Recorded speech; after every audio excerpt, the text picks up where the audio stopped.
Hello, everybody, and welcome back to Pokemon Mystery Dungeons and Dragons: The Lanwell Chronicles. This time, we will figure out what happened last time, thanks to Quill, because he is the only one left, and he has apparently prepared an essay for this. Uh-huh. Hang on just a second here.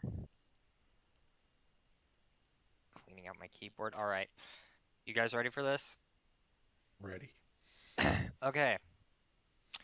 On the last episode of the Lanwell Chronicles, our three heroes and Renyol arrived in Glabold City after escorting a snooty Servine through the desert. Upon arrival, Harold heads off on his own to partake in his own adventure, doing things this commenter has no knowledge of for the sake of avoiding metagaming, even if it does all get revealed later.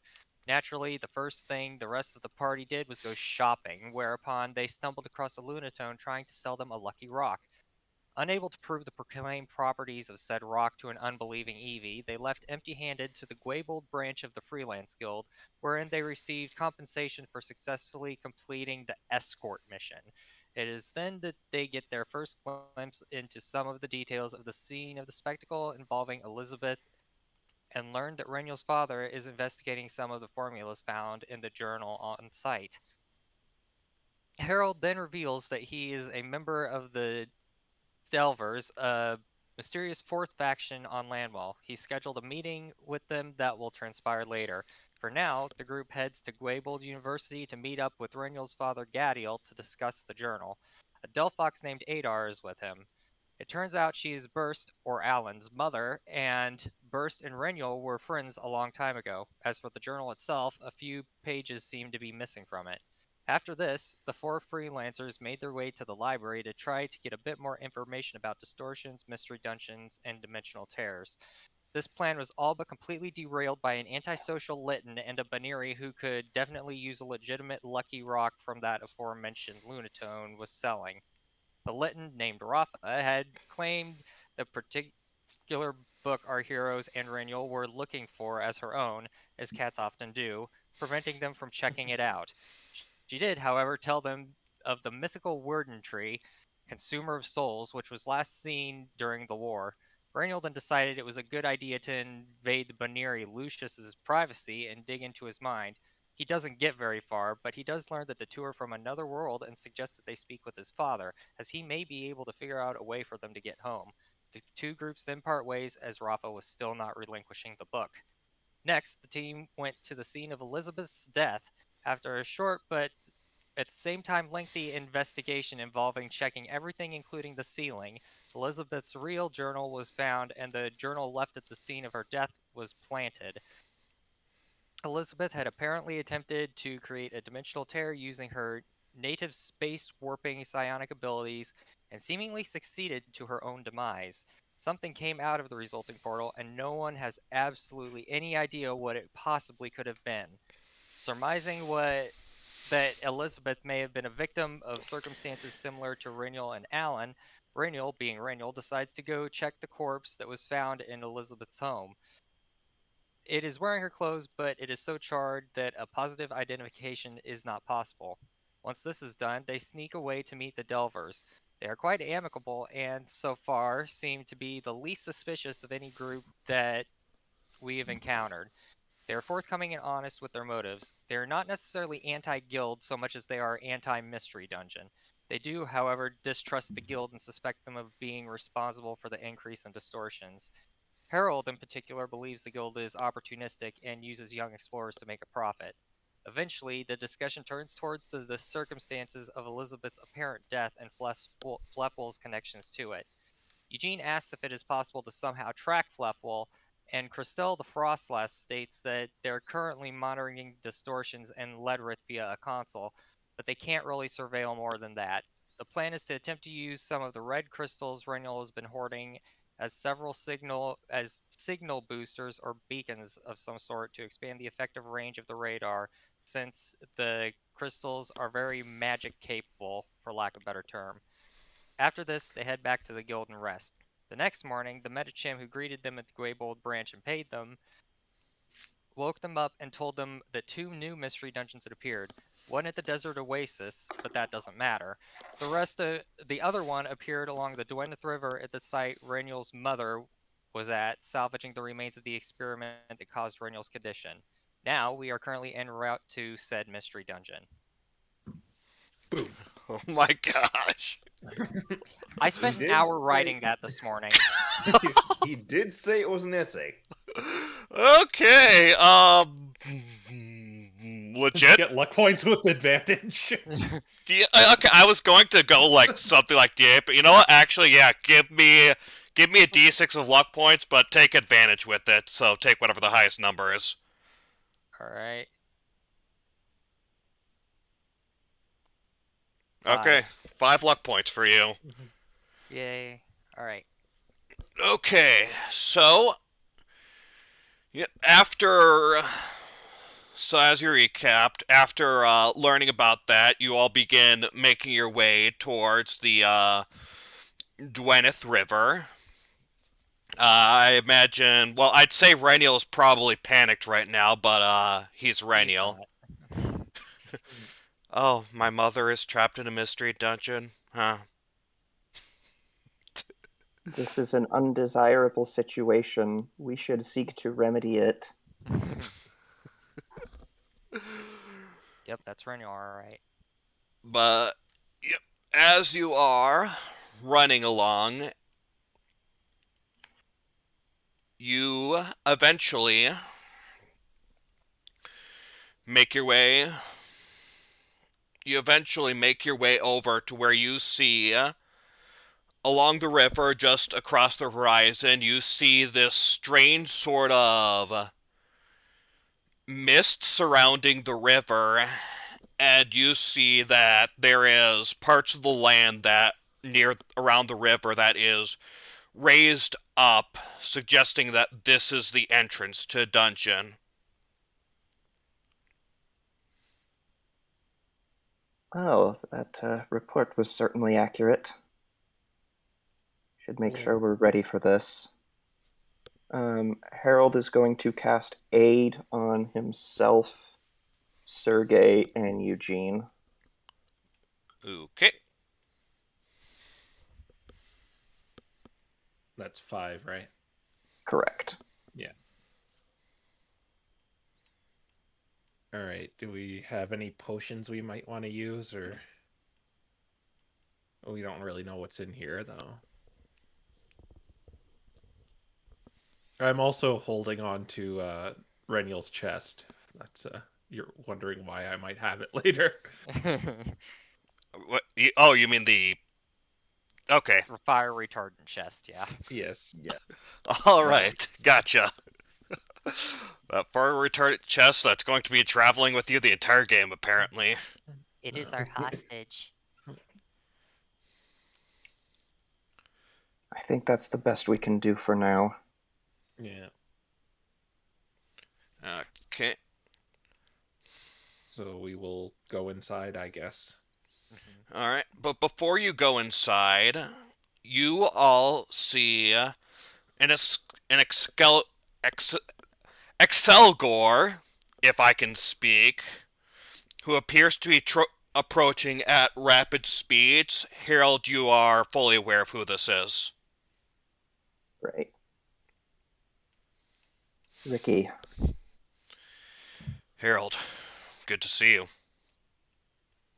Well, circumstances could be better, but we don't have time for that. Any information on what's going on in there? We don't have much. We just noticed the distortion ourselves, and I was sent to inform you to be very careful. Along with it being a sudden new mystery dungeon, inside there appears to be an even more powerful distortion. Out of character, have I ever heard of anything like this happening before? No, it's not something you're familiar with. That's So worrying. So if I'm like interpreting this correctly, it's like Inception, like a dream within a dream, except a distortion within a distortion. You're not entirely certain what it is. Might be a Okay. mystery dungeon, and it might be in a mystery dungeon, or it might be something else.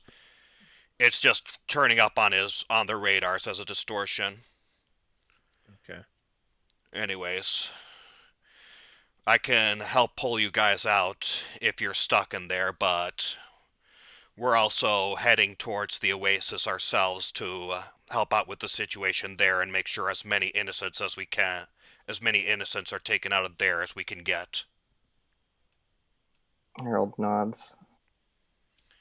Good luck and be very careful, Harold. We don't know what's in there. Is a similar sort of situation happening in the Oasis?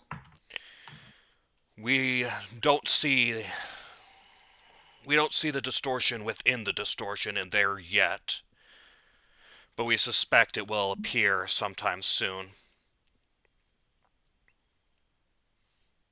Right. Well, for now, I don't think we can afford to stall any longer. Indeed. I just thought I'd give you that warning, and I'll be off Much into the Oasis. appreciated. He nods, and then he continues running towards the east at high speeds.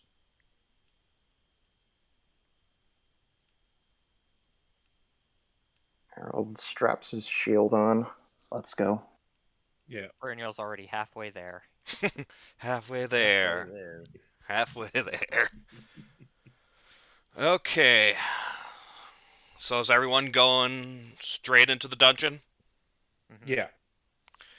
Alright, so you enter into the dungeon. Insert Polyrath River here.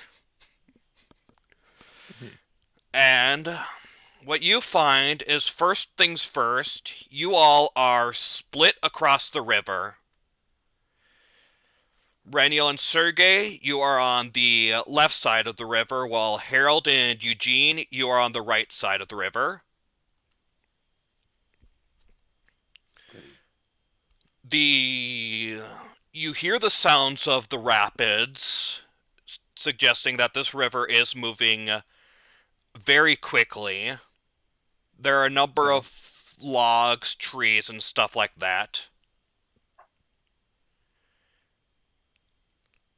And yeah. So far... oh, sorry. The water's going south? Yeah, the water is currently going the opposite direction you would be walking, so it is going south. Alright. Best thing to do for now is press forward.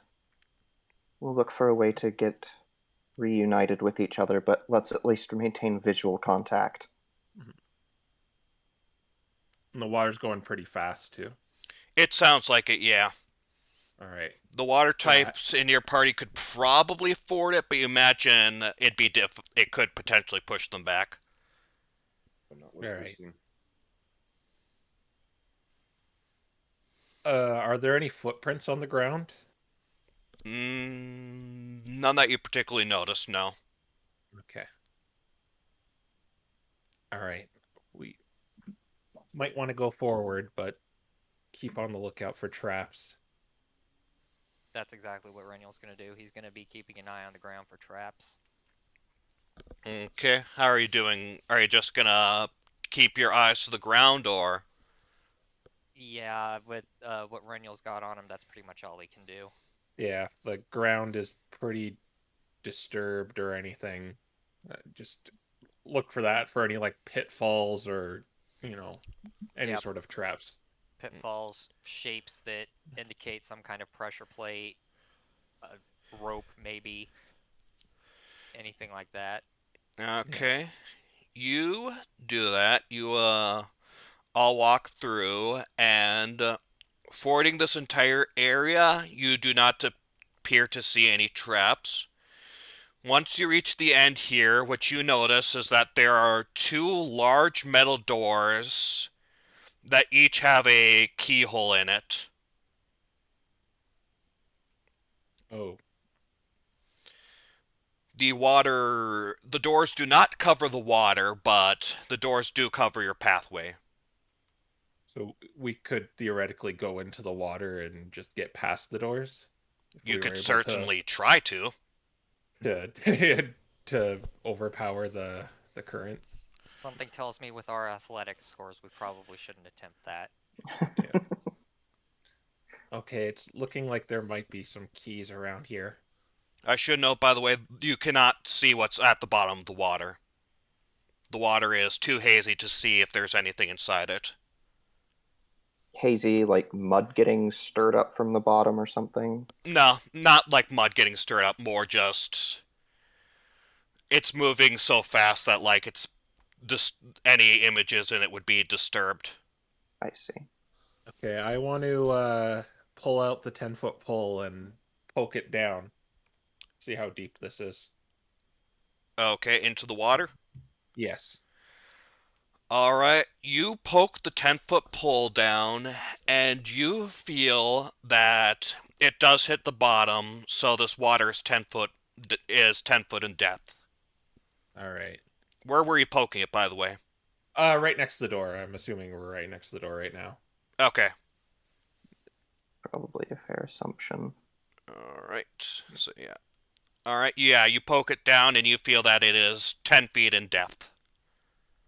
All right. And what's the bottom feel like? Is it rocky down there or is it smooth? It feels smooth. Okay.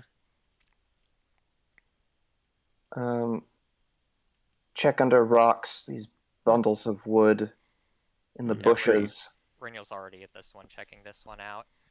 These are trees, not bushes. Okay. I'll be on tree duty. I'll see if there's anything hanging from the tree or if there's something in there. Oh no, the trees are moving. Yeah. Yeah, Trees are moving, guys. the trees are all icons, so... Yeah. Trying not to grab them and then just move the map. Yeah, try not... You can lock them. Alright, I can lock them. I'll have to remember that next time. But yeah, I'll look up in the tree, maybe see it hanging from there, or heaven forbid if there's something actually living inside of it. Okay, you look through the rocks, the wood, and the trees, but there does not appear to be any keys in there. Hmm.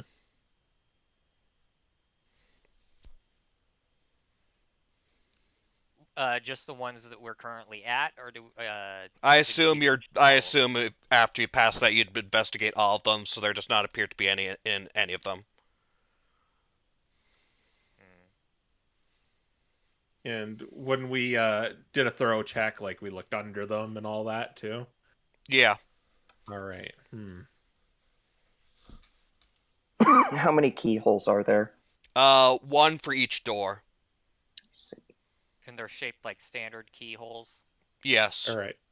Well, I'm gonna bust out the thieves' tools and try it this way, the brute force way. Thing is Yep. unsetting. All right. If you're gonna bust out the thieves' tools, then yeah, give me lockpicking. All right. So I totally forget how to do this, but I'm in the wrong chat.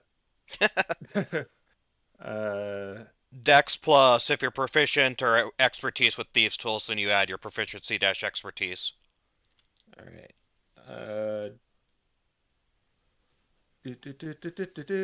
That would be. I think it's just like a straight up dex roll in that case. You're not. Proficient. Oh, right. Wait. D20 plus the So mod. You're definitely at least proficient. I was Yeah. just about to say you're rogue, so you're probably at least proficient. You might not be expertise, but you're at least proficient. 11. Nope. You put your lockpicks in, you try and get it, but you're just not able to catch the tumblers. All right. Well, this one's a little too hard to break through. If we're gonna, I could maybe do the other one, but I'd have to get over there.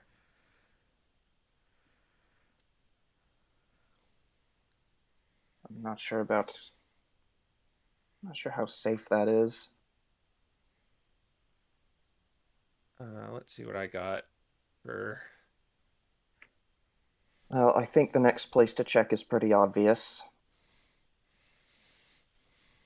Sergey, In the I water. rolled a doffs his shield and kind of puts it away. Do you want to maybe tie yourself off or pull out the rope? Well, I'm gonna need to check the whole thing, and I don't know if I can deal with having the rope hindering my movement. Okay. Well, be careful. Always. All right. I'll let those two go then. Okay. So kind of up here towards the head of the current, I'm gonna jump in and try to search the bottom and see if there seem to be any keys in there. Sergey, are you going to do the same? Yeah, I'm gonna follow him in just to Okay. try to. How make big sure are that we these can- rocks, by the way? Bit larger than you, but not larger than like the 5 foot, 5 foot. Okay. If you wanted to, if you were strong enough, you could try lifting them and moving them and stuff.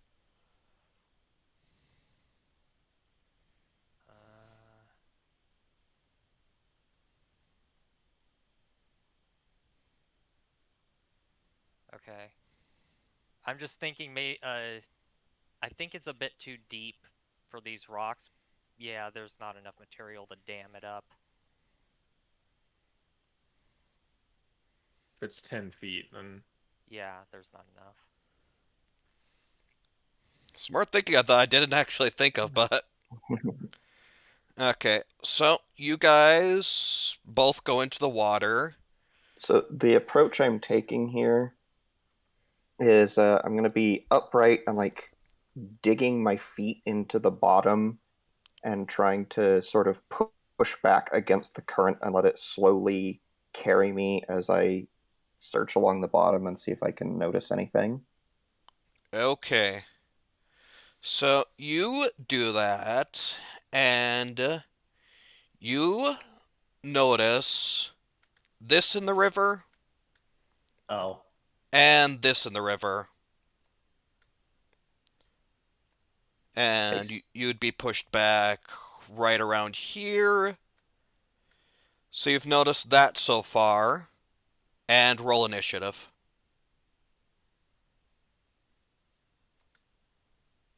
pushed us like 25 feet.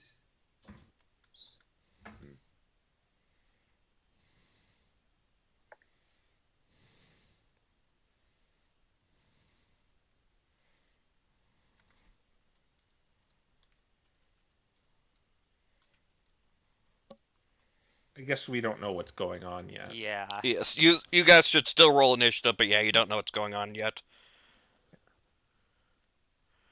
I really should get you guys all in the your stuff up as well. There's Sir. Okay, there's Harold. So put your guys where you want to go, and this guy got right. If I can grab him, got right here.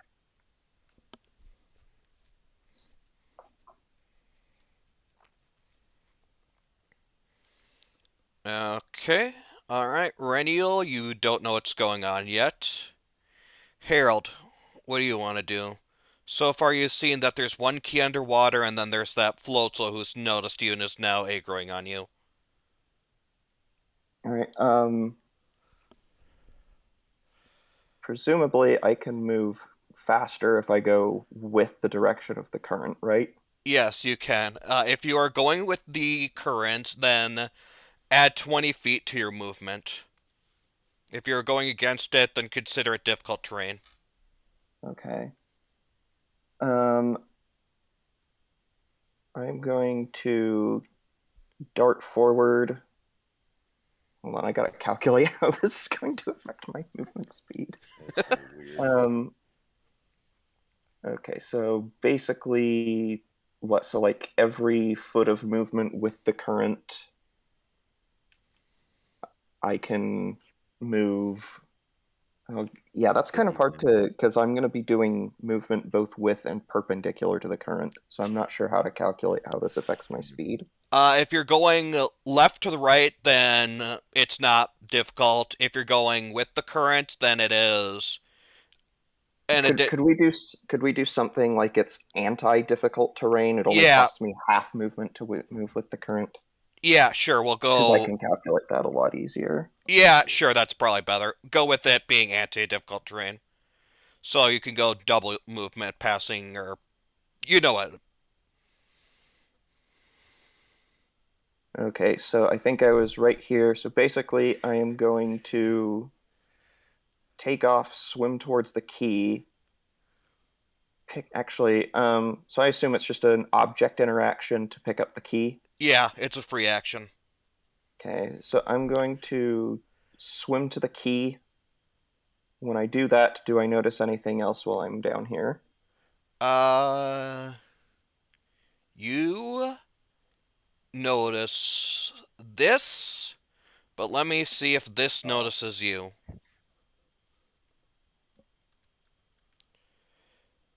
I got a nat 20, so it's noticed you.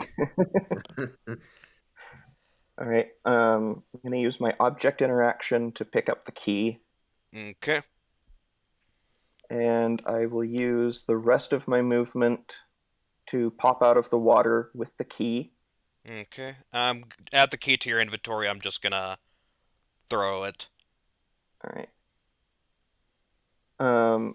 I'm going to use my action to don my shield again.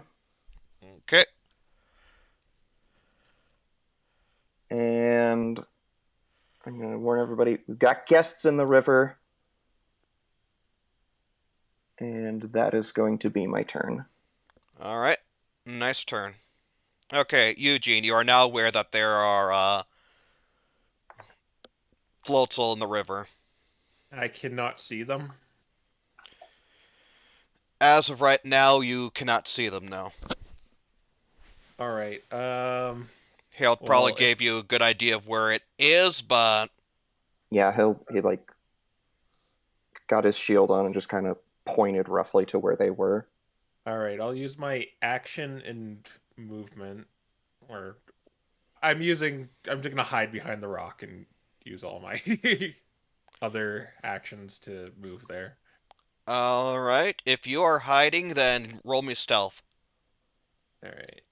This is grassy terrain, and you have the grass cloak on, so that'll be advantage. All right. I think it's plus 11. Stealth. Yeah, it's plus 11. Oop. Oh, nice. Nice. Yeah, I'll take that 60. I'll take that 27, please. Nice. Okay, yeah, neither of them would be able to see you. Okay. It's this guy's turn, and he sees a nice Sergey over here to attack. So, let's see. What's your AC? Pretty sure it's still 16. 16. Okay. First attack hits. Second attack just barely hits.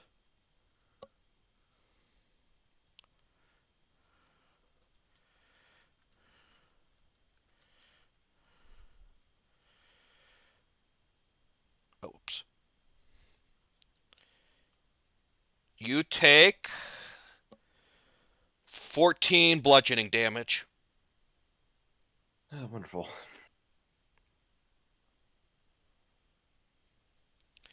And this guy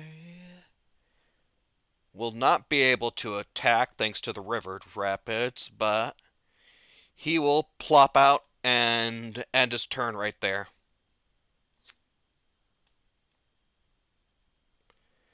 Sergey, it's your turn. Okay, well, I don't want to stay in the river, and given how things are, I'm actually going to disengage. Let me try to figure this movement out. Okay, so basically you can go 10 feet. It's basically double movement going down, regular going left to right, and half going up. Actually, if he just let the... Well, no, they'd be carried at the same rate, so that wouldn't work. Oh, actually, thanks for reminding me. Sergey, go back over there. since he is in the river, let me make a check real quick. Because that would not be willing movement, so it wouldn't provoke if Okay, you guys got separated that way. yeah, he was pushed. He was not able to contend against the rapids, and he was pushed back. Oh, is that just for ending your turn in the? Yeah. Okay. In that case, I'm just gonna move over here, and that's 20 feet.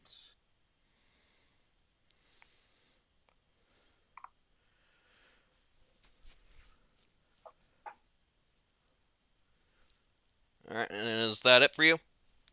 Yeah, I'm just gonna stop my turn right there. I Yep. just don't want to end my turn in the rapids. Is all. Fair enough. Okay. Tactics, go. Don't want to blow too many spell slots too soon. Not at the very start here. I could Wrathful Smite this guy and try to keep it off of us that way. Yeah, We already saw. that might be beneficial for us, squishy guy. I'm all I can really do is shoot him, so that's what I am going to do. You know, Right. actually, what I think I might do is hit him with Vicious Mockery, and then I can jump back in the river and try to get the other key. You're gonna leave Yeah. Renial all alone with him? I'll debuff him. Okay. Yeah, I was expecting it was just gonna be the one, and it's used on both. Yeah, there might not be another key, but That's we don't true. know for sure. Yeah, I'm just hoping that this Floatzel decides to follow me since he's aggroed on me right now. So we get them split across the river. Yeah. We should try to work on trying to get back together as soon as possible. I know it's not possible right now, but Right. I'm pretty sure this dungeon's whole shtick is going to be that we're supposed to stay split in 2 teams of 2. yeah, I guess we can go with that. Okay. Reniel. Let's see. Renial's just gonna try to get as much distance between himself and this Floatzel as possible. So he's gonna go up here and he's going to shoot a firebolt at it. Okay. That's Okay! a 20. Nice. 40-10 then. Or is it 40-10? Yes, it's 40-10. Okay, yep, 40-10. Wow. Holy! Dang. Unfortunately, the Floatzel is resistant to. I'm kidding. Alright, so perhaps the fear of this thing got to you, or perhaps you just, because it's so close, you managed to get a lucky shot, but you just nuked this thing with that. Yeah.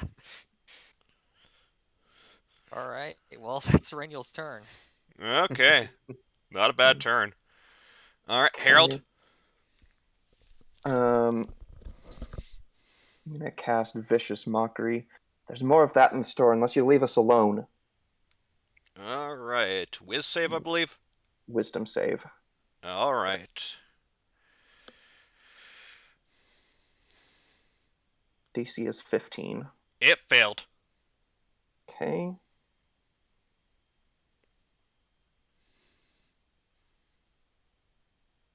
That is going to be 6 points of psychic damage, Okay. and it has disadvantage on its next attack. Alright. I am going to hop right back into the water.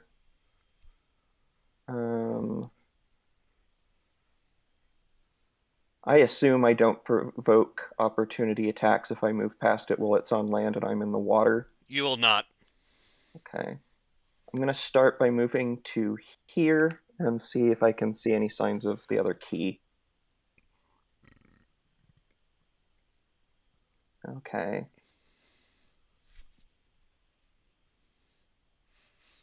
I will move to here. That's as far as I can go with my turn. Okay.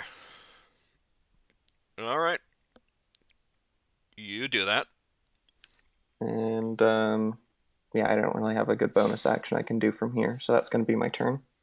Okay. Eugene? All right. All I can really do is pop out of hiding and shoot this guy. All right. Since you were hidden and he didn't see you, give me attack roll at advantage. It's +8, right? Just making sure. Yes, +8. Boop. And let's just do a d20. Okay. Yeah, we'll take the 24.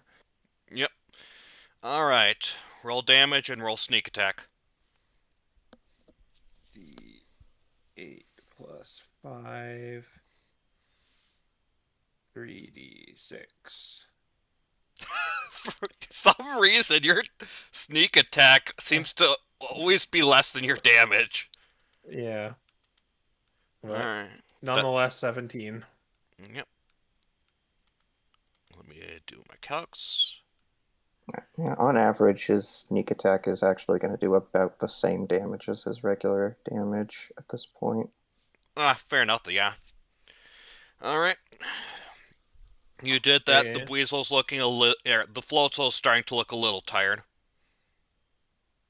And then I don't really got anything better to do, so I'll just go hide behind the tree or something. Okay. Give me another stealth.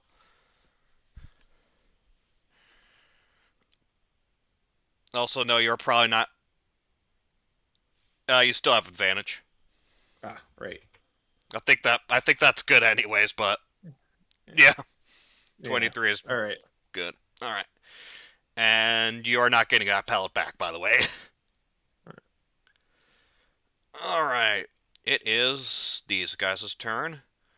This guy is going to hop on out to go after you, Sergey, and this guy is going to hop back in and go after you, Harold. So, let's see. I'll start with you, Sergey.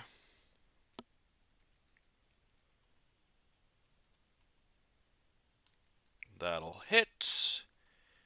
And it's a nat 1. Alright. Sergey, you take 11 bludgeoning damage. Harold, what's your AC? 17. Okay. Same with Sergey. 1 hit, 1 miss. Okay. You take 12 bludgeoning damage. Oh, dang. Well, at least I'm not concentrating on anything right now. And that is their turn. Alright, Sergey. All right. Well, since he's in my grill, Oh, it's time to. wait. Right. I forgot at the end of your turn. I really gotta remember this. Harold, give me a athletics check. Okay. Can I just choose to fail this? You can, yeah. How far is it going to push me? It's gonna push you 10 feet. Okay, that's perfect.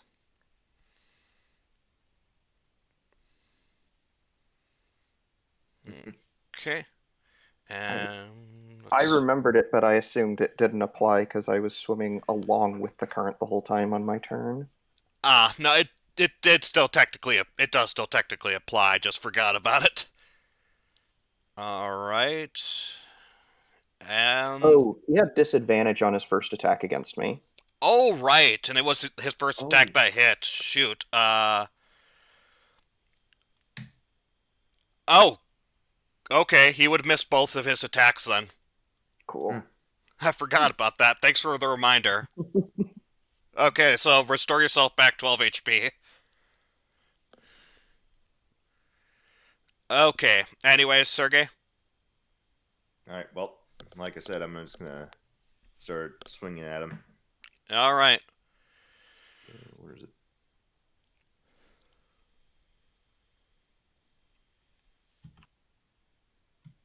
Let me just Since we can assume I'm just going to do the 3 attacks, should I just roll 3d20 and add 5 to each of them? If you want to, I guess. What I do is just get the dice down and then copy it personally. So the d20 plus... Your attack roll can't just be 5. Or wait, no, it's 6, excuse me. Since that's strength plus proficiency, so yeah, plus 6. Okay, yeah, so just get d20 plus 6 and then copy paste that 3 times. Right.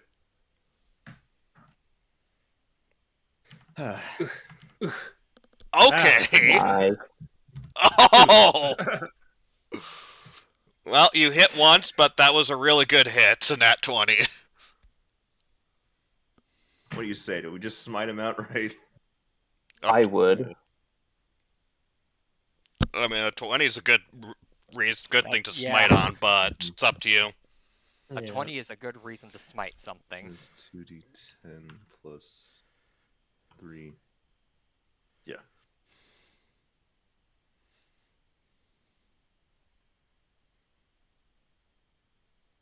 And then...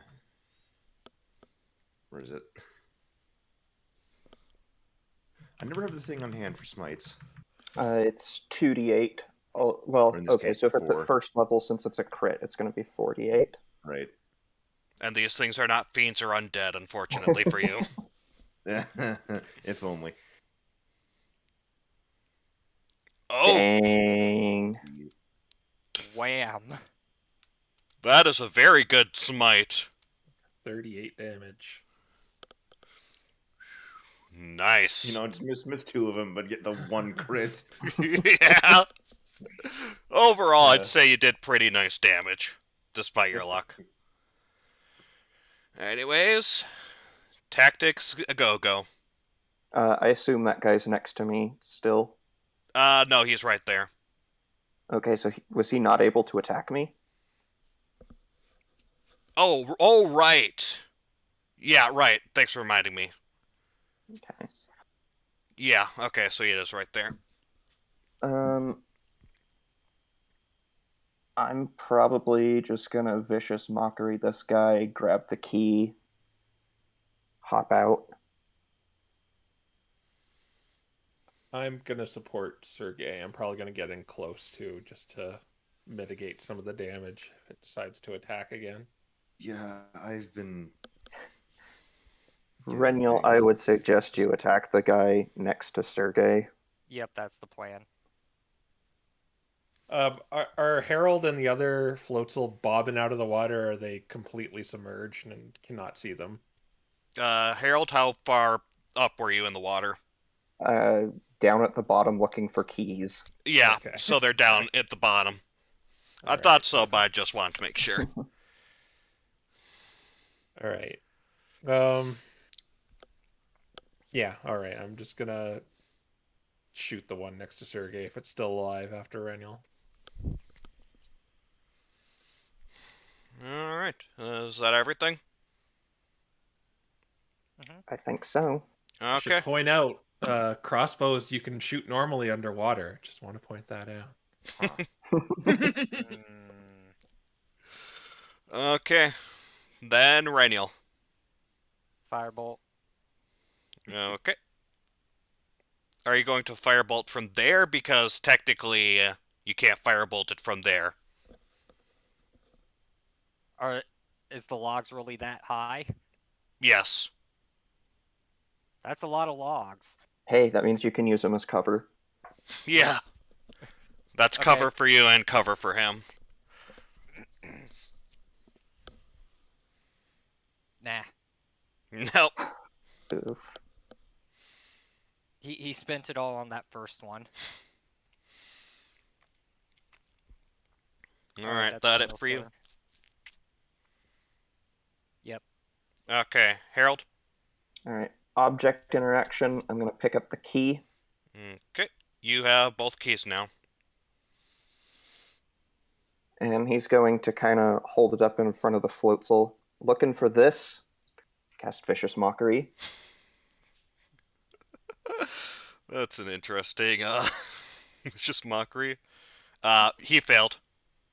Excellent. Average 5 points of psychic damage. Okay. Okay. Going to pop out of the water, which I guess means I don't provoke from him anymore. You would provoke to get to reach. If you're going out of the water, you would still provoke. Yeah, I guess that's true, but whatever. I gave him disadvantage if he wants to take it, so. Okay. All right. Let's see if he manages with. Okay, he does not manage with disadvantage. You're fine. Whole reason I used Vicious Mockery. 3, 4, 5. Let me measure something real quick. Oh, he is just barely within reach. Knock him dead, Sergey! Bardic Inspiration. All right. Okay, Eugene. All right, so I'm gonna pop out from behind the tree and shoot him. Shoot The one away. next to Sergey. Yep. Should be here. Boom. This is. Oh, I guess I should do another D20. Yeah, I'll do. Yeah, I hit. Artificial I think. 20. Yeah, artificial 20 hits. These things do not have 20 AC. All right, so die 8 plus 5 and 3d6 for the sneak attack. Oh, 11 damage.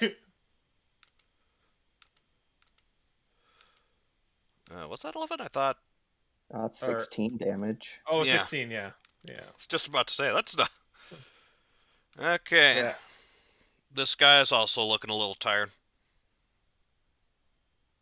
And I think actually the guy you attacked is, I don't know, the guy you attacked, Harold, is starting to look exhausted. I'm going to go up to him and I'm going to help Sergey say, please hit him.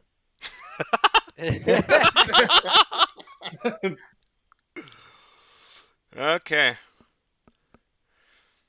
Alright, it's these guys' turn. I should point out, too, I'm going to pull out the short sword. Oh, okay, gotcha. Yeah. Please hit him. Said please. This guy, yep, just like you said, he's barely able to reach you. And the other float cell is going to attack both Sergey and Eugene. So let's see, Sergey, that hits. You take 13 damage. Oh my gosh. Harold, or sorry, Eugene, what's your AC? 17. Oh, okay, that barely missed you. Oof. And 2 attacks for you, Harold. That one will hit. And that one will miss. Okay. Alright. You take 10 damage. Who does? Me? Harold. Yeah. Okay. Also, I'm echoing for some reason.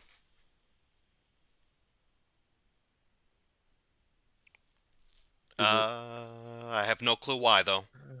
Okay. It stopped. Alright.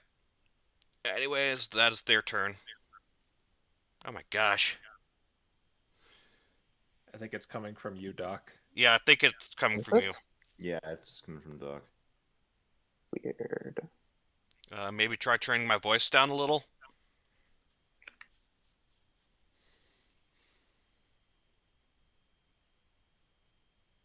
How's that? Let's see. Does look like yeah, it looks good now. You still able to hear me? Yes. Okay. Alright. Anyways, Sergey, it's your turn. You have Bardic Inspiration and an advantage on whichever attack you want to use advantage on. Or I think, is it any attack or is it his first attack? I have no idea. I think I'll it has look. to be the first one. Yeah. I would think It help would makes be sense. first attack. Yeah, next to the ability check or attack. So yeah, you got Bardic Inspiration and help on your first attack, so you gonna go after this guy? Yeah. Okay. First. Oh wait, never mind. That's not an I was natural really 20. hoping. That would have been hilarious. I No, mean, we you saw- could potentially get it with help. No. Nope. No. But at least you wasted that hit on nothing, so... Mhm. Alright, Is you it did 20 hit... Yeah, 20 hits. All right.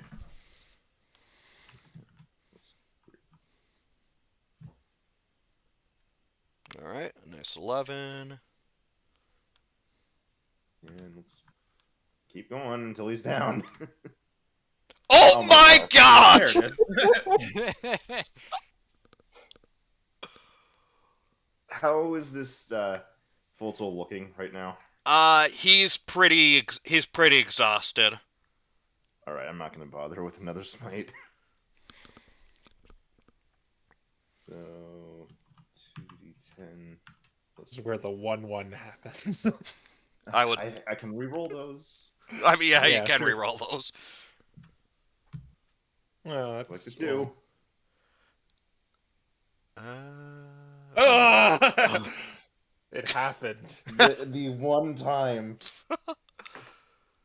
Okay, so that's 11 damage That's then, I believe. 11. Yeah.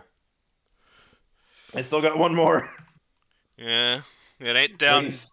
but it's on its last legs. That does not hit. Wah, wah. I think a +6 is going to help that. Oh, right. Do you want to try? I ain't gonna say what it's gonna need. I can't, but do you want to try I'm not it? going to say what it's going to need. I'm not going to. Okay. I'm not going to. All right. So close. Well, at the very least, we know the other one still needs at least 17 more to kill it. Yeah. All right. Do you guys need tactics, or do you think you're good? I think I'm good. Yeah. Yeah, I'm pretty much just gonna try and down this thing. So All right. Rainiel? He's gonna firebolt that floatzel down there. Okay, the one next to Harold. Yeah. Okay. No, you're not. Ice, why did you give Quill your luck? I did no such thing. It's fine. I got in that good firebolt, so I'm good. I've stolen 220s off of people so far. All right. Reniel's told us wait for this fight. All right. Harold?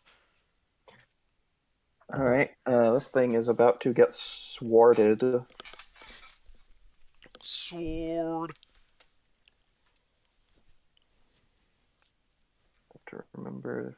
Yes, I am applying the correct attack bonus. 16. That hits.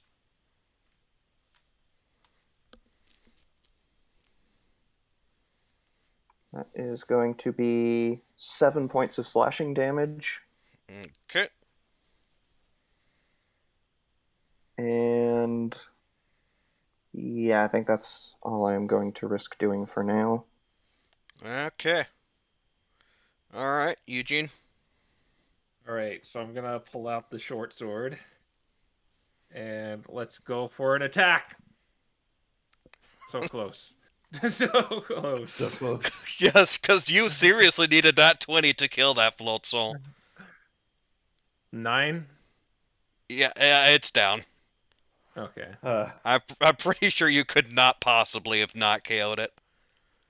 Okay, so and it's literally then the I'm same. going to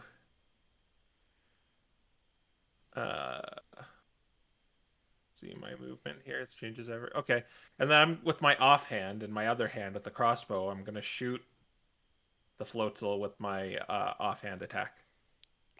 Oh, interesting. Okay, give me an attack roll, and if this hits, you still have sneak attack. Yep. Oh, That does not ooh, hit. Actually, I'm gonna add a luck point to that. That does hit. Yeah, all right. Let me just deduct it. All right. Roll damage and roll sneak attack. All right. Let's see if you could get a double kill. All right. So it'll be D8 plus 1. Or, no, it'll be D8 plus just a D8 because it's offhand. Oh my gosh. Well, there's the 1, but 3d6. 8. So a total of 9 damage. Okay. Back to 76. It's like the other one, it is still alive. Oh. I am sorry, Harold. I failed. All right. This thing... Huh. Can it? Yeah, okay. This is going to be interesting. This thing is actually going to try running for some reason. So, Harold, you will get an opportunity attack. I think there's a very real chance of me downing it when I do this, so yeah, we are going to take that. Hopefully it isn't to get a ranged attack on me. Okay. Okay, but we've got a 23, so we are definitely hitting it. Yeah, roll damage, though I don't think it's possible for you not to KO it. After that, or 5 points of slashing damage. What were you going to say, Eugene? after that, could I see if it's afraid or is it confident, or can I get a read on like why it's running? Give me... Yeah, I'd say you probably saw it while it was turning around, so give me insight. All right. 22. It seemed like it was about to go for help. Okay. Oh. That was definitely the right call then. Yeah. All right. Is initiative over? Yes. As of right now, because it was not able to get to help, you are out of initiative. All right. I'm going Though to. I'm gonna keep your scores up just in case. All right. I'm gonna say, it looked like it was running off. It looked like it was going to get help or something. Let's get out of here immediately. Yeah.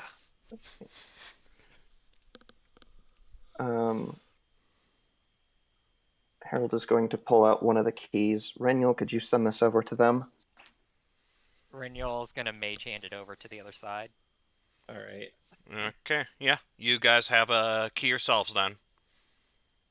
All Let's right. try these in the door. Yeah, we'll do it at the same time, like we're arming a nuclear warhead. Okay, if you're gonna do it at the same time, then both of you who are unlocking the doors give me dexterity checks. Quick, use help with the other person. Oh my god, no!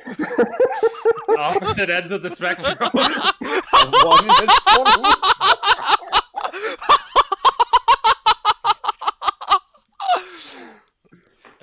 That's like one person turns it, and they look over and they're like, "Did you turn it?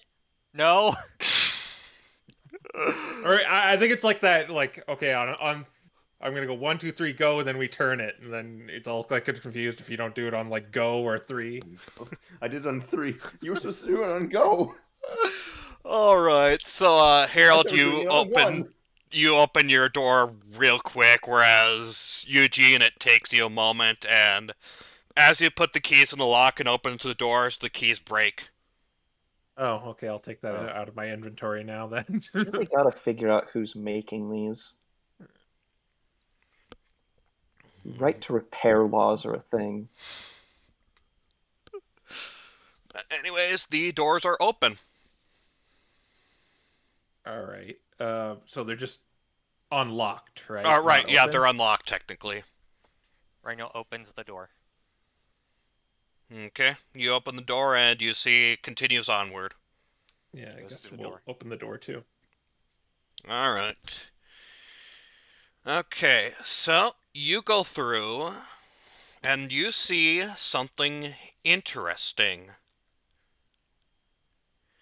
You see it continues onward until there is this wooden bridge in the center. You see that there are two Floatzel and two smarty boys. uh, Guys who wish they have pants on the four corners. You see one of those red rocks there, and you see an Eldegoss looking terrified. Reniel, you are aware that this guy appears to be a Ledrith scientist, and the red rock seems to be taking something from him and putting it inside of it. It seems to be draining something from him. And these four Pokemon seem to be standing guard.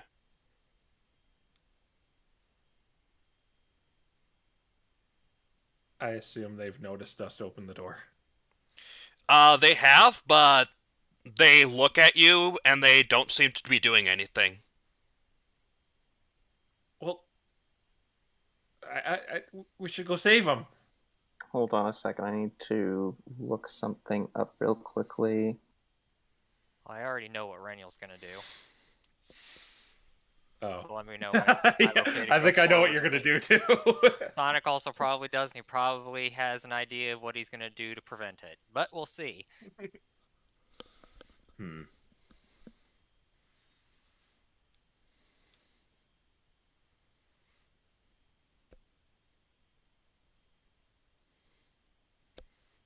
Okay. I suppose I'll give you guys pre-tactics to sort of think of what you're gonna do. All right.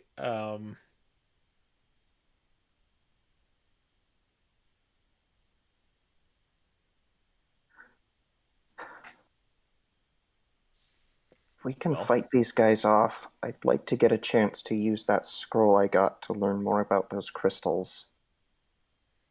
I would like to collect it. I think we need to break it as soon as possible.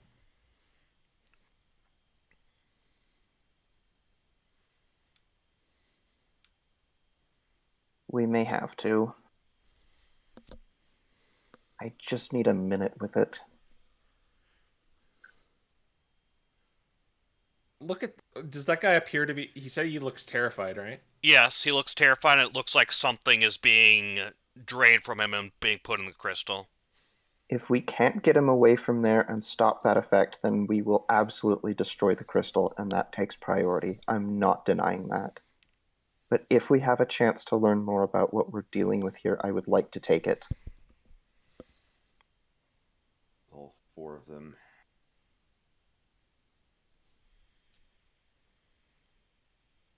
Gotta move him away and deal with four, and I don't know if I can deal with that. No. It's made out of wood, so maybe we could use fire. Yeah, I don't think that'd go over well on an Eldegoss. Yeah. Well, once we get him out of there, if we can. Okay. Tactics are over, so what are you gonna do? Are we we in the still same initiative? Yeah. You are not. We will re-roll initiative if you're planning on getting into combat. Oh, okay, so we're not in combat then. Yeah, you're not technically in combat yet. Because as I said before, they're currently looking at you, but they do not seem to be going after you yet. Okay. Actually, Reniel, maybe don't do it on him. Or, yeah, you have to do it on him. Yeah. I was like, Could have tried it on the rock, but yeah, that was... I can't remember if it probably says a creature in the spell. Let me look. Oh, Yeah, it says another creature. Yeah, okay. Wait a minute. So Reniel's gonna sneak up right here. Okay, sorry, I was preparing to roll for initiative for these guys, but alright. And You see he's the going- Floatzel right there is growling at you, but otherwise he still does not seem to be aggressive. and Renio's going to cast a Vortex Warp on the Eldegoss. Okay. Let me... Does anything impede that, or is it successful? Let me look just to be sure. The target can choose to fail. Let's see. You're warping the Eldegoss right next to you? I grabbed it. Preferably, like, right here. It just says somewhere else within range, doesn't it? Yeah. Okay. You attempt to do that, and it succeeds. However, upon seeing that, all 4 of those Pokemon have turned aggressive, so roll initiative. Worth it. Worth. Yeah. We have a choke point at least, That I actually gives guess. me an idea too. Alright, you rolled this, and Oh you... my I'm getting Ow! some garbage. Well, at least it's initiative. Yeah. Man's the dreaded 0. Oh, crap, wow, I you accidentally got... deleted a tree. Oh, you actually Undo, deleted a undo. tree? Oh, where'd the tree you deleted? There's an It undo was- button. It was somewhere over here. Oh, there it is. I thought it was like right here. Yeah, I'll just put it right there. Or actually, no, I think it was right here. I think it was right here. Yeah, it was That makes there. sense. It was right there. I am going to, while you guys put yourselves correctly, I'm going to lock these trees. I should have done this with the prep, Understandable. but I did not think of that. I should have done this like a million years ago. Hindsight is 20/20. At least I can remember now for the future. Okay. Alright. Anyways, it is the Floatzel's turn since they rolled much higher than the rest of you. And just so we're clear, by the way, the water is moving towards the center or down to the south. Got it. Okay. All right. Anyways, this guy is gonna hop in, and this guy is gonna hop in, and they're gonna go deep enough that you can't see them as of right now. Okay. And they're gonna go places. Alright, and that's their turn. All right. Oh, right. The Eldegoss is here. Let me roll initiative for him. 2. Okay. Alright, continue. I just remembered he existed. How's he looking? He's looking... It's really weird. He's looking tired, but he doesn't look like he's been hurt. Hey.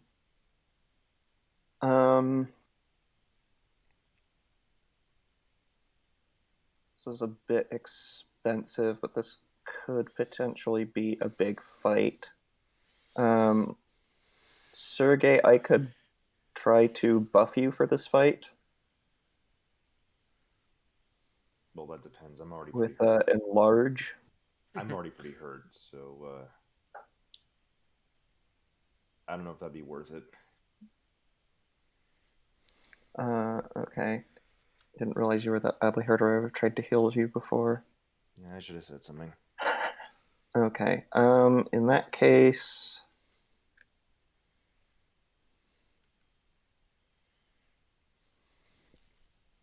oh, that is not even an option. Man, I don't have a whole lot that I can do here that is going to be particularly effective. Best thing I can think to do...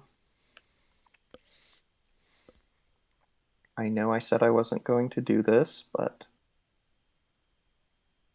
I'm going to move up here behind these logs, and acting directly contrary to what I said I was just going to do, I am going to go ahead and cast Eldritch Blast on the rock. Okay, interesting. Give me an attack roll.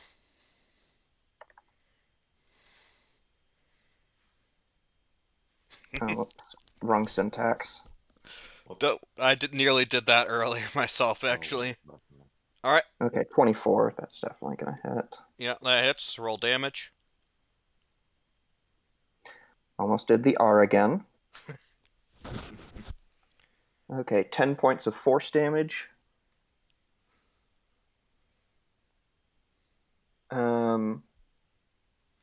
That is going to be my turn. All right. It is your turn, Eugene. Okay. I am going to light a crossbow bolt on fire. What would that cost? I'm gonna say if you're like using your natural backfire or something like that, I'm gonna say you could do it just as a interaction. All right, so I'm gonna light one on fire, and then I'm going to move up to the 80 feet required to actually shoot it, which is right there. I'm going to shoot the platform. Okay, give me an attack roll. It's gonna be a pretty easy one. It's be very difficult for you to miss a giant freaking platform. It's plus 8. 21. Okay, was there any specific spot you were hitting? Probably close to the rock. Okay, then I will say, let me get my draw tool out. I will say this spot is on fire, and you can imagine the fire will continually spread as the battle continues. Yeah. Just pretend that rock is Bernadetta and light it on fire. Yes. And then I will change my position to I'll just duck behind the rock, I guess, with the hide. All right. Roll me hide. Hide 19. Grass. All right. Oh, right. I misinterpret it because I'm hiding behind a rock, so Yeah. I forget I'm on. All right, so just a 19. Okay. Actually, I probably want to go here because they might just pop out of the water and just see me. Yeah, that's fine. Yeah. All right. The Eldegus's turn. He seems weak, but he's noticing that you're a little weak, Sergey, and he's gonna say, "Hey, come over here, and I'll help you with that." And that'll be and he's holding out a potion for you, Sergey.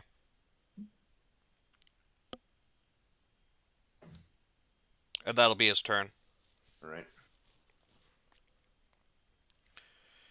And I believe it is now Reniel's turn. Yeah, Reniel. Oh boy.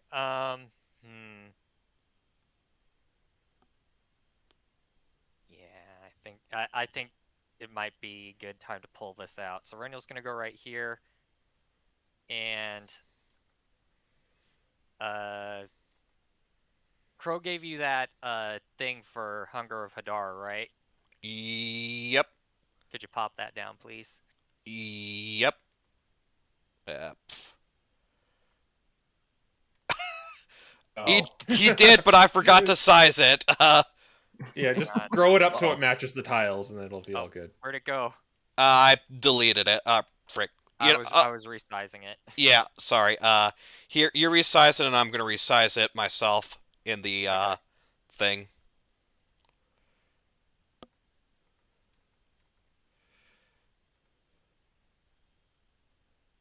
There we are. Hunger of Hadar is now actually correctly Okay. sized in my thing as well. I think I'm gonna place it right there, or right there to try to encourage a choke point on the right. Actually, I think I'm gonna try to encourage a choke point on the left. Or both. Both is good. Okay, I'm gonna put it right there. interesting. Hmm.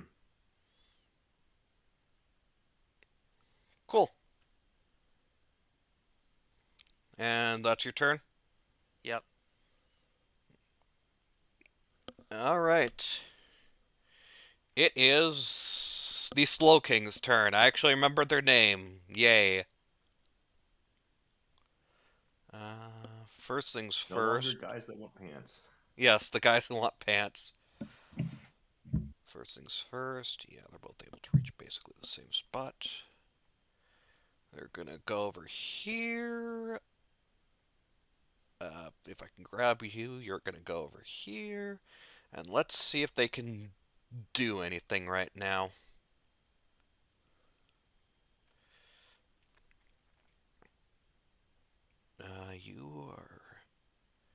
You guys are really far away. Yep. Yeah, I was gonna Eldritch Blast one of them. I'm like, oh wow, that is way out of range. It's a big room. Yeah, they cannot hit you, either of you guys from there, so they're gonna Especially use since they can't see us. the dash action to move across and reach right over here.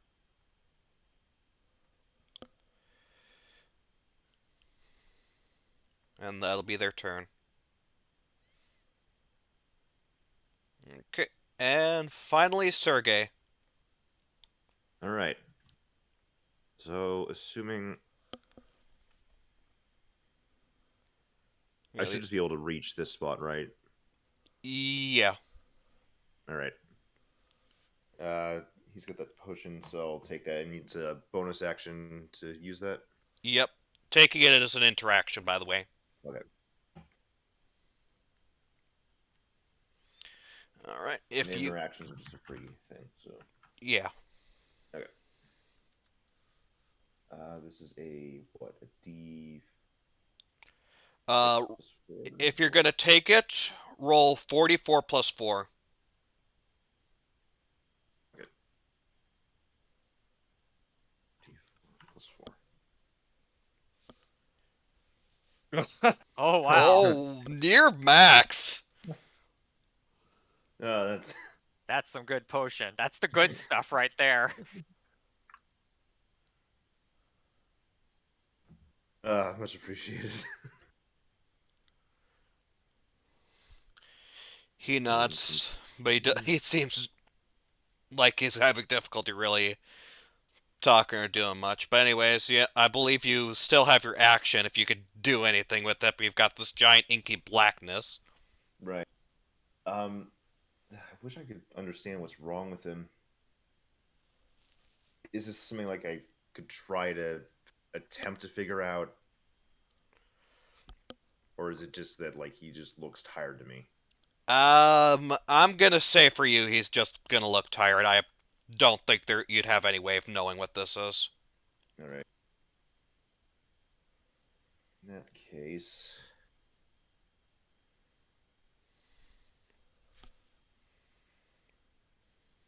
there's no way I'd be able to spot the floatzel in the water, huh? Do you want to attempt to? Well, I you wanna wouldn't be try able to to see spot, if I but there are potentially ways you could figure it out.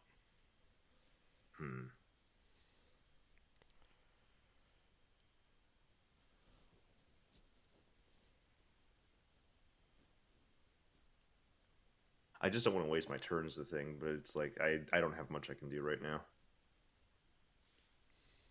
Okay, so you're just gonna end your turn? I guess I'm just gonna end my turn. You can always dodge. I could. You have no reason not to. Yeah, that's just a good point. I'll dodge then. Okay. Alright. The fire is spreading.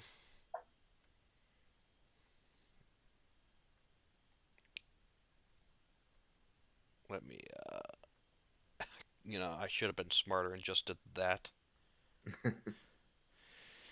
And the crystal will take a bit of damage for being in the fire. You know, I bet to myself that I would take that amount of damage, and I'm amazed I'm right. 2. 2. 2. Yep. Okay. Anyways, I'd give you tactics, but I think you should see what's about to happen first. Okay. Somehow I'd had that feeling. Wow, I'm psychic. Okay, so...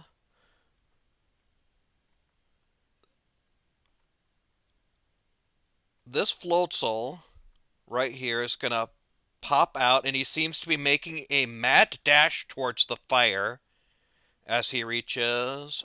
Let's see. He was only able to do that to get out. So yeah, he would have been here when he got out, and he is going to use the dash action and run straight towards the fire. No. He's not able to do anything yet, but he is going over there, whereas this Floatzel is gonna get out, and let's see if he is able to reach you, Eugene. Can you see me? Oh, right. He cannot see you.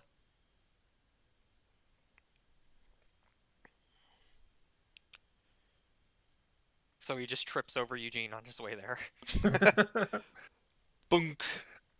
Oh no, there's something here. And yeah, I'm gonna say since you were hidden and he suddenly discovered you, he's not gonna attack. Alright. And yeah, that'll be their turn, and now I will give you tactics. They're getting smarter. Yeah. And they'll be able to fly now. Right. I'm not sure what I should be focusing fire on. Just start trying to take down the bad guys. I'm thinking the crystal, honestly, if it's Had- gonna work like the ones in the volcano. Yeah. So, hold up. I need to double check something because I had an idea involving the pounce wand. Well, here's the thing. The floats on the other room didn't appear to be controlled by one. That's true. That is. Is there like a way past this tree right here? Like, is the stump covering the wall? Yeah, they can. If you want to walk past the trees, you can. Okay. They're not really too much obstructing you walking between the trees. Alright. Because it's just like the canopy right here. Yeah, that's just the canopy. That's not the stump. Alright. So this is a potential question I'm curious about: is if I can end up picking up an object using the pounce wand, and if said object comes with me. If you're holding something and you use the pounce wand, then what you're holding will come with you. Yes. Interesting. I have 3 charges left. I could potentially consider pouncing wand over there, grabbing the thing, pouncing one back over. Yeah. Grabbing I the don't- crystal. Grabbing the crystal. You get bashed by 3 of them at once and on fire. I know. That's the concern, but it's... Well, they're gonna probably put it out, so you have nothing to Yeah. worry about there. But yeah, I need to get over there somehow. Okay, tactics are over. So. Alright.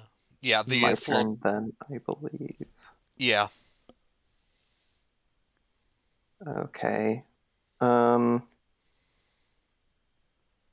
don't think I can get a good shot at that one because of the darkness. But what I... Peek around. Yeah, I'd have to move to, I guess, here. I'm going to go for the one that's trying to put out the fire, I think.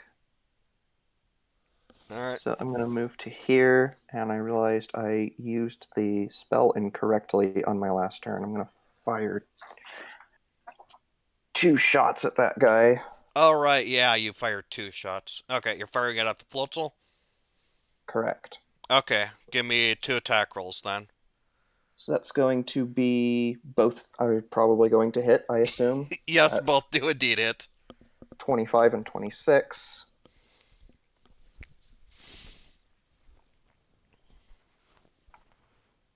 So between the two of them, that is going to be 13 points of force damage.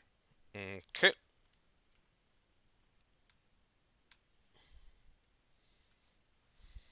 And then I am going to duck back behind the cover of... So I actually grabbed Hunger of Hadar. Oops. I'm going to move back behind the cover of darkness, and that is going to be my turn. Alright. Cool. Eugene. Ugh, all right. What I am going to do is I am going to attack him with the short sword. Alright. Plus 9. That hits. 27. Roll damage. You do not get a sneak attack because he is aware of your existence, so you do not have an ally. Yeah, 11 damage. Okay. Then I'm going to disengage and go over here. Okay.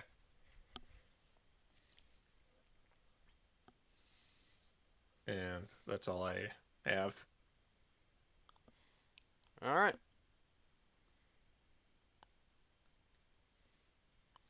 Then the Eldegus is just sitting there panting right now.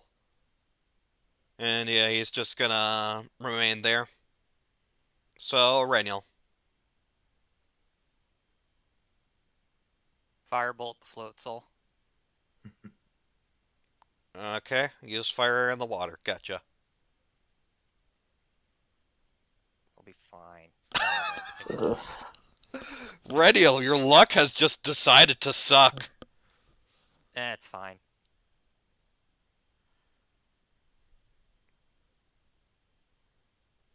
And then Renio's going to tell Sergey to get to the other side to help out Eugene.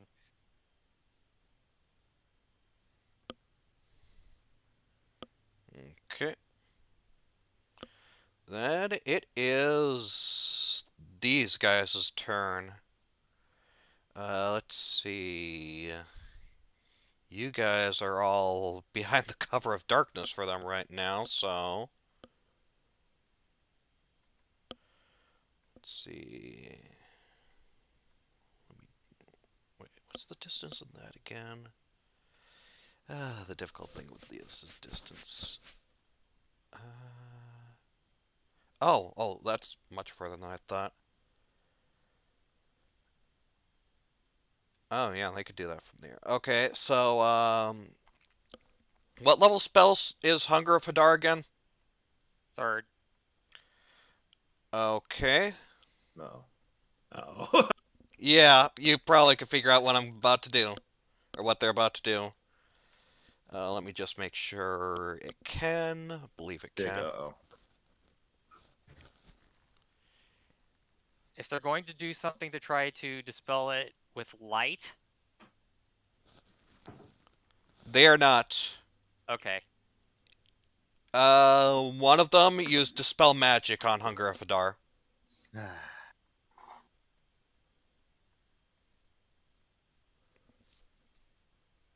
The other one is going to go over here, and actually, I think it's still too far away because you guys just have sheer distance.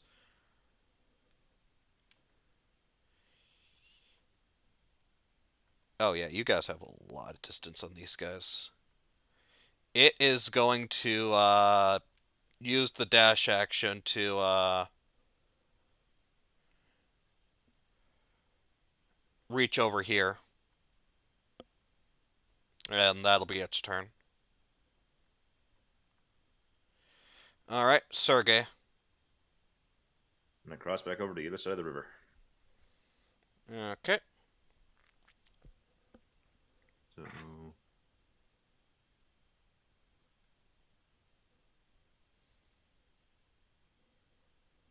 problem is figuring out the movement once again. It's since you're going just crosswise, it's just normal movement. Yeah. Means I can reach there. Okay. And I'm actually going to go ahead and hand one of the 2 pounce ones I've got to Eugene. What do you want me to do with it? Just might be helpful for later. I might be able Okay. to try to move up together towards the rock. All right. Okay. Anything else from you? I'm going to use my dash action. I think no, I'm not. I want the floatzel to come towards us. I'm gonna wait here and use the dodge action. Okay. Interesting. Very well. Alright, then. I suppose since we're doing it, we will move. Oh, wait. First things first. Fire. The fire is spreading.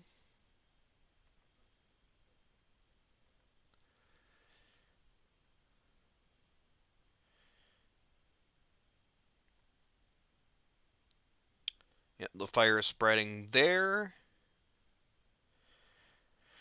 And this floatzel is gonna. Well, first things first, the rock will take damage.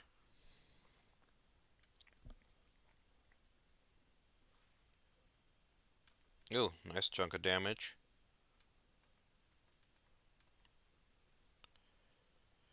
But this floatzel is going to shoot water on the fire and. Whoops. And make me use the fog tool, apparently. Is gonna. Yeah, I really should have done it like that. Shoot water on the fire and put it out. And that'll be its action.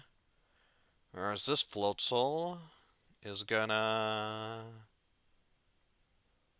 move over to you, Sergey, and it's gonna start attacking, but it'll be attacking at disadvantage because he took dodge.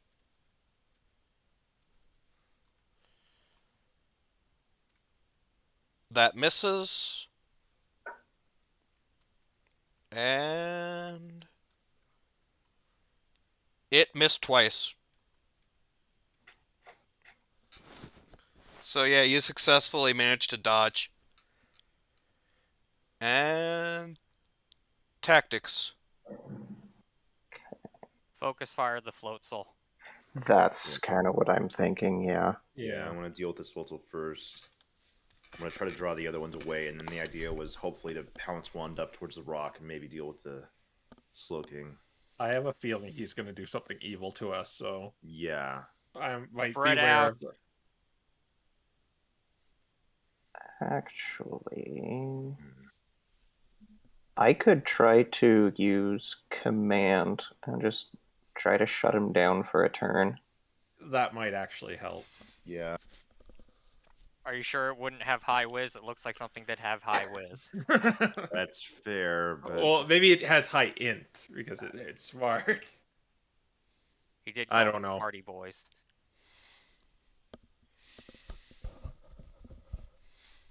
Do whatever your heart tells you, but it's the floatzel or the Slow King. Follow your heart. I mean, obviously, we want to deal with this floatzel here, but Yeah. I guess 3 of us will focus the floatzel. Harold, you can try to take care of the Slow King. Does anyone plan to do a ranged attack on it next turn? That is Renial. Okay, then perhaps I can get in position to help you. Okay.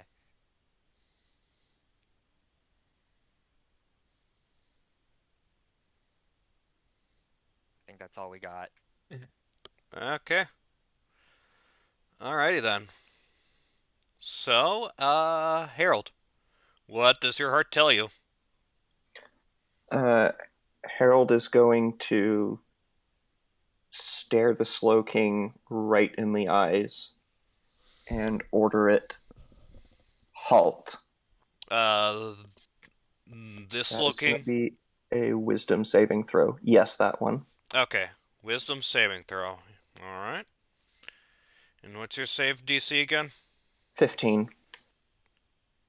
Oh my. Okay, it failed. Cool. All right, so that is going to basically skip its turn. Yep. And I don't want to blow all my inspirations this early into the dungeon. So, yeah, I think that's all I'm going to do for now. All right.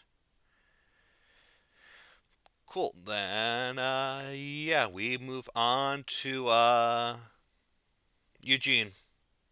All right, I'm going to go next to Harold, Sergey here, and then I'm going to short sword attack. That's 9. 18. That hits. D6 plus 6 and 3d6. There's another pitiful little sneak attack. A total of 17 damage. Okay. Or you say pitiful, but it's almost average. Actually, I think I'm too far from him still. So I'm just gonna help Sergey and say, do what you did to the last one. Gonna stay here.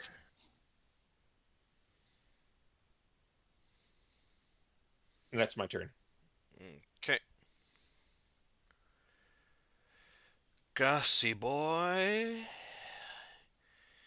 is going to saunter up, and he's gonna attempt to send a razor leaf over at the Floatzel, but he got a nat 20.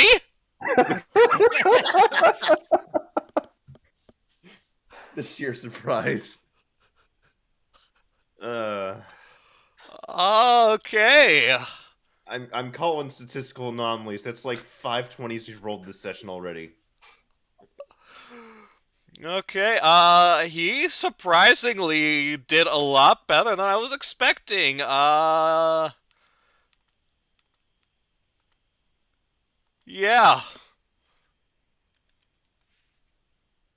Dang.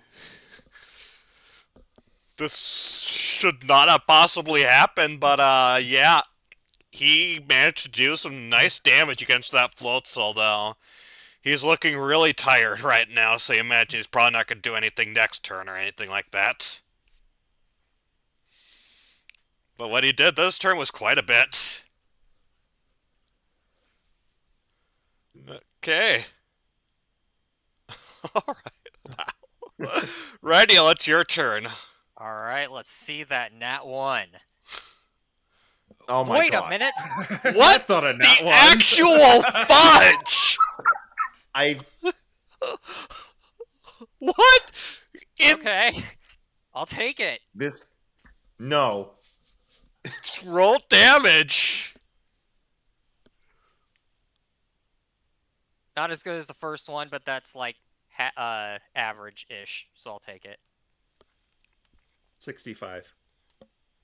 Oh, thanks. I was just about to.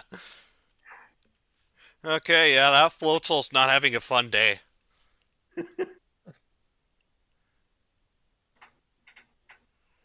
Alright, that it from you, Reniel?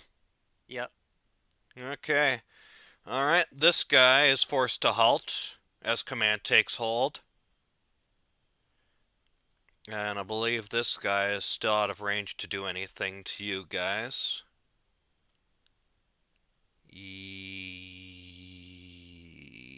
Yep. So, well, actually, he can move. If he moves his movement, can he... I like to imagine that when Harold commands enemies to halt, it just makes them T-pose. He is T-posing to insert dominance. No, because none of his animations could load. Okay. Can this guy do anything? I believe he can't. Yeah, no, he can.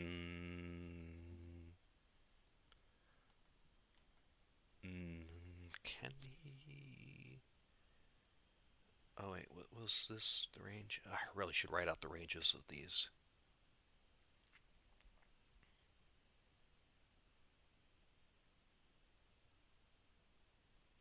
Oh, he can do that. Fear. Be funny if that's actually what he's doing. Gosh, No, don't that's not even what I say meant. that.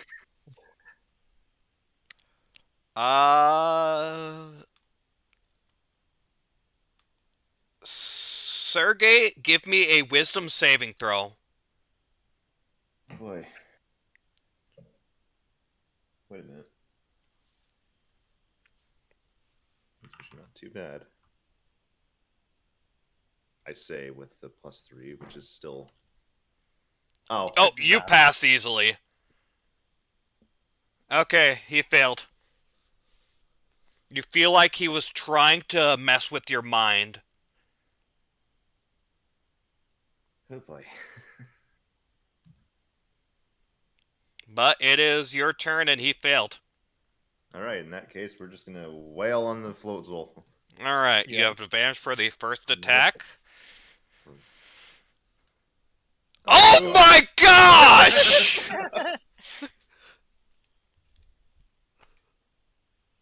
I'm sorry. Was that 3 crits in 1 turn? No, I'm calling bull. Roll it. Why are you calling bull? It's in your favor! I know, but this shouldn't be happening. You take these things when they happen. Roll You. another d10. Yeah, Oh, right, excuse me. yeah, 15. he down.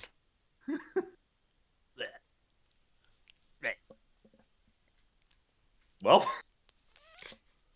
If you can reach him, you have 2 more. Well, 1 more attack. Throw the pebble. yeah, I don't have that kind of movement. Throw the Can you geo pebble him? That's. I don't think I can do that because the second attack is. Okay. Yeah, I throwing believe an you item is can't. on an attack. Well, that's technically a weapon attack, but I don't believe you can. I don't believe you can multi-attack unless you, like, were holding the pebble in your hand when you were attacking. Still has an object interaction, and he can make 2 attacks when he takes the attack action. So, I don't know. That's a weird one. But yeah, Item is listed as separate from I an can see attack. the argument for not being able to. Yeah, I don't think I'd allow it. No. Right. In that case, I'm just gonna instead start making my way towards the Slow King. Over. Actually, well, no. One of them was already able to hit me at that range, so there's no reason not to move up. And AC doesn't matter because they're casters, so I don't have any bonus action to use. Okay. All right. This Floatzel is going to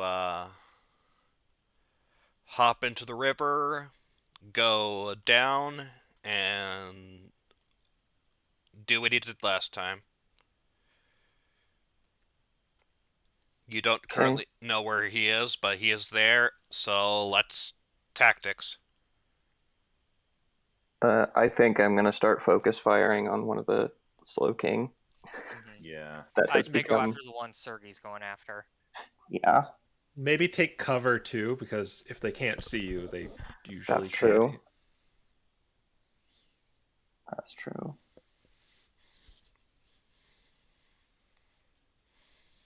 So yeah, I'm probably just gonna start firing at the Slow King.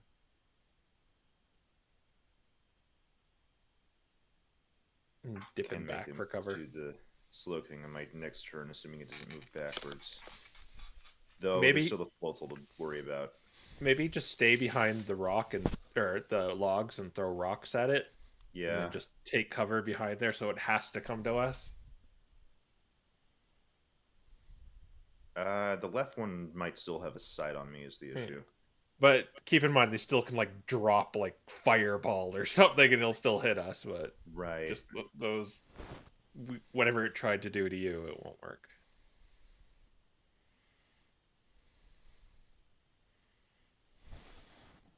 Time to throw more rocks. All right. I think that's your tactics. Seems like it. Okay. All right. Whoops. Then Harold. Alright, well, I was gonna curse this guy, but he is out of range for that. So we're gonna toss a couple of Eldritch Blasts at him. The one on the left or the one on the right? The one on the right. All right. Eldritch Blasto, go. That is gonna be one hit and one miss. Yep. Pretty sure. So that will be 4 points of force damage. Okay. And I am going to maneuver myself behind this tree, ideally where neither of them can see me. Okay. Yeah, at their current angles, neither of them can see you from that point. And that will be my turn. Okay. Then we move on to Reniel. Or Eugene, sorry, then Reniel. I am going to go behind this rock, and I'm going to shoot him with wait, am I in range still? 5, 10, 15, 20, 25, 30. Ugh, that's annoying. Okay, well, I'm gonna shoot him with crossbow. Okay. 8, 23. That'll hit. I'll do a die 8 plus 5. And I cannot fire again in the same. So it does 13 damage.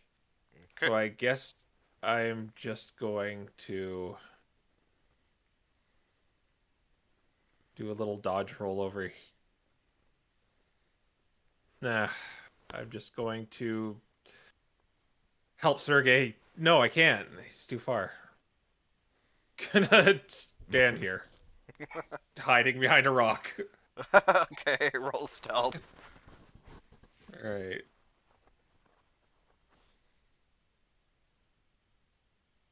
$12. You have advantage. All right. Yeah.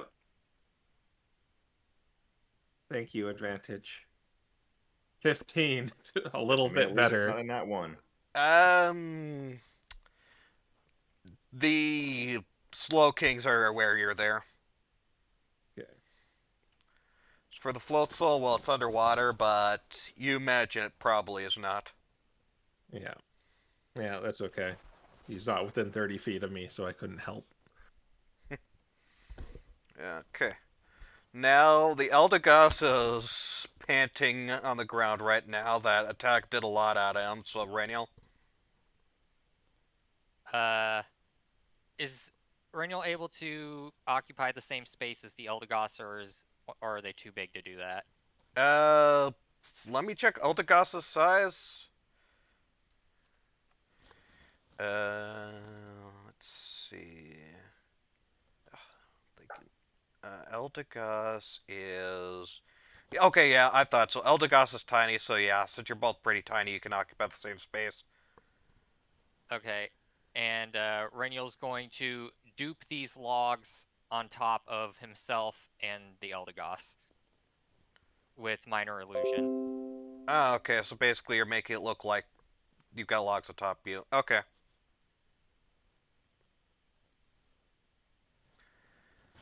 Alright, then what I will do is I'll put this new log, put it as a, I think if it's a, yeah, I think I'll just, color it white for illusion, and it should be under. Yeah. Okay. That it? Yep. Okay. Alrighty then. So, it is these guys' turn. Let's see. I believe. Yeah. Okay. So, this guy's gonna try and do the same thing the other guy did. So, Sergey, give me a wisdom saving throw. Oh boy. Alright. I wouldn't pass. I still have Bardic Inspiration. Yep, you do. I mean, that works. So to be safe, because it sounded like you were about to say 16. You passed. Whew. Lucky you. Okay. Alright. Whew. The other guy is then just gonna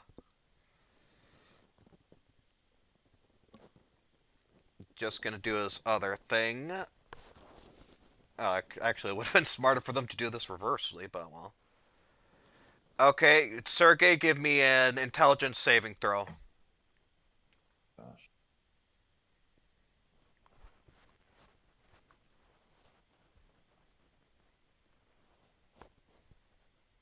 It's a flat d20. Oh, what? Okay. Okay, these guys tried peppering you with spells, but apparently they are not doing good at that at all. It's karma for killing my 3rd level spell slot. And yeah, this guy's just gonna approach as well. And this guy's gonna put himself over there. Okay. Alright. Sergey, it is your turn. Okay, well, I think we know what I'm going to do. I can Or imagine. actually- Well, they're both just... Yeah, I'm going to try to stay over here and move behind the cover.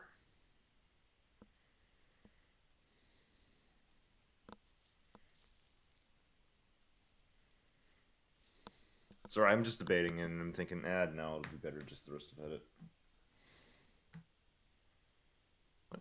Were you not able to get in range to start attacking that guy? Oh, excuse me, what am I thinking? Well, duh. Alright. I'm sorry, I'm still taken aback by the fact we've rolled 820. Yes, this has been a very high roll. This has been a very high rolling and very low rolling game. Alright. Well, when in doubt, start swinging.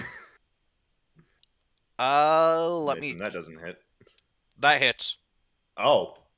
Okay. And that's 1. So there's 8. And followed by second attack. So we established a 12 hit, so I assume that hits. No, it misses. No, it hits. 6. And lastly, Yeah, that still hits. that's D4. Okay, nice triple combo on this guy.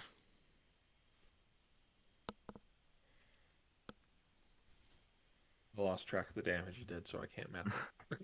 I It was was keeping track of it. 7, 6, and 8. Yeah, put the damage on. Alright. Okay, then. It is Floatzel's turn.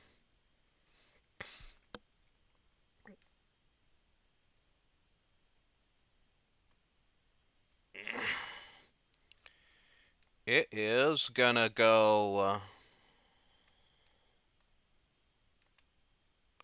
right over here. Oh. Let's see if it's able to see past his illusion. It did not. So yeah, you are still fine. And yeah, it used basically all of its movement to get there, so it can't attack anybody right now. So yeah, let's tactics. Okay, I think I need to go after the Floatzel and get it out of there. Are you gonna move it? I was gonna Wrathful Smite it. Okay, I guess I'll support. I was gonna shoot it, but if you're gonna do that, I'll go for the Slow King then.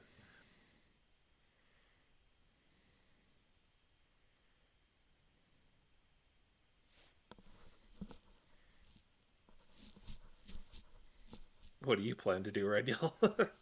Renniel's gonna sneak out the back of the logs, and then he's going to attack the Floatzel since the Floatzel doesn't know he's there with a firebolt, and then he's going to sneak back into the logs from behind so that the Floatzel just thinks that an Eevee's behind there, and he doesn't know that the logs are an illusion.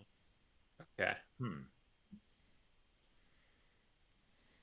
I guess I'll just keep swinging at the Slow King over here. In the meanwhile, I'll try to get rid of one of the casters. Should I damage the Floatzel, or should I just try to ensure a KO? Get rid of the Slow Slow King. Try to get rid of the Slow King, because one of these times they're going to get through Sergei's mental defenses, which aren't exactly stellar to begin with. Yeah, okay. As you saw, I only have the +3 and then just a raw d20. All right. Yeah.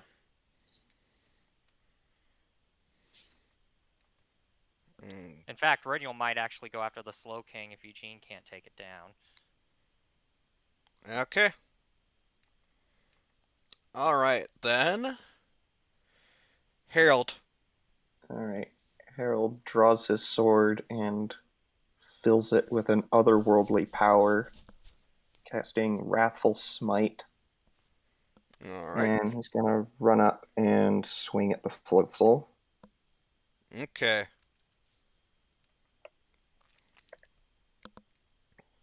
.22. That'll hit. It's going to be 5 points of slashing damage, but it needs to make a wisdom saving throw. Alright. It failed miserably. Okay. It takes 4 points of psychic damage, and it is now frightened. Okay. So that'll be 9 total. And it is now fear. Alright. And yes, that will be my turn. Alright. It is your turn, Eugene. All right. So I'm going to pop out and just shoot him with not advantage. Yeah. Though you will get sneak attack if this hits. Yeah. Which it does. 25. 8 plus 5. 3d6 for 13, so 19 damage. And then I'm going to... Okay, 38 plus... go right there and say, set him on fire, and help Renial. Renial just has to hear me. Mm-hmm. And he did. Alright. That Slow King is down, by the way. Cool. Awesome.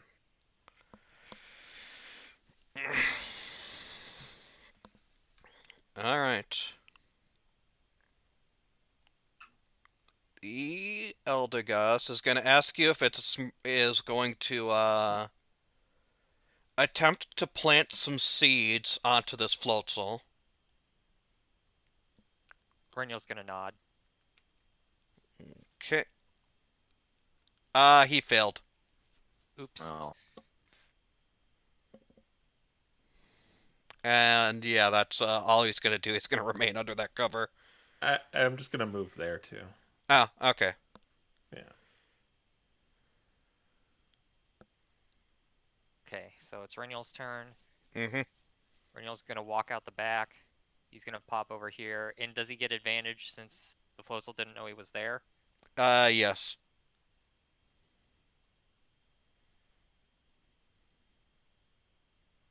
7 plus 6 is 13. I do not think that hits. That does not hit, no. Okay, then he's just gonna go back in the way he came.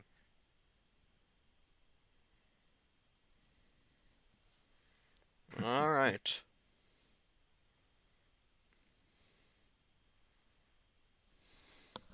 You do that. That's Alright. Renniel's turn.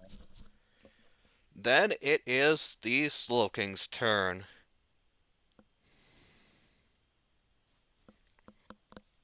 Let's see, what is it going to do?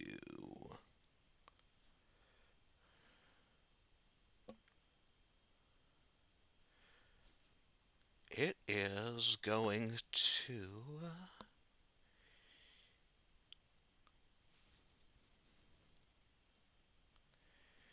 Yeah. I think it's gonna... It was not a fan of you killing its friend, Eugene, so it's gonna fire magic missile on you. They can see me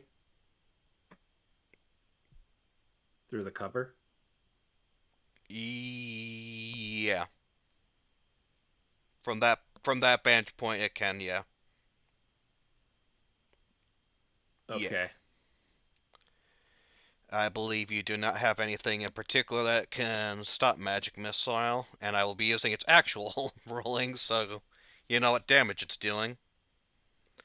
You take 11 force damage. All right.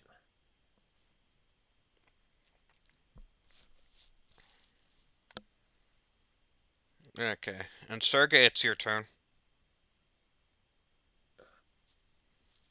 all right. Well, knowing that this thing has a magic missile now has changed a bit.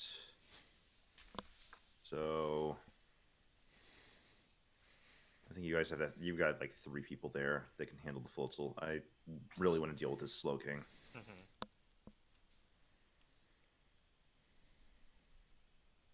So I'm gonna move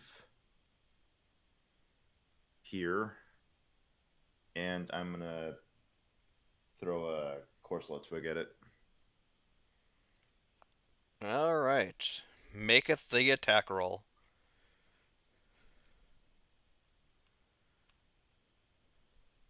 Teen. Yep, that'll hit.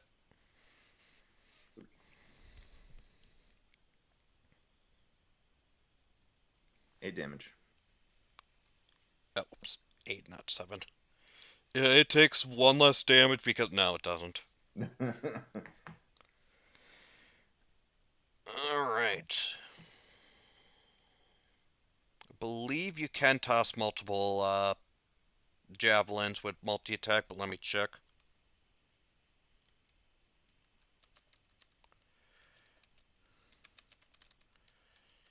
Attack twice instead of once whenever you take the attack action on your turn.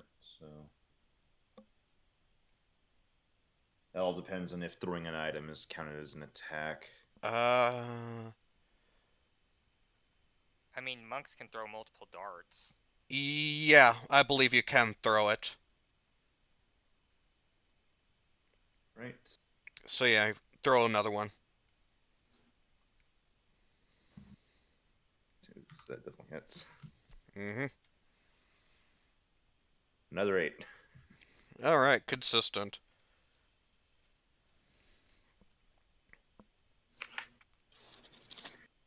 Alright. And this Floatzel is afraid of you.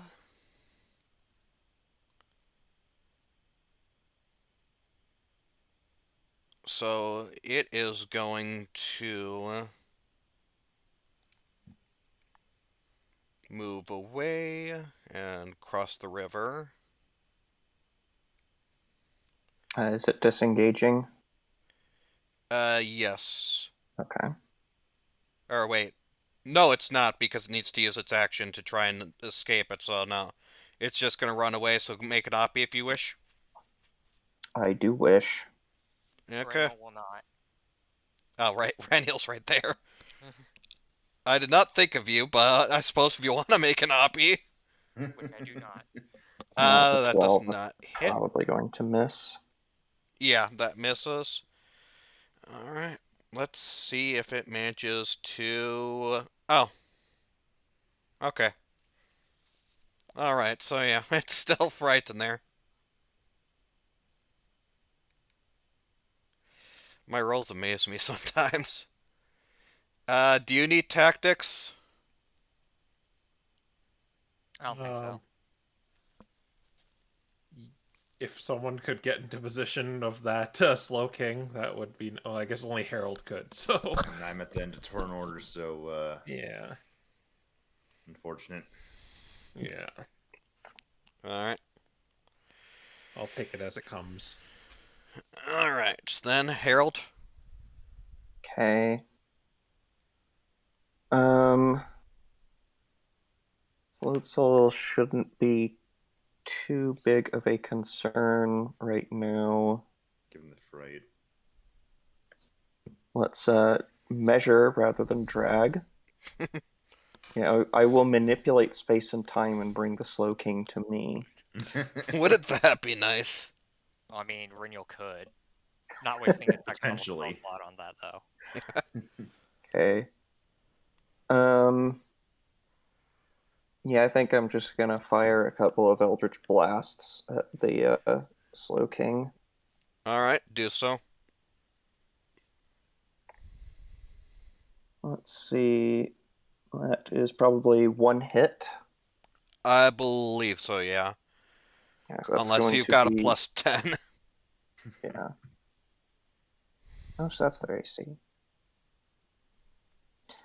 Oh, cool. Well, we got max damage on it, so that's always good.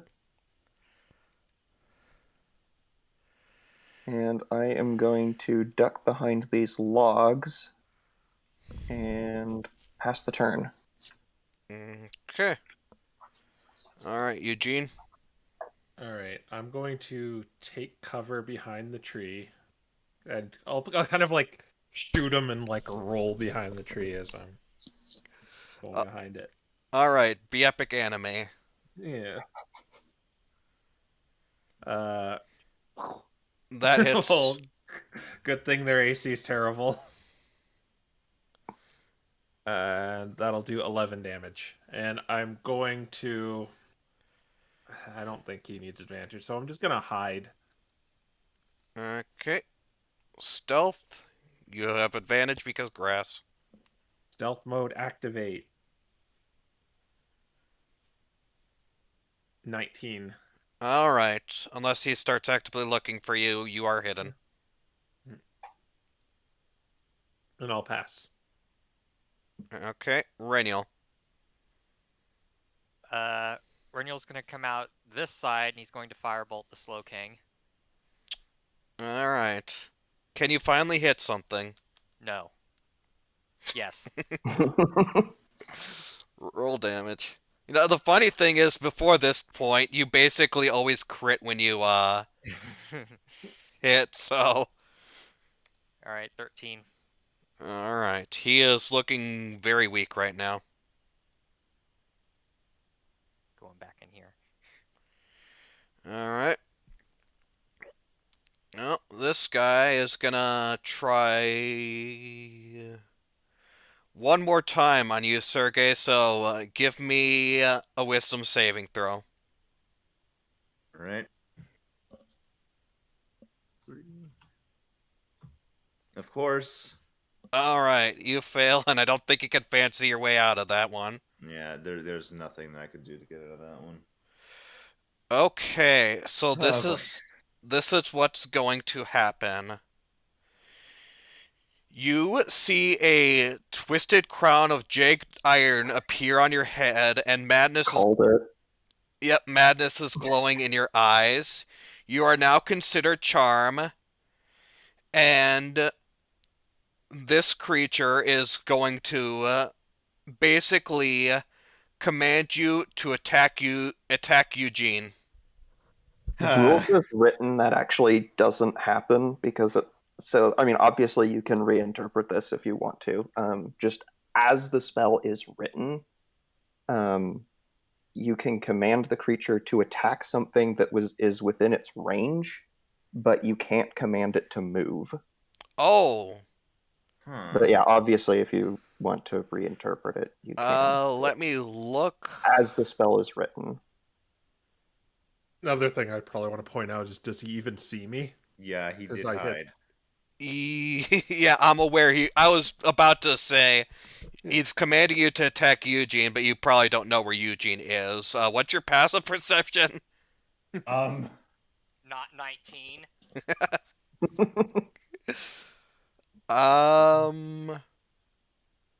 where the heck is passive perception? Oh, and it's on the target's turns, not on your turn. Wait, what the heck is passive perception? It's just. It's perception just of- your, it's just 10 plus your modifier in perception. Oh, so that's 13. Yeah. Okay, so yeah, Sergey, at this turn, you basically, because it's commanding you to attack a target that's not there, let me see what happens. Oh, you can act normally, but I think since since it's charming you, you can't attack it. Ah. I can still try to move toward it. Yeah, you can move toward it, or you can attack the floatzel if you want. I'm not within range to. Well. Is there a way to break out of this charm, or? Basically, it has to use its action to maintain it, and you can use a wisdom saving throw at the end of each of your turns to try and break it. Get each of them in my turns. Or one of us can try and break its concentration. Yeah, it is concentrating for this spell, so.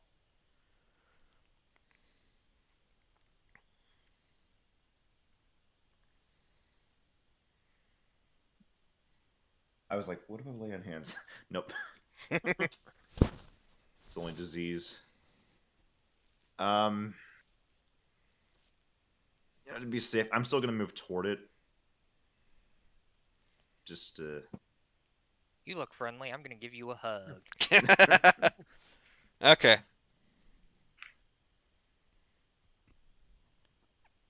Alright, and I assume that'll be your turn then. Yep. Okay. Then we move on to the Floatzel, who is gonna run over its fallen comrade and move over here. And if it doesn't break out this turn, then it's gonna leave combat at the end of its next turn, so I'll consider it basically out. And it does not break it out, so yeah, basically just ignore that Floatzel. It's gonna leave by the end of its next turn. Well, I still do have to maintain concentration to make sure that happens, but that is fine by me. Yeah, oh yeah, fair enough. Okay, so I assume you do not need tactics. Nah. Okay, No. go Although at it. I do have a question. Does Sergey still count as an ally right now, right? Interesting question. I believe He yes. doesn't. He doesn't even have to be your ally. He just has to be the Slow King's enemy.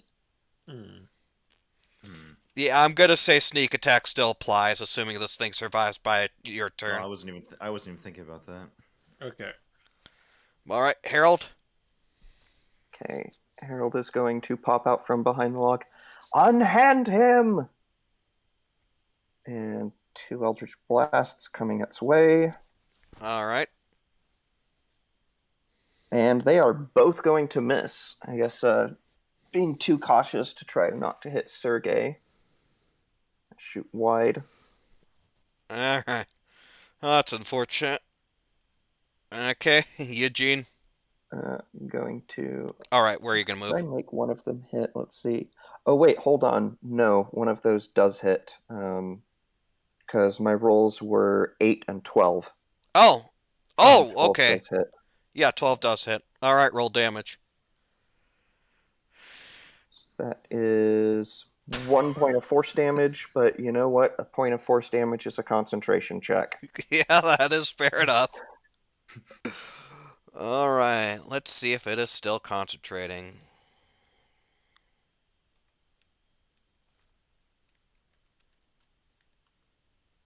It is still concentrating. Feeling. Let's see. I'm going to duck back behind cover and pass the turn. Okay. Eugene. All right, I'm gonna pop out of hiding, and I'm going to pew pew. Actually, you have advantage on this attack, so whether Sergey is an ally doesn't even matter. Oh right, yeah, I forgot about that. Um, Well, that'll hit, but you can roll for a crit. yep. Let's just roll 1d20 and see if it lands on 20. Okay. Alright. Damage and sneak attack.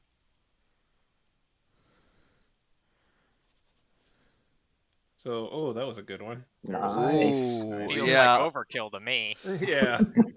That thing is down, and the Floatzel is planning on running away, so you are basically out of initiative. So now we got the stone to worry about. All right. So Well, the stone isn't attacking you at the very least. let's meet up. Let's keep this guy back. Let's tell him to stay back.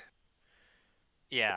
You said you needed a minute with this rock, so Yeah, let's. I'm going to hold up concentration for the time being. Yeah, you hold up concentration. This guy runs. He is gone. Renyl's He's gonna move down. up to here. Actually, what- just so we're not leaving this guy back here all by himself, can Yeah, Okay. like stay in our sights.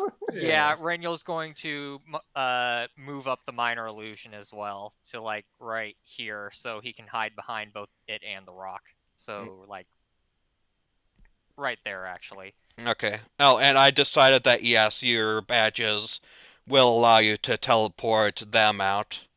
Oh, okay. Oh, cool. Okay. Oh, Well, we then- could just. Yeah, Well, Renyl's just well- gonna. Before we do that, we should probably ask him what was going on. Who else is in here? Oh, Do you know where my mother is? okay. So basically, he tells you that they were in there looking through the scraps, stuff like that, and inside the lab, which is beyond, there's this giant metal door that leads to a building here, by the way, beyond here, over here. Okay, Oh, shit, Could actually, you show me where that was again? Yeah. up here. yeah, Okay. up here. Up here leads to this giant metal building, and he says he imagines most of the people are still in the lab, but the mystery dungeon coming on was sudden. He was knocked out quickly by sudden force soon after the mystery dungeon appeared, and when he woke up, that red crystal was right next to him, and those ferals were around. If he tried to move anywhere, they threatened to attack him, and he's just felt something draining him from that crystal just by being within proximity of it. He's not sure what attacked him, but whatever it was, it came in and knocked him out really quick. How many more Pokemon are in here? There are, including Renyl's mother, there are 5 others. 3 are inside the building and 2 are out here. The building itself, the door is closed and it's unable to be opened right now because there should be water wheels on the left and right side that are moving, but for some reason they're being blocked off. Okay. I guess we can send him out. Just go back to the town and maybe tell everyone about this. He says he will, but before you send him out, he is going to give you 5 bombs just in case what's blocking the water is stuff like Explodable. yeah, explodable stuff. Okay. Is he giving them to anyone in particular, or just... Whoever wants Reniel. them. Yeah, I suppose Reniel's next to him, so Reniel. Okay, so Alright.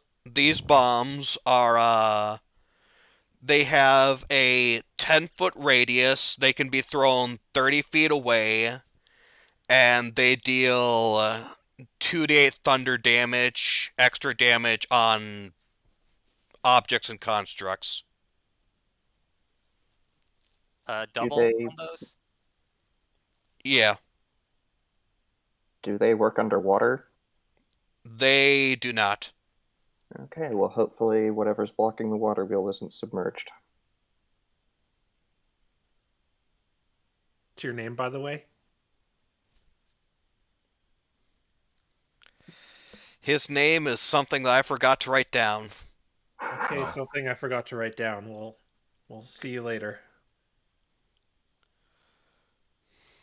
And I guess I don't know how the teleport works. Do I just boop him with it? You hold it up to him. It takes a few seconds, so you can't do it right away. But yeah, you hold it up to him, and after about 30 seconds, he'll disappear. Oh, dear. Okay. It's like holding the A button as the little bar slowly charges up.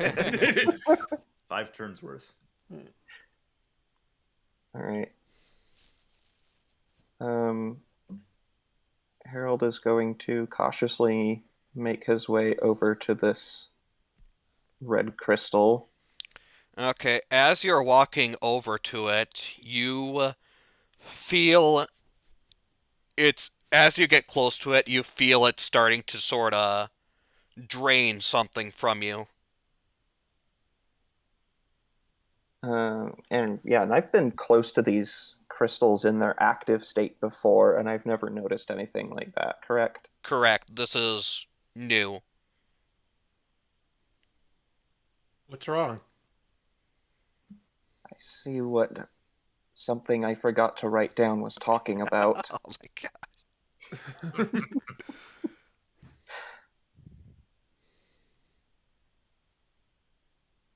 I'm not Then- sure it's a good idea for me to attempt this.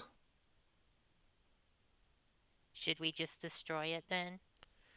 Isu, that's his name. His name is Isu. Okay. Yeah, I'm inclined to think so. I'm going to step up as well. Does the effect seem to lessen for Harold with more people in proximity? It does not.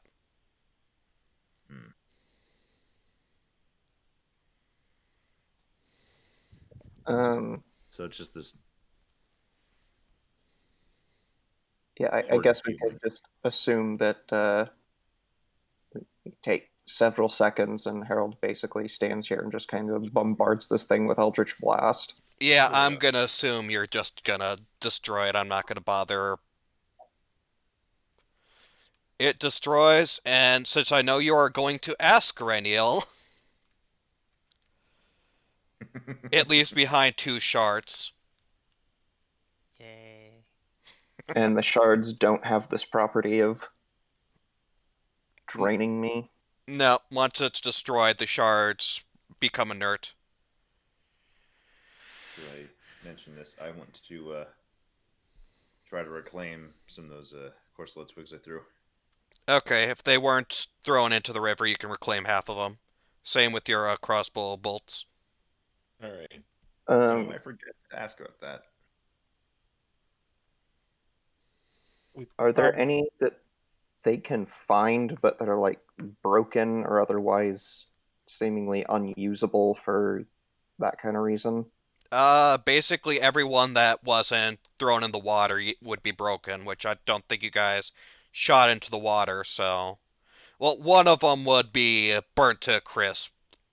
One of Yeah. the bolts would have been burnt to a crisp, but everything else, yeah, would have been broken.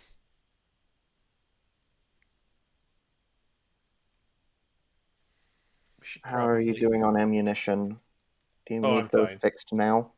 No, I still have like 29. Sergey? I mostly use these pebbles. I don't really need help with twigs. Alright, let me know if you run short. Yeah, if you're gonna put them in your inventory, put them as like broken or something like that, just if you want to have Harold mend them later. All right. We should probably hurry and go those other two directions. There might be more of them. Renial wants to go up this way. Should we go together or should we split up? I think we should go together. It makes sense that the water wheels would be on the side closest to the lab. Yeah. And if we need to get to the other side, Harold and Sergey can probably go do that. Renial nods. Yeah, we're gonna go over it in this direction. Okay. Then you are going to go left first? Yes. Yeah, we're all on this side. Okay. Alright, I'll get you the map soon, but let me describe. So, as you go to the left, what you see is the river itself is beginning to widen up to the point where there is no longer any land. It is all river. Oh. I see. Is the water flow weaker out in the open water? It is actually. That is a good question. It is. Once you reach the open water, it is a lot weaker. Okay. I'm a little wary of sending anyone out there because there might be more of those guys in the water. My thoughts exactly. And where's the water Um, wheel? Yeah, moving out to around here. Can I see anything, or does this look like just a big, open, empty stretch of water? It looks like a very long stretch of water, yes. Likely, if you're going to find the water wheel, you're going to have to find some way of fording the water. Can I see under the water here? You notice that the water... Give me a perception check.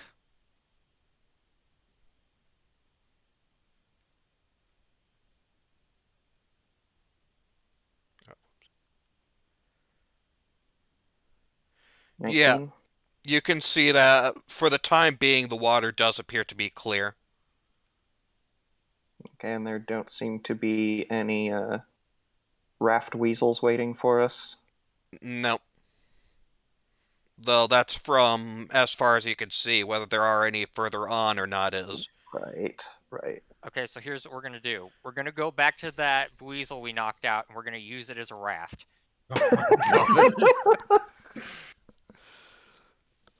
What I want to do is I want to pull out the spyglass and look over here. Do I see anything out in the distance? Okay, interesting question. With that spyglass, you see that as you go along this river, eventually there are a bunch of whirlpools that'll drag and pull anyone who enters them under. There appears to be an iron bridge far off in the distance. There is more whirlpools past that iron bridge, and you can see that there is the water wheel on the far side, and there is a bunch of what looks like a bunch of broken junk that might have been from the lab or something like that. blocking the water. And it's really No. odd because the water is moving your direction, but the water wheel is being but the water is also being blocked by a bunch of junk, and the water wheel's beyond that. Well, I found the water wheel, but there's a bunch of whirlpools and junk in the water. There's also a bridge over there too. Does it look like the bridge it would connect to something like here? Uh, from what you can see, give me a perception check, but it looks like the bridge is just connected between like the two large ground holding up stuff. All right. Where's my perception? +9. Well, Nope, doesn't look like there's anything suspicious about the bridge, though oddly you don't see any Pokemon on the bridge as well. it looks clear over there though. Maybe we could fashion a raft out of these Renyl's already over there piles doing of it. log. Yeah. Yes, you're gonna need more than just the logs around here, but if you want to go back, pick up the logs and fashion a raft, you can. Yeah. Renyl's going to be fashioning a raft while other people bring him logs. I guess I'll probably That's stay back too because I'm not. Maybe send Sergey to go pick it up because I probably wouldn't be able to pick up a Right. bunch Yeah. of log. Yeah. I'll go ahead and help with it. Okay. And of course, we have the tent still, correct? Use that for sail. You have a Wind Waker. Mm. All right. So you guys, I won't have you guys like go across the map and stuff like that. You guys, take these logs. You go ahead. You use your tent, your magical tent as a thing, and you create yourself a raft. Had it all prepared. I assumed this was what you guys were going to do. Yes. All right, and I guess I'm using my rope for it, and I guess someone else needs to use a rope. Still got the 60 feet. Yeah. All right. Then yeah. Eugene and Reniel going down the river. Okay, and you're gonna use the Wind Waker to push it. Propel it. Yeah. All right, you may do that. Yep. We might want to prepare for a battle just before we set off. You know, just prepare for the worst. Getting knocked off, you know, stuff I'm like just using that. That reminds me, I'm using a light wind for this rather than a moderate wind. Yeah. So Okay. Um, All right. It would not hurt to have something to function as an oar, even though we do have the wind. yeah. So I guess we'll just bring along, 3 logs to act as oars. Zuri grabs the 2x4 he's got. I got the 10-foot pole. I got the 10-foot pole to maybe steer us too. Okay. All right. So, did I make this thing a mount? I did not. Now it is a mount. Okay. So you are. Sergey disagrees with that, but you are Okay, I off. don't know why.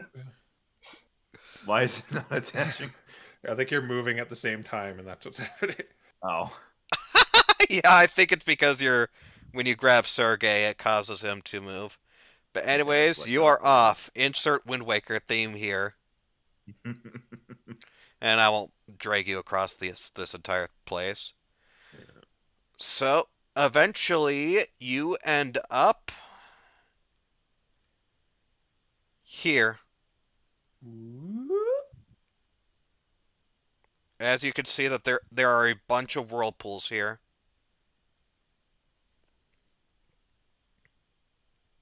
What do you plan to do? Well, we have the oars. Maybe I should hand the who's using the oars. Yeah, who's using the oars? Renyl. You sure about that? Well, I mean, we've got multiple. What else is he gonna do? Right. Well, Sergey's definitely going to be trying to use the ore. In fact, he's gonna stop the wind so that we can better navigate ourselves through this using the ores specifically. All right. I would like to use one of the oars. I'll try to steer us in the right direction with the 10-foot pole. Okay. So Reniel, Harold, and Sergey are using the oars, and Eugene is using a pole to steer, correct? Yeah. Okay, then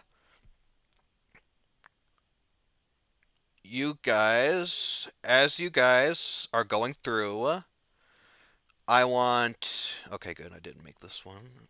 I want each of you to make me an athletics check to sort of forge your way around these. This will be a group check, and what does matters is how high you go. And thanks to Harold, or thanks to Eugene using his 10-foot pole, everyone make me athletics checks, and this will be a pretty easy group check. All right. Okay. You've got to carry me on You this. say that. 11. 15. Straight roll. Oh my goodness. Wow, you rolled lower than Reniel. Oh. I was gonna say, should I cast Enhance Ability? Okay. Luckily, though, as I said before, it is a pretty easy check.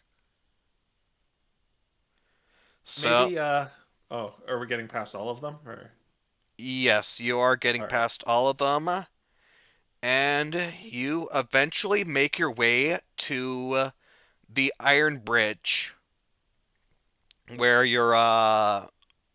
it is sea level, so you are stopped. And what you see on here is let me get to the right point in my notes. You see 3 Floatzel who are knocked down and out, and you see broken pieces of red rock here.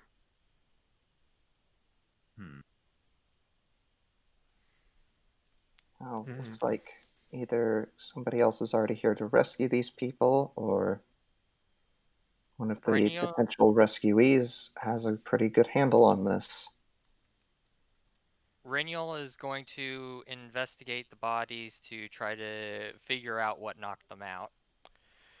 Okay, roll me investigation or medicine. Your Let's see choice. what I'm gonna roll.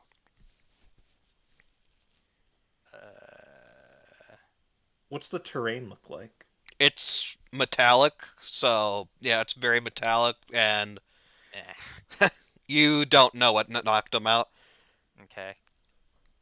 It's very metallic, very smooth, straight. What are the smells in the area? Uh, Smell like give me perception. an advantage.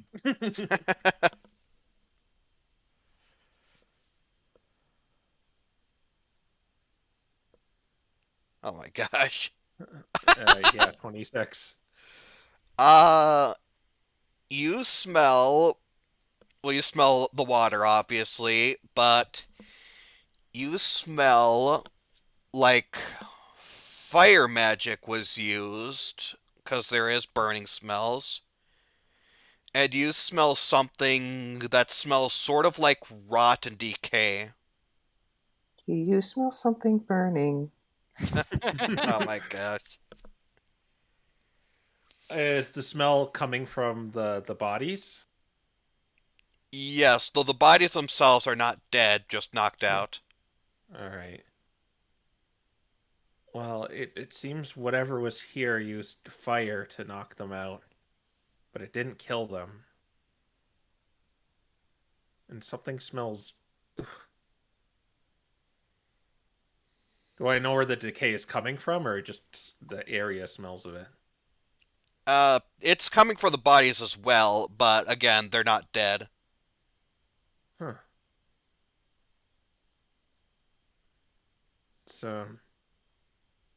That's eerie. Well, maybe we should just make the water wheel become unstuck. The water wheel's still a bit farther away. Yeah. Okay. Yeah. We'll keep going. We Okay. got original way now, so we gotta.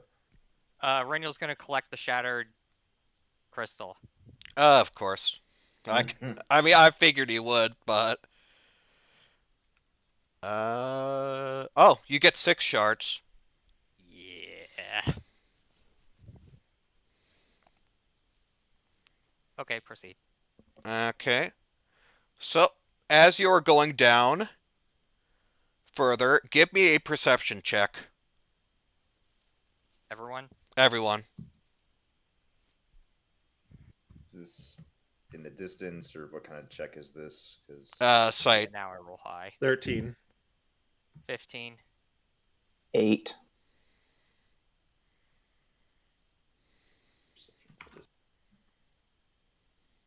18.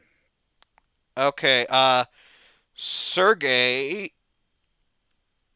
and Reniel, you see on the left side there appears to be some cracks in the wall. Just about water level above the water. And Sergey, you see further ahead, not only is there whirlpools, but there is also a few float souls waiting inside the water. Alright, let's be careful about this. We've got more than just whirlpools ahead. Okay, so we didn't like climb out of the rat, so the iron bridge is still ahead, right?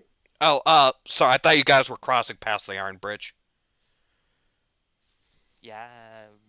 I mean, that was the idea, wasn't it? I'm not entirely sure I'm visualizing what the Okay, setup is here. so you passed by where the map is currently at, Right. Mhm. and then there's an iron bridge that's in the middle of the river.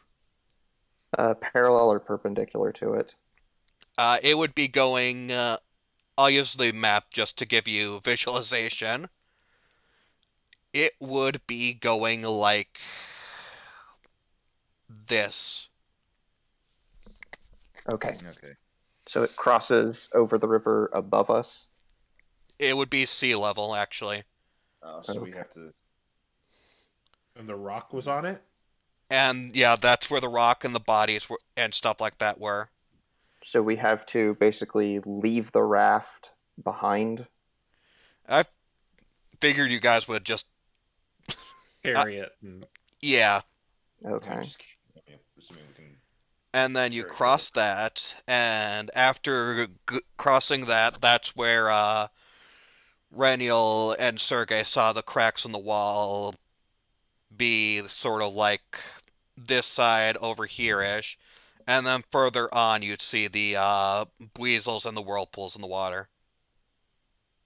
What- Okay, does anything look like... Is there anything coming out of the cracks in the wall? Nothing in particular, no. Do we blow it up, guys?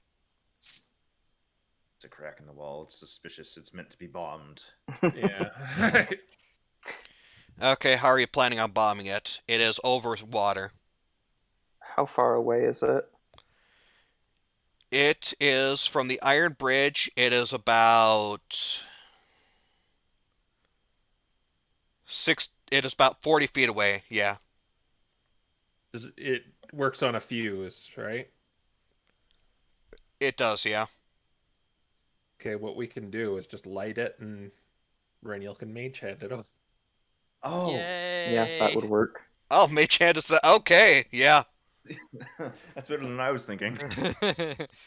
I was thinking like, oh, we're gonna have to time the fuse and actually throw it. Hold it over your head for a little while for it to blow red. Exactly. Wait for it to start glowing and throw it at the right timing. Okay. You light the fuse. You do that, and are you gonna Mage Hand it over, Reniel? Yes. Okay, you do You know, that. we're gonna light the fuse, but we're not gonna mage hand it. We're just gonna leave it on the We're just raft. gonna hold it. Just wanted to make sure. We have to keep it with us to make sure it explodes properly. But yeah, you cause a boom and you see a cavern in the side of the wall. Let's see what's in there. We go in there. We check. Did that? I have to ask this just because. Did that happen to alert the Floatzel? No, they are too far away for it to alert them. Okay, good. All right. You go in and you see a sort of small cavern. You walk through it and eventually you see a lone treasure chest inside it.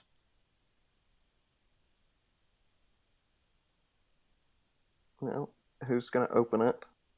I'm gonna walk up and open it. All Be right. warned, we have a hostage. You'd better not try anything fancy. I'm gonna open the chest. Okay, roll d4.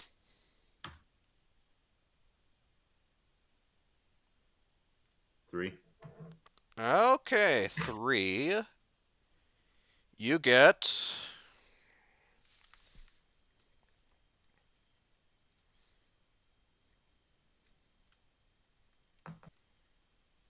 52 gold.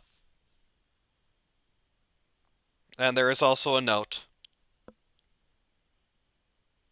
First, I'm gonna hold up the gold and hand it over to someone to start splitting out, and then I'm gonna reach back in and grab this note. It'd be 13 each. Okay. The note reads, "Hey, do you know a doctor? I'm feeling a deep pain in my chest." Oh wait, I am a chest. I warned you we had a hostage. And then he's gonna light the chest on fire. Are you gonna light the flammable? Which chest are you lighting on fire? The one that we took the note out of. Okay. You light. That's right. Having a hostage has nothing to do with this. He's just setting it on fire. Okay, you light the chest on fire, causing wanton destruction of a random chest. We You know, should... perhaps that one could have been buoyant. Maybe it could have been like thunder resistant or Well, Start now it's collecting chests. well, now it's just a number on Renyul's kill count. Yes, the kill of an inanimate object. Before we go forward, maybe we can try outsmarting these guys before rafting right into their Oh, territory. it keeps going. The cavern keeps going beyond this. Oh, okay. I didn't know that. Yeah, sorry, I meant to mention that, but Okay. All right. Yeah, let's keep going then if we can circumvent it. We're gonna Mhm. probably bring our raft to the entrance, and we're gonna leave it behind here. Or Someone wanna? probably kind of cumbersome to. Yeah, bring it. let's. I mean, we can come back for it if we need to.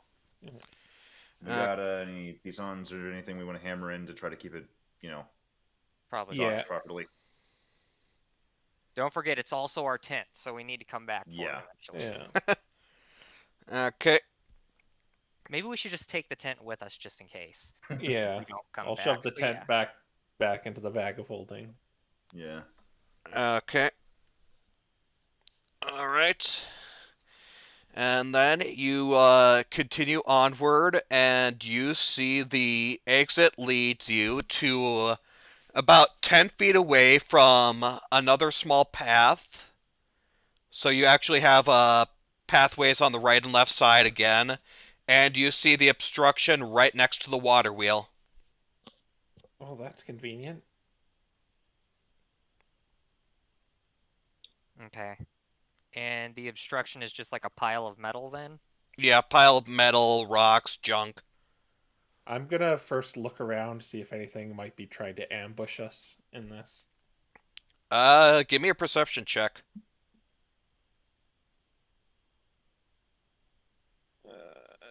Boop, boop.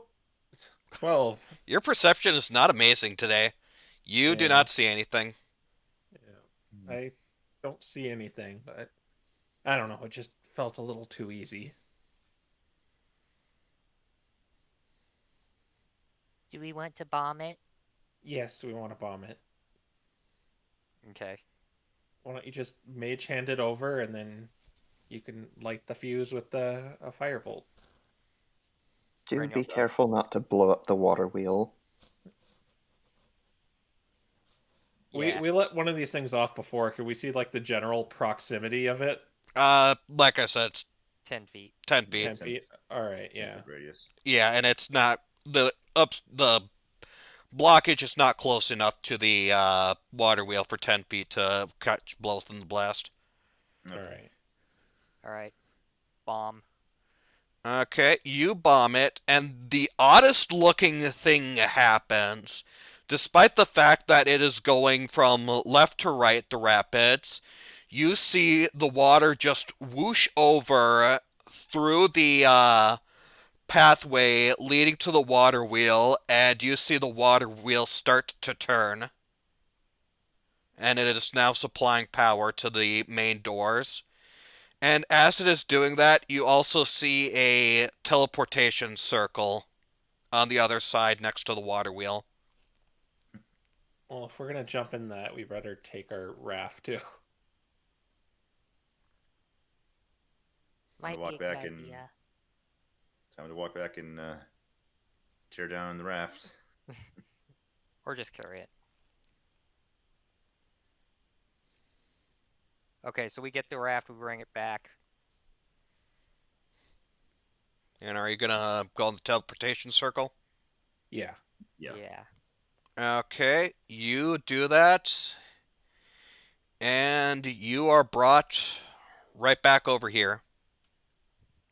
Yay.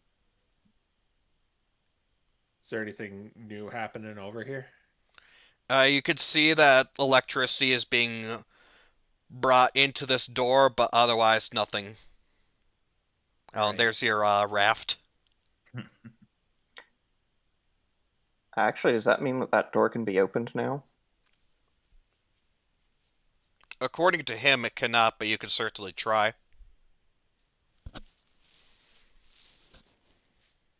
These are electric locks, not pickable locks.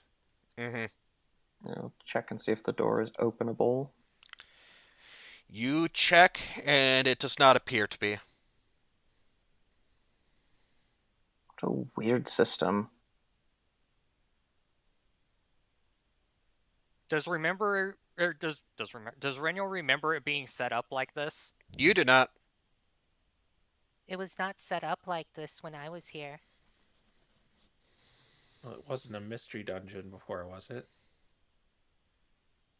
That depends on how you look at it. Hmm. What do you mean? That depends on how you look at it.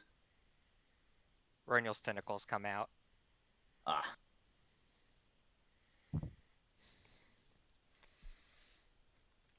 Grab Should the we- raft. We are wasting time. Should we break up the raft or should we put it in the river and try to ford it? The water is flowing. Yeah. Oh. Yeah, the Right. water there is back to its normal strength. All right. So, should we break it up then? Because I have my rope on there. We might need it. Let us take the raft with us. Perhaps the other side is symmetrical. All right. If it is not, then we may break it up. All right. We'll go to the other side then. Okay, are you gonna split up or go all together? I assume all go together. Yes. Yeah. Went all together. Probably needed to go all together if we're carrying a raft. Oh yeah, fair enough. Okay, north or south side? North side. North, yeah.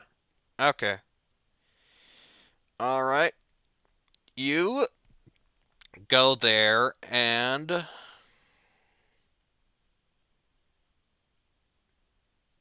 you see that it is not symmetrical. This seems to be a normal path, but there seems to be a 10-foot metal pole hanging on the north side, just lying in the water. But beyond that, there doesn't seem to be anything stopping you from just walking on. Right. I guess we're gonna break up the raft in that case and get all our components of it back. Yeah, while they're doing that, Renyl's going to check out this thing and try to Um, determine what it is. Before Renyel gets there, Harold is going to see if it looks like anything from the pole is reaching into the river. Oh, it is. It is being poked out of the river. Okay. Oh, okay. Yeah. Oh, like it's Yeah, Like it's a hard lever? to up from the river. it's hard to show, but yeah, it's pointing up from the river, so So is it going onto the shore or is it like sticking straight up? it's going onto the shore. But it's like a giant lever, right? It's less of a lever, or at least it looks like less of a lever and more of just a 10-foot pole that's metal. But anyways, you're gonna look at it, Raniel? Yeah, he's just gonna check it out. It is sparking with electricity. Okay, that was the next thing I was gonna ask, if his main was kind of standing on end because of electricity. Yep. There is something is generating electricity in the water and it is going up that pole. Okay. He relays this to everyone else. All right. So, maybe we do want to go on either side because it seems as though we probably should not go in the water.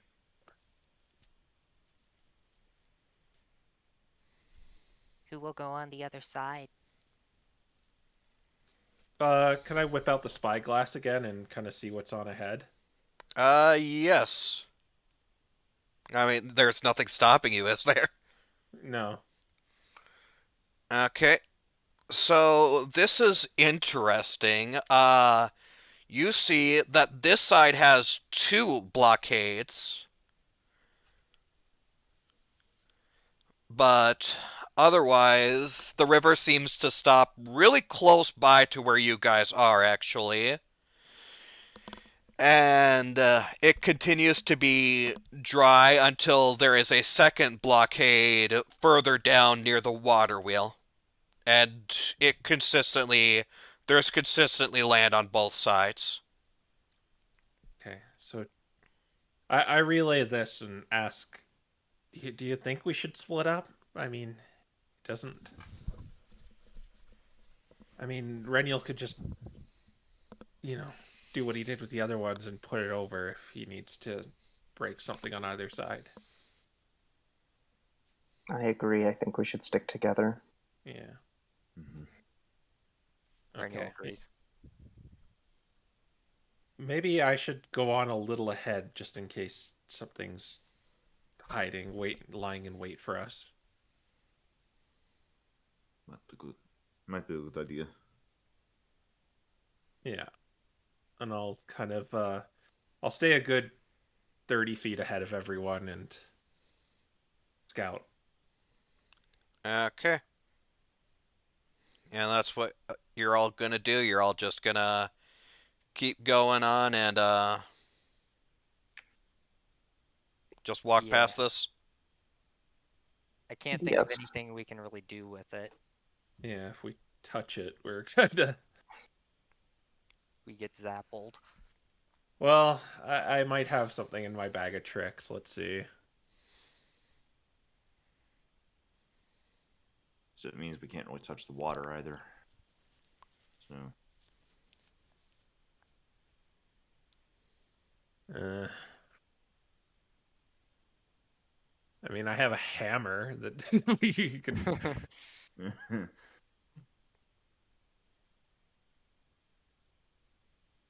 Yeah, let's we could probably take it out of the water somehow and maybe make it so the water's safe, but otherwise I don't know. Renyl's gonna tug on it with Mage Hand. Let me check what. I Wait, doubt Mage Hand is strong enough to move it, but let me check what's Mage Hand's weight. wait a minute. it's 10 10 pounds. pounds. Wait a minute. Uh, Mud sport. oh, let me check Mud Sport, see what it does again. I believe it is going to give Sergey resistance to lightning damage. Mm-hmm. Okay, that's resistance, not immunity, but do you want to use Mud Sport and then take it out? What do you guys think? Well, I do have a grappling hook. You could maybe use that because I doubt hemp would conduct electricity. I don't That's believe it true. does, no. Just could use mud sport to effectively get it around safer. Well, Reniel could just tie the That's true. end of it with Mage Hand. Yeah. Okay, so you're Okay, gonna... let's. Yeah, we're gonna rope it up with Mage Hand and then pull it out. Okay, you do that. You pull it out, and if I can actually grab it, it is no longer sparking. Oh, so it's the water itself, or just He this said there thing? was something underneath that was generating electricity, but Okay. we now have a metal pole. I'd still be careful of the water then, because Yeah. I think that was its purpose, just to alert us, hey, the water is zappy. Okay, so you're gonna leave it, or are you gonna take it with you? Well, I think we should take it with us because this is 15 feet. Yeah, True. a 15-foot full. I guess we could just shove it in the bag of holding. All right. You never know when you need 15 feet of pull just to cross a gap. All right. You now have that. 15-foot metal pull. All right, now we move along. Yeah. All right. You move along. You eventually reach near where the first blockade is, and Eugene, since you're scouting, give me another perception check. Watch it be a force. Oh, 16. Okay, you see that beyond the blockade, there is two sleeping Galvantula and a Grumpig who's next to another one of those red rocks. What's the terrain look like? Muddy, but still able to be stood on. Goody, another one of these. Would I be able to see the terrain on the map just to see if there's any like tactical advantages we could do? Sorry, I thought I pulled the map over. I thought I put you guys on the map. I forgot I did it on the other screen, on the other thing. Whoops. Ah. Okay. So yeah, you've got those two Galvantula, they're both asleep, and then you've got that Grumpig there, and the obstruction is right here. All right. And that Grumpig looks similar to.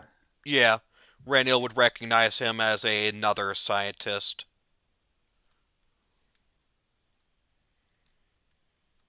So this obstruction is like it looks like something we could clear with the bombs, right? Correct. All right. Which way is the river flowing? It is flowing from right to left, though. Okay. As you noticed with the previous one, whenever you still break it, it still, for some reason, seems to go opposite, go whoosh in. All right, I'm gonna go back to the party and kind of relay all this information. Does the muddy ground look like it's at the level of the river bottom? Yeah, it's about 10 feet down. I suppose first thing is first, I should get him to safety. Yeah. Perhaps we could do a little bit of a combo. You get him out of there. And then bomb it. And then bomb it, yeah.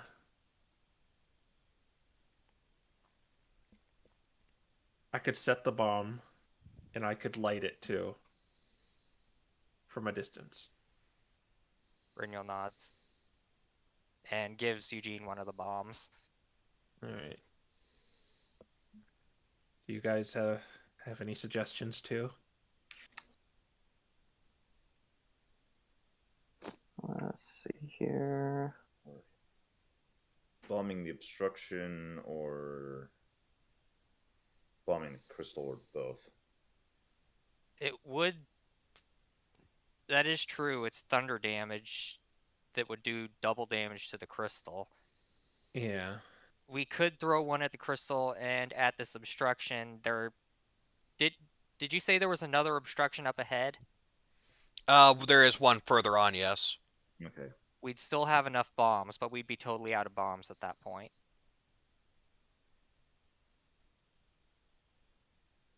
Probably something for. Yeah, there's probably something for all 5. Yeah. So,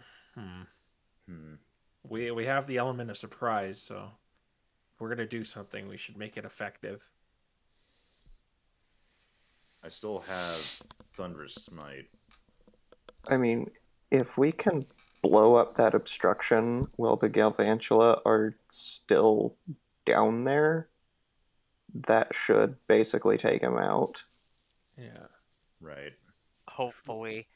The rock would still be there, though, and the concern is we wouldn't be able to destroy it. But wouldn't it get got you. electrocuted? Oh, yeah. Mm, Does it take electric damage? the other issues. I don't know, does it? Well, we've confirmed previously that it does take double damage from Thunderous Smite. He means like lightning, because the water.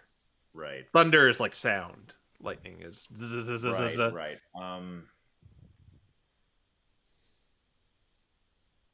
Killen's previously used. That's true. She did use the lightning stuff on it. Oh yeah, she did. She used lightning lure on it. All right. With that information, I think we can risk it. How long does it take for the bombs to go off once the fuse is lit? 6 seconds. Around. I think that should be enough time. Where should I place it if I'm gonna... They're sleeping, by the way. Like place it on the opposite side of the obstruction. So like right here. They don't work in water. Yeah, I was gonna say Well, I like mean, right, against the okay. right Oh. here, or like right here. I would think you want it towards the bottom of the thing, don't you? Well, yeah, I mean it's gonna be like on the river bottom, but Okay, so I'm gonna try and place it here. Reniel, you get him out of there. And then hopefully water goes sploosh. It goes. That's the plan. Of course, we don't light it until we get him out of there. Yeah. Though I'd expect that maybe they will wake up the moment he's away from the crystal. Yeah, probably. We All ready? All right, I'm gonna try to get in close. So I'm probably just gonna huck it from here. Okay. Roll stealth to get that far. All right. I'm gonna get a little closer. Advantage. 23. Okay, you feel fairly secure getting there. All right, and I'm gonna throw the bomb. Try to throw it like right there, like just kind of just dropping it. Don't do it yet. Yeah, but yeah, that's my plan. Okay, Reniel. Reniel's simply going to ready his action to vortex warp him out of there as soon as the bomb goes off. Wait. Yeah. Why not just do it now? Well, they'll probably wake up. That was my idea too, is they might wake up the second we take him out of there. What I was going to do is throw the unlit bomb there. And then pretty much Reniel and I are going to... He's going to vortex warp and I'm going to produce flame at the same time. And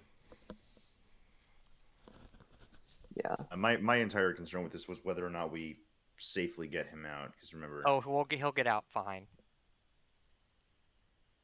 Okay. Hopefully. So you're going to produce flame and vortex warp at the same time. Is that the final answer? Maybe we should. You vortex warp him out, and I'll ready the action to produce flame at the bomb once he's out of there. Okay.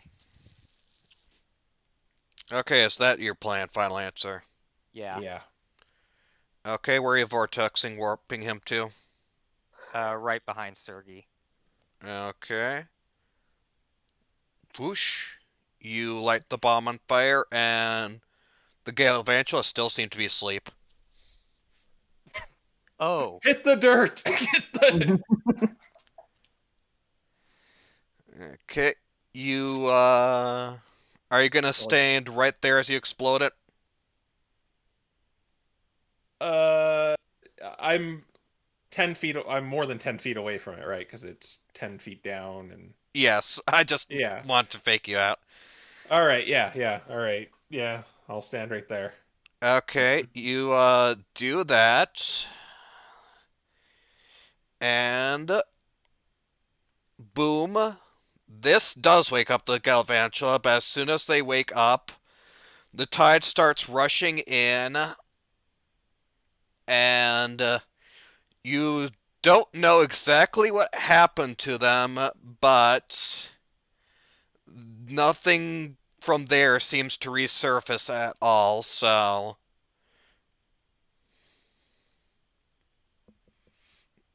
the rock and the Galvantula are gone.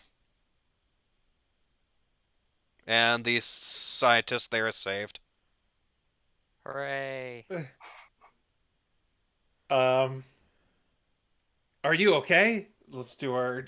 You saved the NPC dialogue. Yes. Thank you. Those things had me there. I thought I was going to die. You know why the water is? It seems to be electrocuted. Do you know why? Oh, yes. I noticed that there are lanterns inside the water that are causing it to spark in certain areas. Okay. Do you know a good way of checking? They're down there.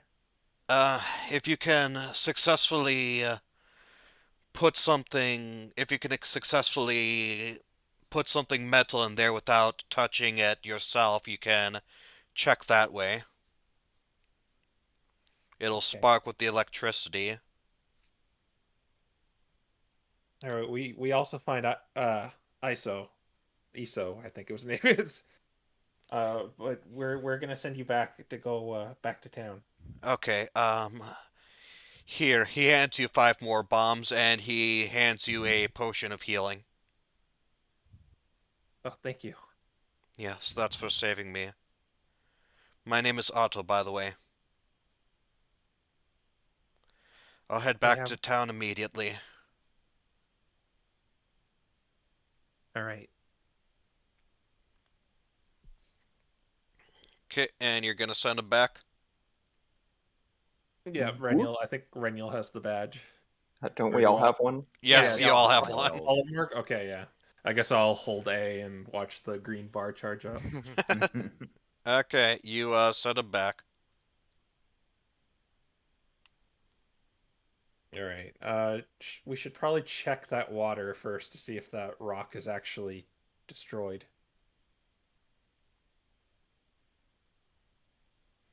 We go over to the spot where the rock was at, then grab the metal pole and. Well, have I have a bucket, so we could just tie the rope to the bucket and throw the bucket in. Is it a that metal? works too. Yeah, it's Yeah, probably a metal metal bucket. Or just have Reniel mage hand the bucket.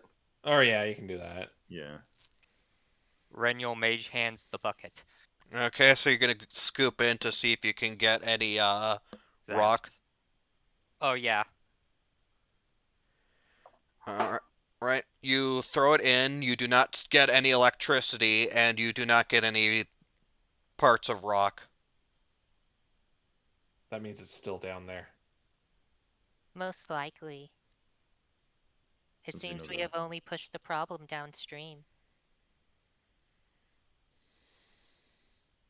We avoided those Gravantula. Galvantula. Gavantula, yes. Maybe poke your heads down there. Yeah, Harold's gonna stick his head under and see what the situation seems to be. You do not see the rock down there. Are there like drag marks on the ground that suggest it was carried away by the current? None that are particularly visible, no. So the current is going this way, right? Yeah, Right. I thought it was going. Yeah, I thought Oh, it was right. going. it's going Right. this way. It's going this way, but for some reason, when you break the thing, it caused the water to still flow that way momentarily because this mystery dungeon is weird. But yeah, let me plop you a note since this is confusing, apparently. Seems So like it's going this way in this direction, but over So here it, it's going this yeah, way. so it goes this way, that way, and then this way, the other way. why can I not get him note up? Right around here. Let me just draw it.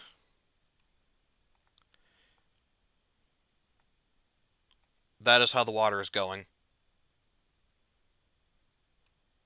Oh, okay. All right. So it's like it went this way and then started flowing back this way. And I assume there were no signs of the Galvantula down there either. Nope. We gotta go back. Well, we're having to go back that way anyway. Yeah. Let's get rid of that other obstruction further upstream. Yeah, good idea. Okay. So you're just gonna keep going on until you either reach the obstruction or see anything interesting? Yep. Yeah, we'll do the scouting method again. Mm-hmm. I go on 30 feet ahead. Okay. Alright. So far, things seem to be quiet for quite a bit, but eventually, as you're scouting ahead, you notice two random bulbs that are just lying there on the ground on both sides of the river. So to be clear, electric lights are a technology that exists in this setting that we're Yes. familiar with. Yes. Okay. All right. Kind of a light bulb goes above my head too. All right. So I think I see light bulbs. It feels weird saying that up ahead, and perhaps we need to light them both. We could do that by using the metal pole, but we only have one.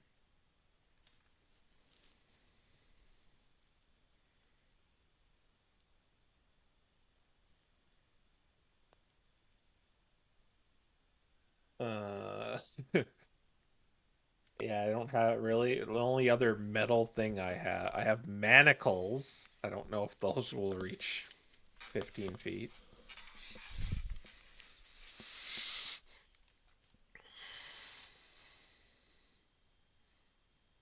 Why don't we keep going for now and we'll worry about these if we need to. Yeah. Can we move the light bulbs, or are they like immovable? Can you? Are they? Renyl's gonna try to mage hand one of the light bulbs. You are unable to.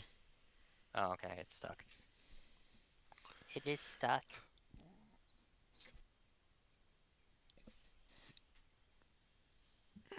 I should have probably bought that chain. Is the water electrified here? Pull out the bucket again. You pull out the bucket, you splash it in, and yes, the water does appear to be electrified around this area. Okay.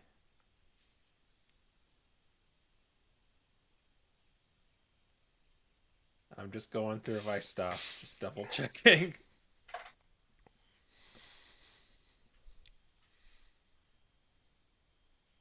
I mean, we could try and light one of them. Is there a way we could saw it in half, lengthwise, to get 215? That's not how that one works. You get 2 7.5-foot poles. No, that's if you cut it down in the center. middle. But if you cut it down Oh, the middle, lengthwise. it's Split it in metal, half. so that's going to be quite difficult, and you could Take a lot certainly, of time. yeah, it's going to take a lot of time, but you could certainly try, and it's going to be hard, but you could certainly try. Maybe we Oh. could link a bunch of I know- caltrops together. Okay, Renniel's going to go up to this one, and he's going to put his paw on it and cast Shocking Grasp. It lights up for the moment the spell lasts, and then it fades. Okay. Oh, you'd need to get to the other side.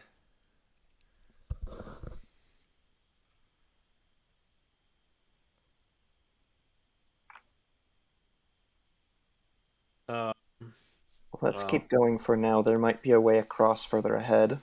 Yeah. Okay, yeah, we'll keep going forward, but keep that in mind.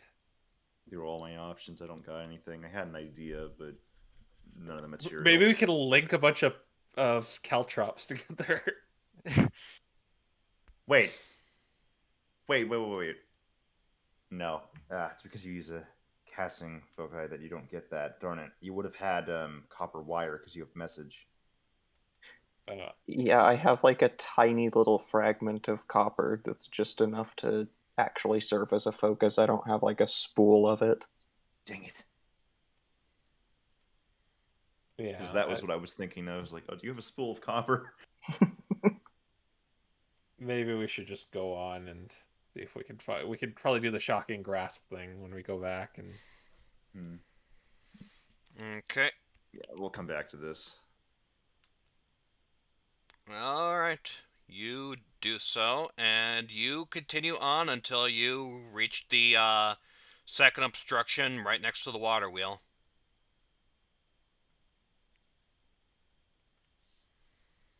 Idea. You said there's metal in the wreckage of the obstruction, right? Yes.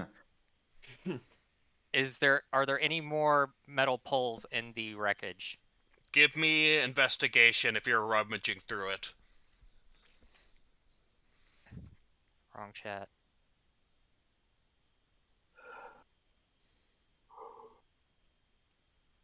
$19. Yeah, you could see, you could find another metal pole in there. Okay. all right, Metal pole collected. could someone get around to the other side so we could pull this off? Well, if it's like before, is there mud on the other side? There's mud on the ground, yeah. Okay, we can just cross over on that. Yeah, someone wants to be over on that side then. I guess that would mean we have to climb like 10 feet down. Yeah. And You'd then have to go. You'd have to climb go up. down and then climb up through the mud, but you can.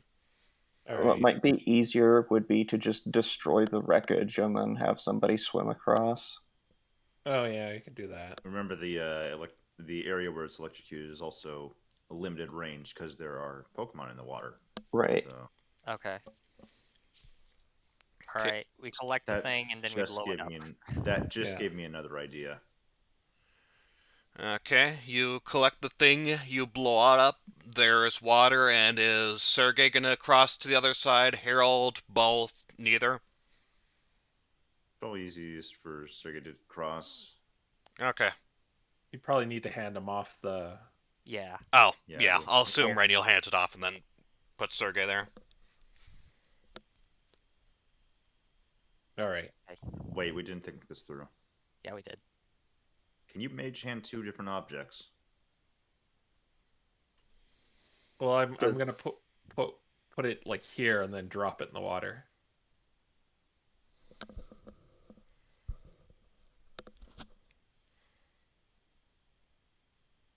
Yeah, Alright. all you gotta do is line it up and then drop the other end in the water. You don't gotta be holding it for that. And for some reason, I thought the light bulbs were raised up rather than. No, they're on the ground. Okay. All right, we do that then. All right, so yeah, we bomb the wreckage, and then we come back here. Okay. And you're gonna put the 2 poles down into the water and connect them to the light bulbs? Yeah. Yep. Okay. You do that. You do that. And what you see is the ground open up to reveal. Whoops, that was the wrong thing. To reveal this line. Found a line. The ground here opens up to reveal a chamber underneath it. On both sides. Let's go down, shall we? Yes. Does it look like it connects? It's dark, so it's hard to tell. Renial has dark vision. Does it connect? Yes. It connects. Is there anything else down there? There is a large treasure chest. I open it. Okay. You open it up, and you see this very watery looking cloak. It looks magical in nature. Looks like someone else can wear something matching to the grass one. I look around and I give it to Harold. I'm probably like I'm not like judging who'd make most use of it. I'm like judging who aesthetically would probably look the best in it. Okay. And there is also a note there. I kind of pick it up and I don't read it. I just open it up to the party. Okay, who's reading it then? I will. Okay. Okay. You see this note says, in an infinite number of parallel universes, I have more treasure to give to you. Not this one, though. They are mocking us now. We'll just keep opening them and keep taking things then. Harold just Alright. shrugs. Well, we shouldn't dawdle here. We should find that other rock that got pushed back and take care of it. So since the water's flowing towards the middle, I guess we head back towards the. Yeah, after the The water center. wheel, there was another teleport circle there, too. Teleport. Teleport. Teleport. Yeah. Teleport. Teleport, We Mario. gotta find the rock, though. And we don't need to find a rock. Even Renial will pass this one up. Okay, you are in the Sure, I would center. think- The door is filled with electricity, so it looks like it fully opens up. All right. Renial goes over and opens it. Okay, you have a way into the lab. Into the lab. Do y'all plan on going through? Renial's already through. Yeah. Uh, I guess we're chasing Renial, so. I'm going Yeah. to swim over to the side where everybody else is and go in Oh, that way. the water itself ends pretty quickly as you reach into the lab, as you enter the lab. I see. Okay. So yeah, you all will be able to get together. Okay. You go through the lab, and eventually, Renial, everyone, but Renial, you recognize an area where it's the same area that you previously had the experiment on, though it's looking very destroyed, very broken. There's a lot of broken down stuff. And you see one red rock, and you see 3 Pokemon fainted next to the red rock. A Musharna, a Illumise, and a Sylveon. Is he close enough to Vortex warp the Sylveon out of there? Yes. Okay, he immediately does so. Okay, you Vortex Warp the Sylveon. She still appears to be knocked out. Do these Okay. appear to be like dungeon Pokemon or are these actual They're all scientists Reniel would recognize. Okay. And he's going to teleport her right next to him, and he's immediately going to start checking to make sure she's alive. Give me a medicine check. Maybe you should resuscitate them, Sergey. That's right. Her, Well- you only got one. Yeah, the other two are still next to Yeah. the rocks. There does not appear to be any dungeon Pokemon in this area, strangely enough. Nat 20. Oh, okay. Fitting. She is alive, though she is looking like basically she's been through the ringer and lost like all of her energy. Destroy that thing. It probably did to them what it did to those other two.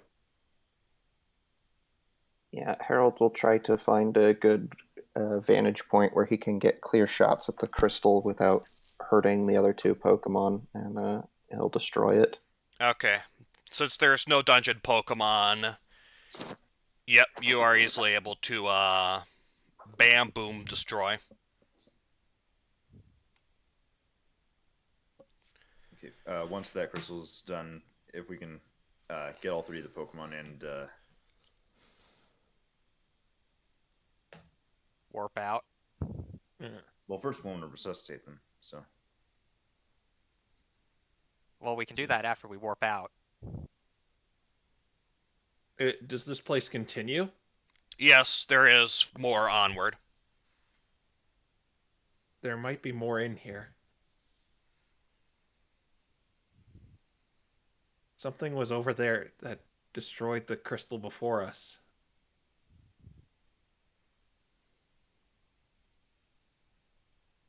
let's get them We out. can find more information about what caused this whole incident. We should get them out of here, but I We think need we at need to least one of them. continue.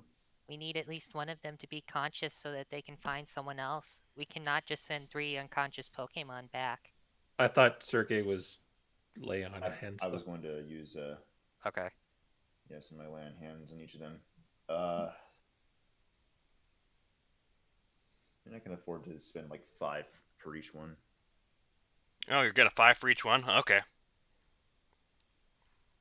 Alright, so yeah, you 5 for each on the Sharna, the Illumise, and the Sylveon all slowly get to their feet and they look around. Hey, are you okay? The Sylveon is holding her head and her ribbons seem to be strangely slack, like she's not putting any force into them. They all seem to be very out of it, but the Musharna eventually says, "Yeah, who are you? What happened?" We're from the Freelance Guild. We're here to help you. Oh, okay. I feel so weak right now. Is everyone else getting them? Yeah, I'm getting it too. I like the effect. Yeah. I was gonna say something. I was like, yeah, it's kind of fitting. I say to her, or him, I don't know. Her. Do you know what happened? I can't quite remember. The Illumise repeats the same thing, but the Sylveon says it was this strange Pokemon. I saw it for a split second. It didn't look normal. Is it on up ahead? Or did this happen in here, or did it happen somewhere else? It came from over there. The Sylveon finally turns to Reniel and says, "Reniel?" You're a little static, Sonic Link, too. I should. Oh, gosh. Yeah, you got a big static coming through. Yeah, I mean, we can hear you fine. It's just your voice also has static overlaid on it whenever you talk. it's Including It when sounds I'm like talking loud? Yeah. Yes. yes. Okay, I'm gonna disconnect and reconnect and try seeing if that fixes it. I thought Okay. that was a voice mod for a bit. Is it better now? No. No. Oh, Try unplugging your mic and plugging it back in. okay. Yeah.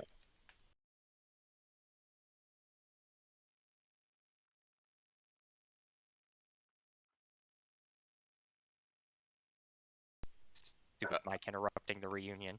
Okay, how does this sound? There we go. There. You're, Better. you're good now, but check OBS, see if your voice is moving the bar.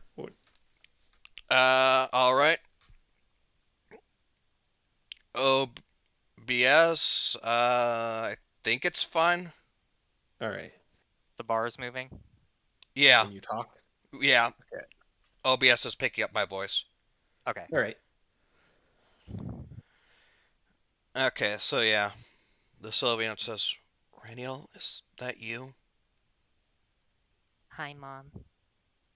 We're going to send you back to town. Dad is at the library on the 3rd floor last I saw him. Yesterday.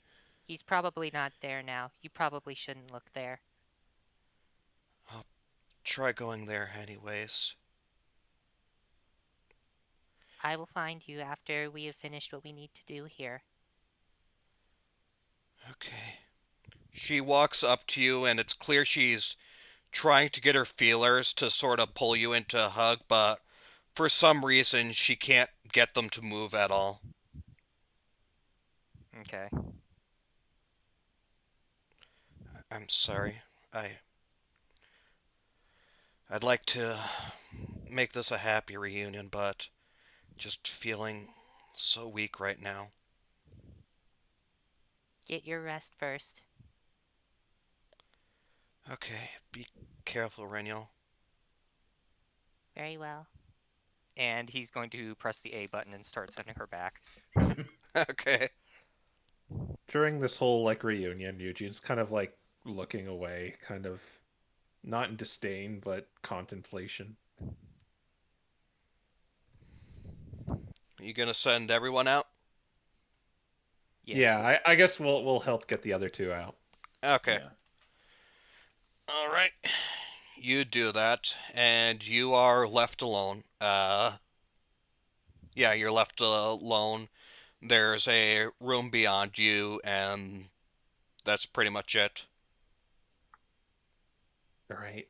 Whatever's in there is whatever did this. Do you propose we go in there guns blazing, or Are we ready to go in now? Are you sure Um, whatever is in there did this? For all we know, this dungeon simply appeared. Perhaps it is just a Pokemon of the dungeon rather than the cause of it. well, something's putting those red rocks there. But on the other hand, something was destroying them. We will have to first find out which it was that did it. Mm. But I since guess- we only have one way to go forward, we may as well go that way. Okay. How's everyone doing? I am fine. I'm a little banged up, but I should be fine. Same. Sergey? Let me take a moment, actually.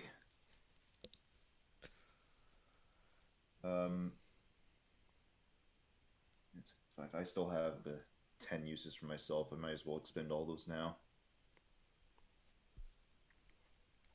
So I'm gonna heal up. I'm gonna use lay on hands on myself and heal up 10 points. Okay. I'm gonna consume 5 orange berries. Okay. Just in case.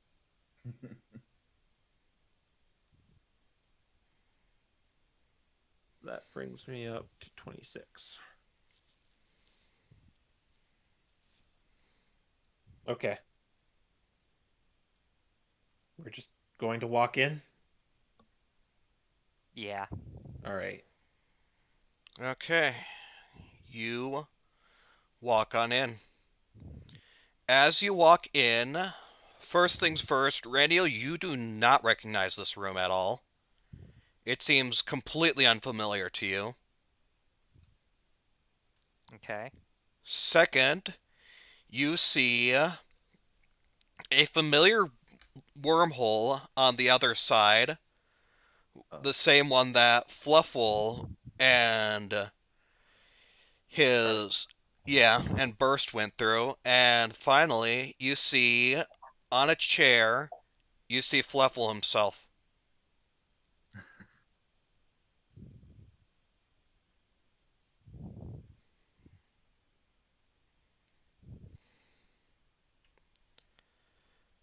Weighing options. Decided you didn't finish the job last time, huh?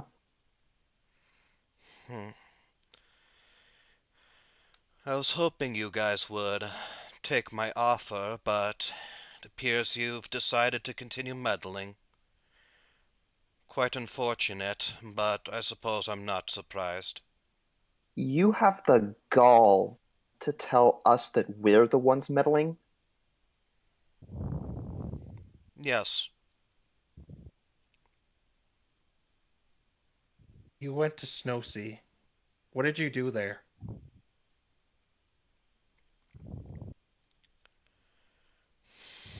Why do you want to know? Tell me what you were doing there. Very well. There was a Pokémon in Snowsea's nearby mystery dungeon. They were nearly dead when I happened to find them.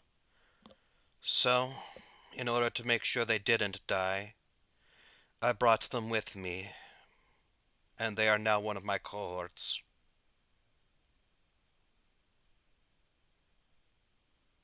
I'm gonna shoot him.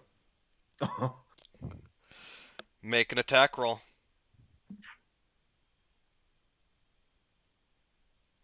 So I'm gonna try to stop this.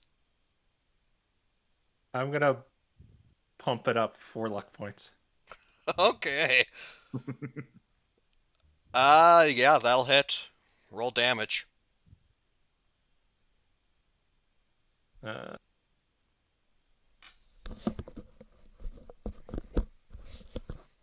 D8 plus 5.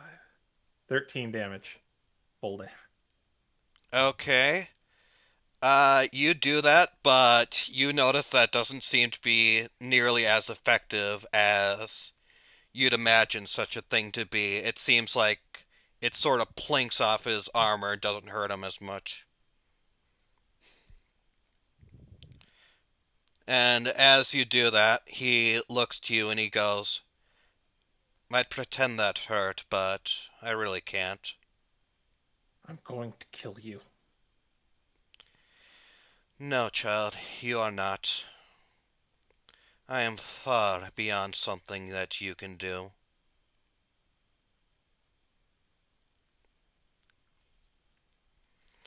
I'm gonna draw the sword then. I was hoping to Rhaenyra- talk a little. Rhaenyra's going to say, Eugene, it is not worth committing suicide. I'm not gonna let him get away with this. You Oh, don't this have to, was but not. right now, Oh, this whole dungeon was, well, not entirely my doing. I was the one who created the dungeon itself, but the rocks and what they were doing, that was not mine. I'm merely here to see the results of the experiment. Anyone who creates a dungeon is personally responsible for every bit of harm it causes. If you say so. You're telling me you don't even know what those rocks were doing? Oh, I have a decent idea. According to my sources, they're supposed to take every last bit of power a Pokemon has and leave them with nothing. Well, nothing but their breath of life in any case. They'll still live, and they can still survive, but, for example, if one were able to shoot fire, they would no longer be able to. Any abilities they have is gone, and their ability to train, to fight, all that is gone too. You drained a Sylveon of its ability to detect emotions. That's heartless, even for me. Why are we sitting here talking to him? Do you have Who the another hell do you idea? think you are? Last time we met, you said you were a failure. And so you think the solution is to drag everyone else into your failure by spurring on this conflict? Oh, this conflict was inevitable. I told you before and I'll tell you again. Lanwell is on the path of destruction. Even if I were to die here, even if you did somehow succeed in your failed assassination attempt, the fact that this dungeon is created will already tell certain people that their enemies are on the move. Those certain people will ramp up their own experiments, and soon Lanwell will be embroiled in war. Even if I were not here, it would inevitably happen. I'm only accelerating the process. It takes time, hard work, commitment, and trust to build something. But it only takes an idiot with a hammer to destroy it all in minutes. And you have the hubris to say you can make paradise from that? I don't know if what I'm building is a paradise, but for those like Rennial there, or Burst, or that one Pokemon I saved, it is the only thing that they will have.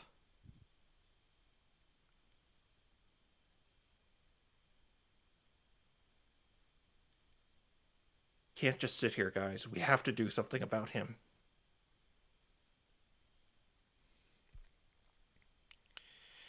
You may Elder. certainly attempt to oppose me if you wish, but I have no interest in fighting you. I am not here to slaughter you. Your deaths will come soon enough if you stay anyways.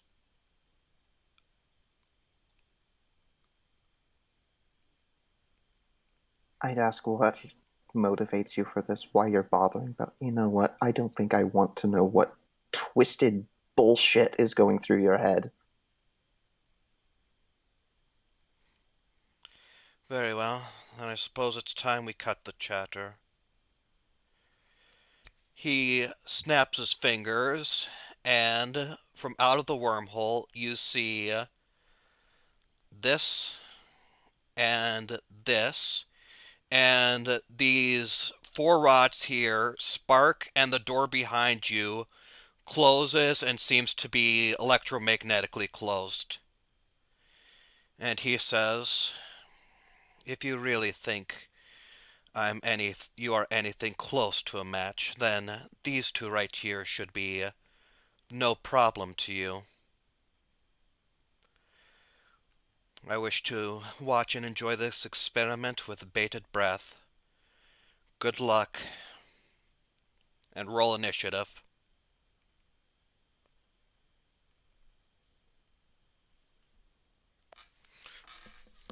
$16. 16. Nice, of course. Oh man, I wanted you all to roll 16. That would have been amazing. It would have been. Hey, anyone got 15 luck points?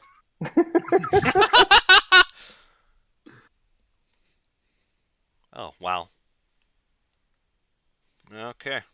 Let me get you all, You know, Quill, if you made sprites for everyone else, I'd use that eyeless Eevee sprite. I mean, you could. You just haven't yet. Well, yes, because nobody else has sprites. Excuse me.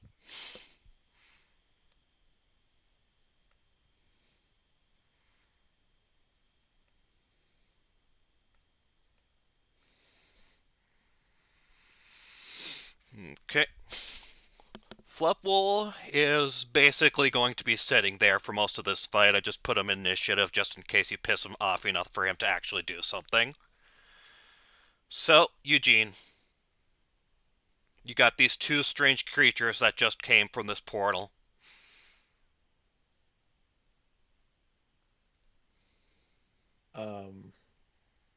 This is elevated, correct? The boardwalks here are elevated, correct? Yeah, oh yeah, the stairs are right there. They're How about high? 20 feet off the ground. I will. Oh. I'm just trying to find the tiles. Yeah, the tiles use the thing because the tiles are there. They're just very hard to see because the map uses colors. I guess So- I'll go behind there and hide and put my back against the wall. I'll use an yeah. I'm just gonna Okay. hide Okay. and dodge as well. Roll stealth. This is not grassy terrain for once, so you cannot 23. Interesting. Alright, you are hidden. Yeah. Alright. Harold. All right. Harold pulls out his triangle, holds it up. It releases this unearthly tone, and I am going to cast Fairy Fire on all three of them. Okay. Dex saves, correct? Correct. Alright.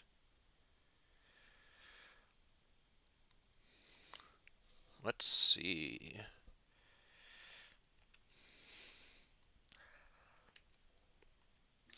What's your save DC? 15. Okay. The Pheromosa passes. Figured. The Buzzwole fails. And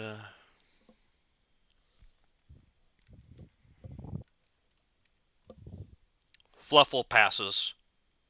Okay, Buzzwole is glowing green. All right. Alright. Bonus action. Do whichever you need to do, Eugene. Bardic Inspiration. All right. Thank you. Okay. It is this thing's turn.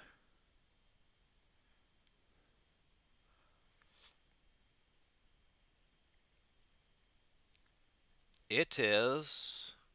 Oh, I didn't put you guys exactly on the tiles. Oh well. Oh It- yeah, I guess.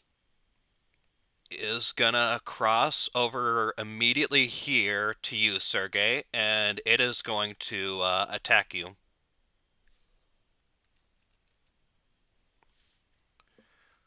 All right. I'm trying to find the tiles still.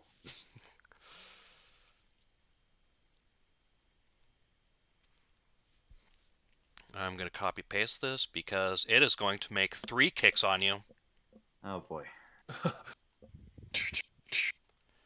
That hits, and that hits. All 3 of its attacks hit. I'm gonna go down this turn, aren't I? Let's see. For one of those, we'll go ahead and say it's the first one. I'm going to turn to it. How am I going to flavor this? I can't think of a good flavor for this. I'm going to use Silvery Barbs. Oh, okay. So that's disadvantage, right? It has to re-roll. Okay. Okay. It still hits. Okay, Sergey has advantage on his next attack roll, ability check, or saving throw. Okay. It dealt 17 bludgeoning damage to you, Sergey. What were the? Hold up. Hit by melee. I wish I could see the 3 separate like damage values because Oh, I'm thinking about using reflect on one of them. okay. The damage values were. Let me do some calculations. The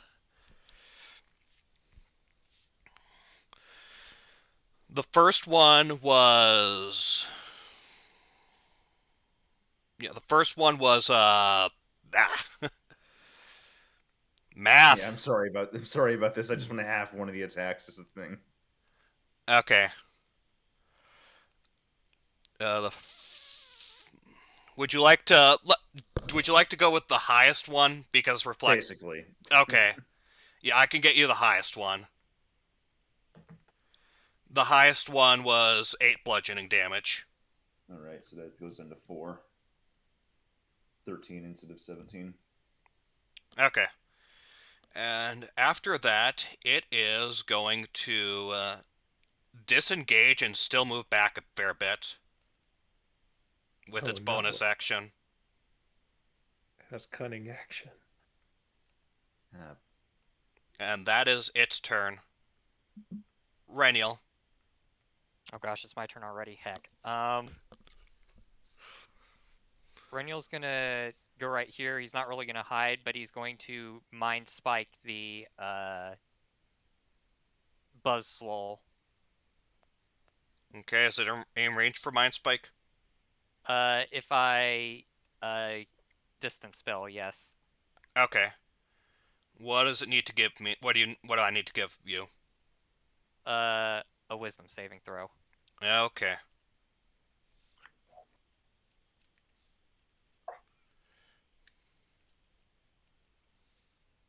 It failed. Okay.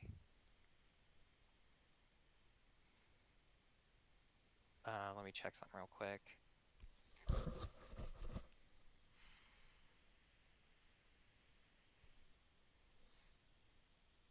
"15 psychic damage." Okay. And Reniel knows where it is at all times. Yes, I'm sure Reniel's going to have a very difficult time seeing this hulking thing. I mean, you never know. Oh yeah, invisibility. Have you ever tried to swat a mosquito?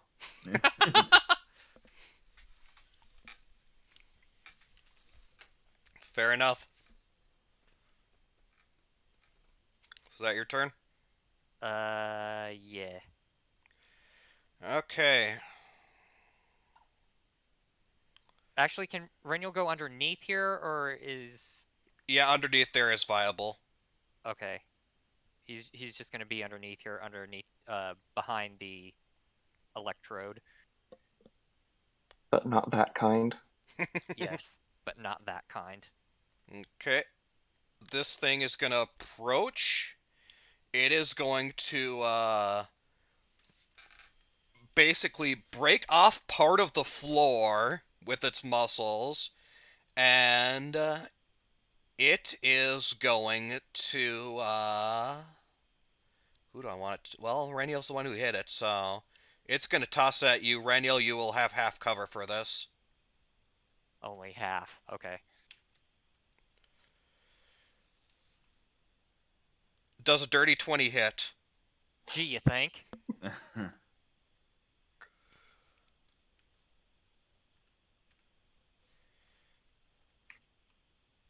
You take 14 bludgeoning damage. Okay.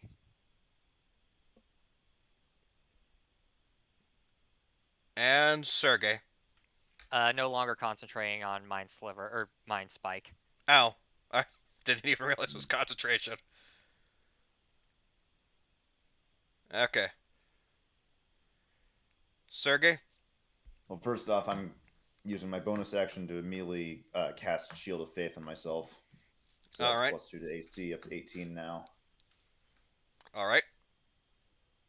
Second, I'm going to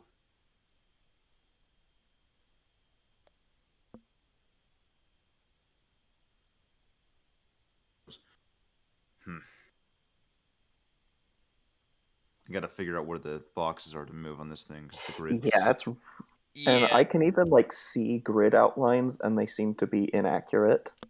They did are. Did I make the grid inaccurate? Oh, frick. It's off, yeah. Let me. I'm gonna give you guys like a 2 minute impromptu or 3 minute like impromptu tactics while I fix that. Okay. So yeah, plan generally your. figure out where I'm going just with the measure tool, but I'm trying, and even that's still... Yeah, Rennial's not doing so hot, guys. Yeah. I'd like to place a Hexblade's Curse on the Buzzwole, but that only has a 30-foot range, so I think I'm just gonna settle for trying to blast it for now. Mm-hmm. I can try to patch Rennial up a little bit. We still have that healing potion. yeah, I have it on me. I could get it over to. Yeah, I can get it over to him. I don't want to end up trying anything with like jumping over to any of these guys. They already hit hard enough as is, and I don't want to get caught out on my own. So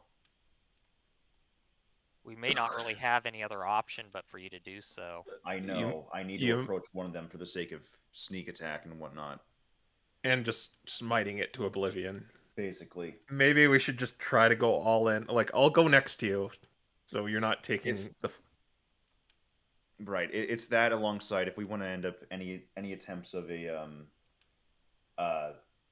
where is it? Okay, that's not it. A guiding bolt. Yeah. So I could set out. Well, yeah, I could help you. You can guiding bolt, then just everyone has advantage till your next turn on one of them. Aren't they all glowing anyway? Only the Buzzwole only is. Yeah, Oh, only the the Buzzwole. Yeah, we should focus on one and not split the damage up. So, which one are we Yeah. going to focus on? Probably the Buzzwole since it already has damage, or I'm thinking the Buzzwole because we have advantage on it. Right. All right, and it's quite far away. So That is an issue. I'm worried about getting Though around. I do wonder if it might be advantageous for Sergey to work on the Pheromosa. On my Because own? well, you have a reach weapon. I do, but remember, it can get in range and then. too bad we Easily don't have those disengaged. metal poles still, or we could shove them in the electrodes and electrocute the. the Donkey Kong boss. Man, if only I had Um, repelling blast. I just feel like it's safer than you trying to go after the Buzzwole.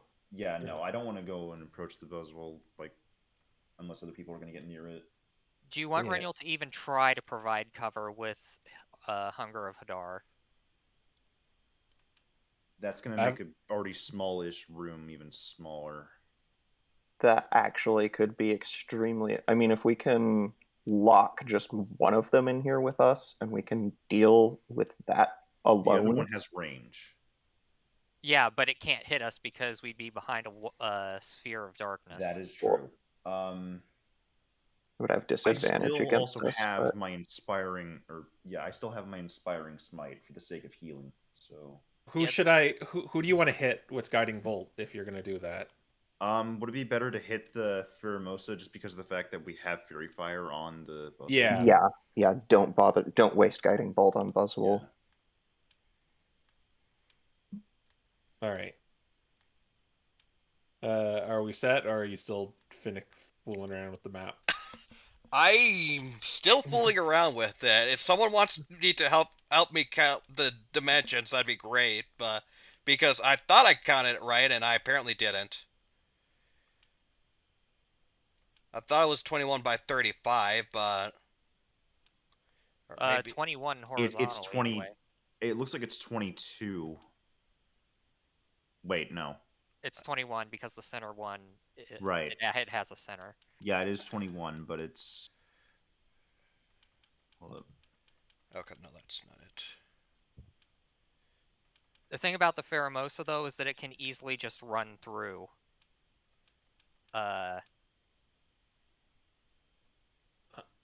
Hunger. Well, Yeah, it 'cause it's so cuts off. fast. It cuts off the Buzzwole though. It does. It's a 35. 21 by And 35. it would make it a whole lot more difficult for it to Then why is get the, up at us. then Yeah. why is And it's the- probably gonna go after you too once you get that up. So you got to get like Mhm. behind us and stuff. My guess is the Pheromosa is probably pretty frail. It's very speedy. So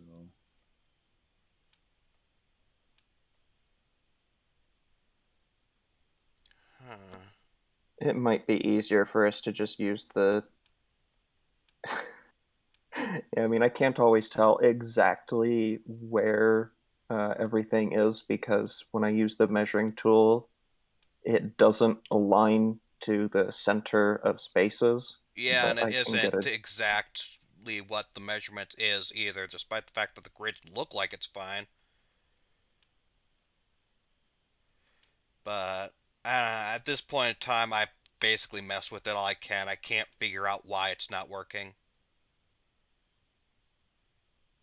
I guess we realize just eyeball there's it a then. very Yeah, high nuke just try to potential count the here. tiles. Yeah. Sorry, I thought it was working, but it apparently decided not to.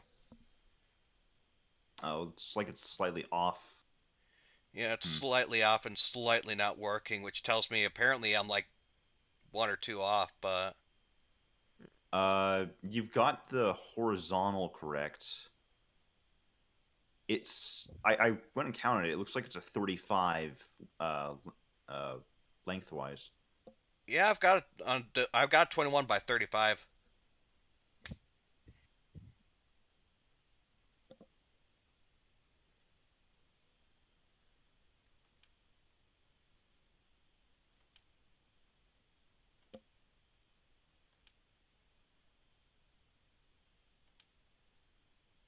So, yeah, I don't know what funky thing is happening with this map, but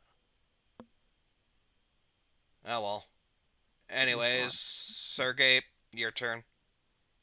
Yeah. So obviously I'm not using my guiding bolt right now. So got my +2 AC. It's 15 feet away from you. Mm-hmm. I'm going to move 10 feet. I'm going to attack it twice with my reach. Then I'm back up again as soon as I'm done with that. Okay. 20 plus 6. 16. 16 does hit it, yep. Okay.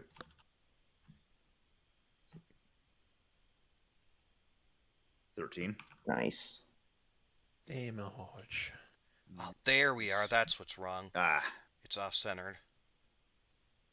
Second one is a 10, which I assume doesn't hit. Yeah, that does not hit. All right, and then I'm gonna immediately back up again. Would it Why do you just 13 might. damage to it? Or does it have any sort of resistance to it? It does not have any resistance to that, so that is a full 13. All right. Okay.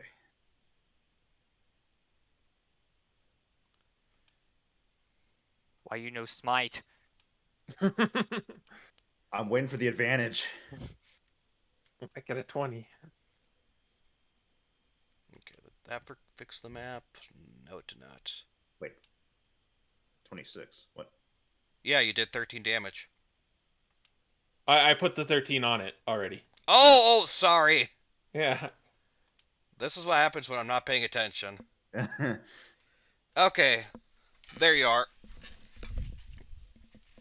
Sorry, map fixing is not going well. No, that's fine. Okay. Alright. Then we move back to you, Eugene. All right. So I'm going to jump out of hiding and I'm going to shoot Miss White Bug Lady. Okay. Fire away. Do I get advantage on that? Yes. All right.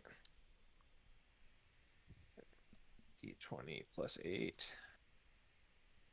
That hits. Yeah. So D8 plus 5, 3d6. Total of 23 damage. Okay. So 35? Yeah. 36. Yeah, 36. And then I'm going to I'm gonna say we've got to clear these guys, Sergey, and that's my help to hit her as well. And I'm gonna go right next to him. Okay. My turn. Yep. Yeah, I think I'm gonna keep concentration up. Oh gosh, it is wrong. I am going to fire 2 shots at the cockroach. Oh, I like that. The cockroach.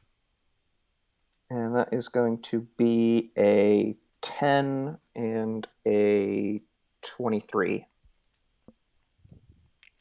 All right. 10 doesn't hit. 23 does hit. Okay. Excellent. 1 point of force damage. Oh my gosh.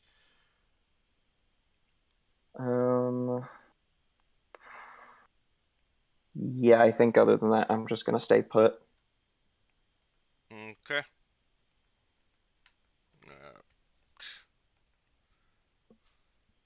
Why do... Thank you. All right. Then we move to Kicks Lady. Kick roach.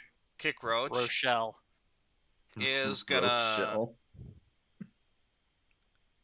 go right here, and she is gonna do 2 kicks on Eugene and 1 kick on Sergey. Okay.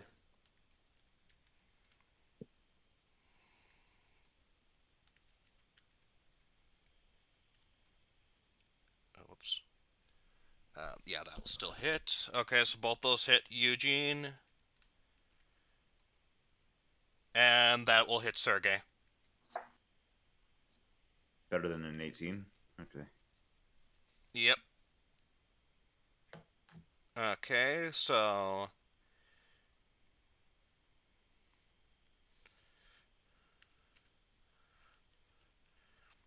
Eugene, you take 11 bludgeoning damage. Which one was higher because I want to uncanny dodge it? There was one that was 7 damage. All right. So does that go to 3 or 4? 3. So how much damage is that in total? Okay, so that would be 7, I believe. Because you're taking away 4 damage, and it was 11 before. yeah, All right. 7. And Sergey, you take 6 bludgeoning damage. Okay. I duck out of the way, but it like kind of grazes the side of my head.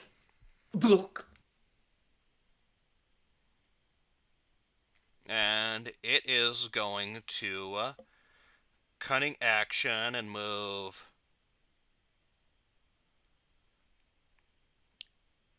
While I'm at this, I also need to make the concentration saving throw really quick. Yeah. Move all the way over there. Gucci. All right. Reniel. Still got my AC. Breniel's going to move back into this corner, and he's going to hold his action to... Oh, no, wait. She's too far away for Sergey to reach, I think. Guiding Bolt is a pretty good range. So yeah, it's pretty far. Okay, 1 second here. It's 120 feet. Oh, I think I'm interesting. fine. Yeah, I can like hit the whole room. Well, That's it. Reniel can completely blot out the entire room. So, how you want me to handle this? It's like we want Actually, you know what? Reniel's just going to do the same thing. He's going to hold his action until after Sergey makes his attack, whatever that may be. All right.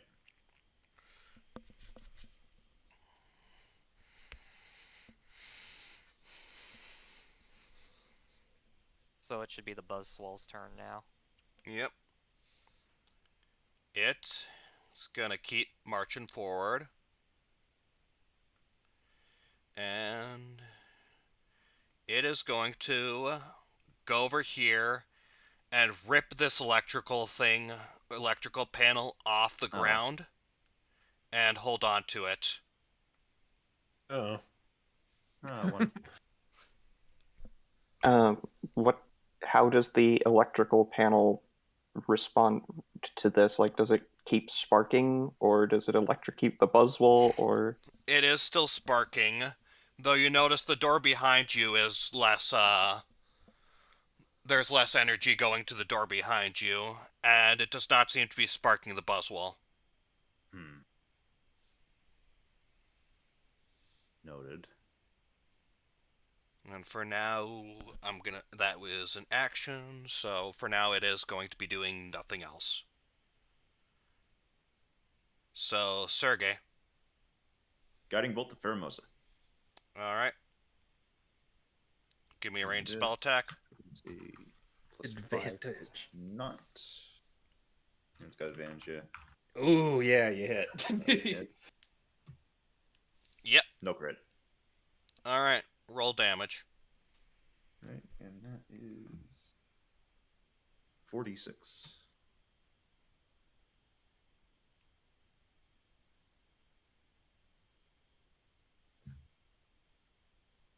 Wait a minute.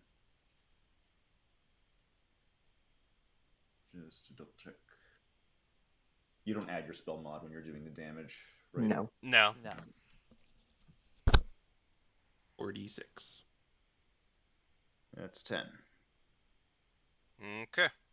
And, Guiding Bolt takes effect, so now everyone gets the advantage until the end of my next turn. Only one attack will get Oh. advantage.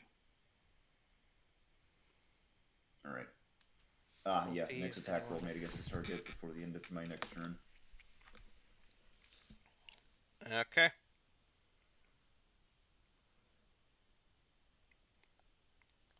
Then... Did Reniel Right. ready? Yeah, Rainiel readied Hunger of Hadar, so give me the thing. The thing. Oh, so that thing will actually fit the squares. Yeah. Get a general idea of where we are. Ironically, Hunger of Hadar is the best, Is it? Wait, isn't it? Oh, Hold up. no, it is not exactly these squares. It's Okay. actually split to the middle of them. Oh, Which way do I want? I'll shift the it grid this on way, this thing was. I think. No, it... Okay. Actually, do you mind if I do something with this real quick? Or, no, I can, actually. Well, actually, I can't. No, I can't. Never mind. Cover the entire grid with something. I think that's that. Consider really quickly here. I'm gonna do something while you're doing that. You're just gonna cover it in all of those things. No, I'm gonna resize this so that it's this size. And then I am going to, I wish I could copy paste. How do you copy paste these? You use the highlighting tool, the one below the hand, and then you just kind of copy it, and then you just press copy. Oh.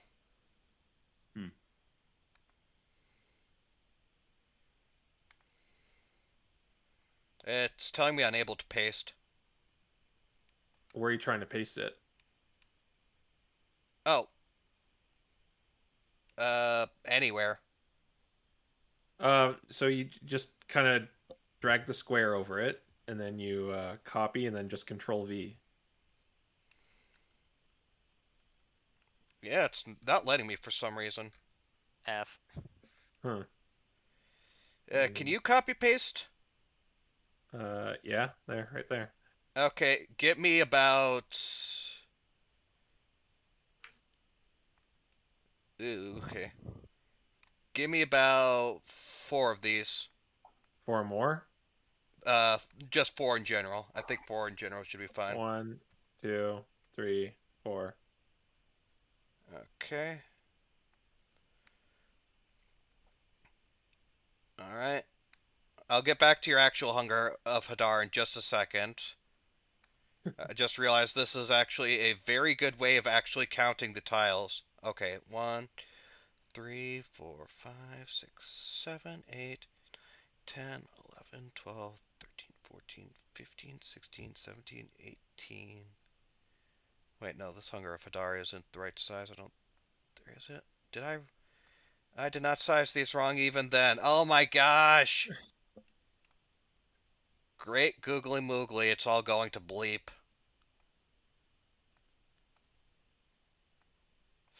Freaking heck. I swear, this map is an Eldritch location. It kind of is, though. I mean, yes. I guarantee it's 21 across and then Yeah, it should be 21 and 35 down. 35, but Okay, that's not nearly as big as I thought it was, unfortunately. So Reno it's probably wasted this, but not even the right size, actually. it's not. No, it's not. So the size tool is wrong. The size tool only allows it to go smaller or larger like that, but doesn't allow No, me I to. mean like the measuring tool. Yes, the measuring tool is It's- wrong. The everything Yeah. is wrong. You know what? You could barely see the squares anyway, so just ignore the actual squares and just use the measuring tool and stuff like that. So yes, it will Okay. actually be this size, so put it wherever you want. Okay. I'll put it right there. The room is shrunken dramatically. Oh goodness, it's lining into the middles. Okay. Just do the best we can. Yeah.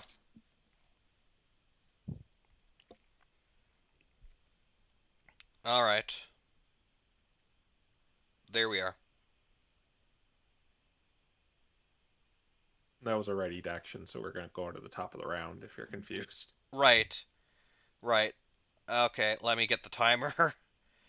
Ah! Go.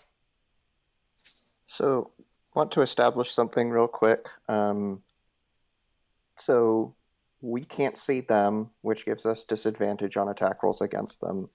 They can't see us, which gives us advantage on attack rolls against them.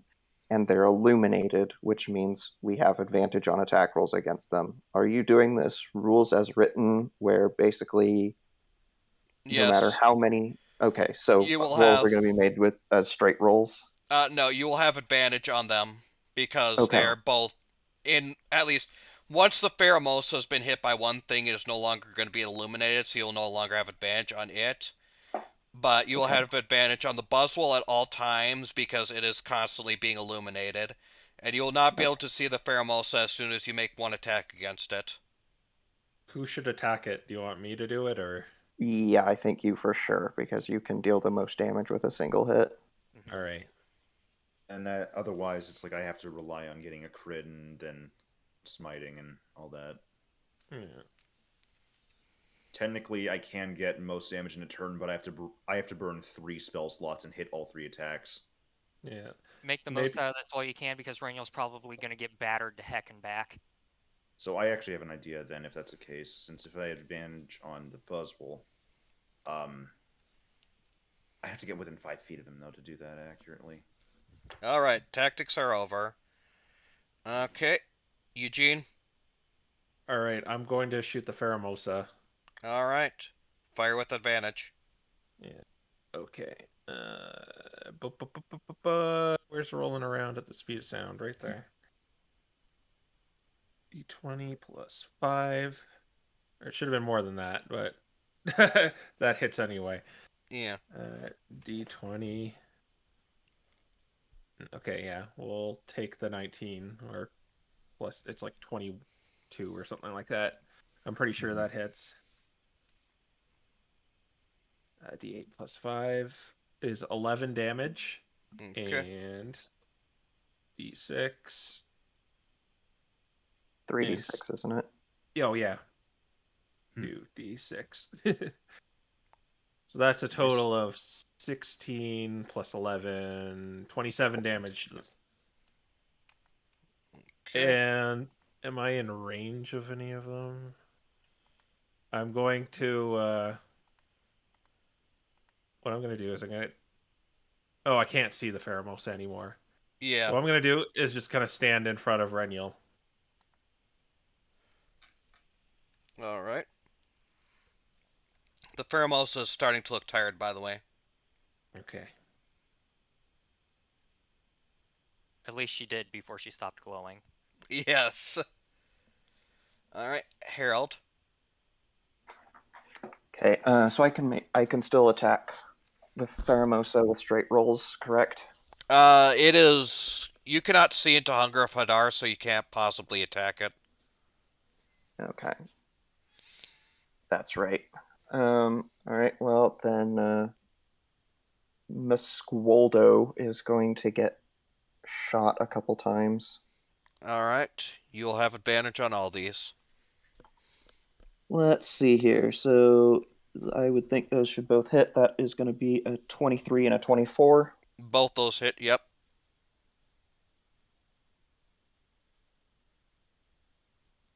And that is going to deal a whopping 7 points of force damage. Fan freaking tastic. Why does everyone assume? Why does everyone assume that Eldritch Blast is so powerful again?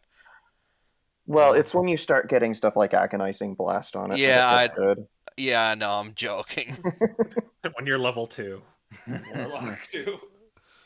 I am gonna take cover under this overhang here for Okay. all the good that's going to do me. You'll get half cover because there's enough stuff blocking you, but...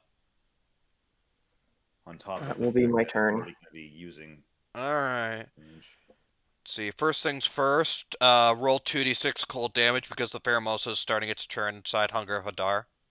Yep. Do I get the +1 because of the staff? I think so, yeah. 6 cold damage. Nice round 80. Okay. Second things second, let's see if it will be able to find you.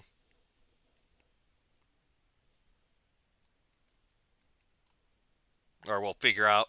Okay. Yep. It is able to figure out that you guys are over here. Let's see. I believe that is all considered difficult terrain, correct? Correct. Okay. So that's actually going to cut down its movement a lot. Oh my gosh. It is actually going to be unable to move too much farther from here. So yeah, it's going to go after you, Eugene. Oh boy, here it comes. You can't move anywhere else, actually. Oh, that actually misses. That's one miss. That hits. One hit. And that hits. And another hit. Okay, 2 attacks. Dodge! Okay, so one attack would have done 9. I assume you're gonna any dodge that since it was the strongest. Yeah. Okay. So it goes down to 5 or 4. 4? Alright, 4. so... Oh, wait. You take 14 bludgeoning damage. Ouch! Yeah, I'm not Wait. doing so hot. You said the stronger one was 9. Yeah. Wait. Then the other one would have to do 10. Wait, Yeah, did you I said calculate? 14 I think I might have calculated that wrong. Let me check. for... Let's see. Yeah, the other attack would have had done 10. Oh, right, I did calculate that wrong. Sorry. We'll just go up 1 point then. That would have been 11 bludgeoning damage. Okay, I was at 19. 19 take away 11 is 6. Oh gosh. Oh. Okay. Oh wait, 19 take away 11. Why am I derping on this? It's 8. 8. Yeah. Because that's so much better. Yeah. 2 extra health. I'm going to call out the Pheromosa on one of those hits being pathetically weak. And going to use cutting words to reduce the damage. Oh, shoot. I skipped your turn, didn't I? Oh, yes, you did, actually. Oh, okay. Oh, wait, no, you didn't. I attacked the Buzzwole. Oh, Oh. right. Yeah. Right. Oh, Yeah, right. right, the Cutting other words track. is, It's a reaction. Reaction. Okay, that reduces it, correct? Yes, that is going to reduce the damage from one of the hits by 4. Oh, okay. You are now at 12 HP, Eugene. Okay. Thank you. I better. Probably take one more hit. Or flurry of hits, however you want to describe it. All right. Reniel? Okay, Firebolt Rochelle. Nat 20. Ah, Nice. Okay, Oh, yeah. Nice. Ooh.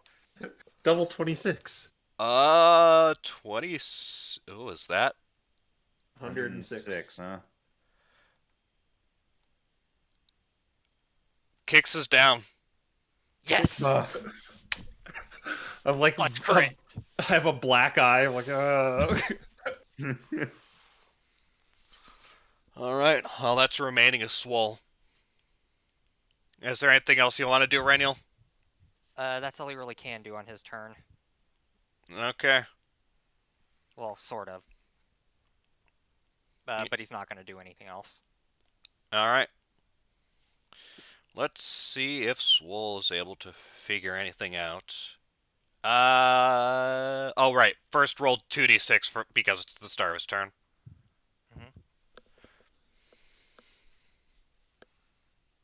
6 cold damage. Okay. And he is moving there. Ah, come on. He has Okay, not now the quite 2d6. figured. Yeah, and now he needs to make a dex save, I believe. No, he just no, I think it's just he just takes 2d6 acid damage. Any no. creature that ends No. its turn must succeed in a dexterity saving throw. Oh, okay.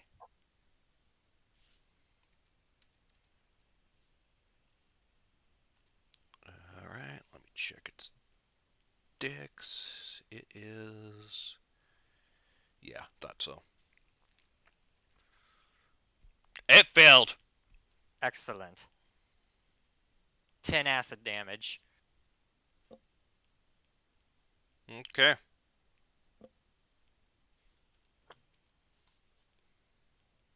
Okay. Okay, Sergey, it's your turn. Sorry, I'm still in DM mode from yesterday. Sergey, Well, it is your turn. Well, I'm not going in there. Well, are you sure you don't want to go into the Eldritch Pile of Death? No, definitely not. Throw the rocks. Throw the rocks. I've got better than a rock, but I'm actually gonna. So first off, where's the measurement? It's like 15 feet to get there, I guess, because Yeah. weird thing. And then I'm just gonna throw a 2 Corselet Twigs at it. Okay. You'll have advantage. All right. 6 because it's still the same thing. 21 and crit. No Taking crit, 21. but still hit.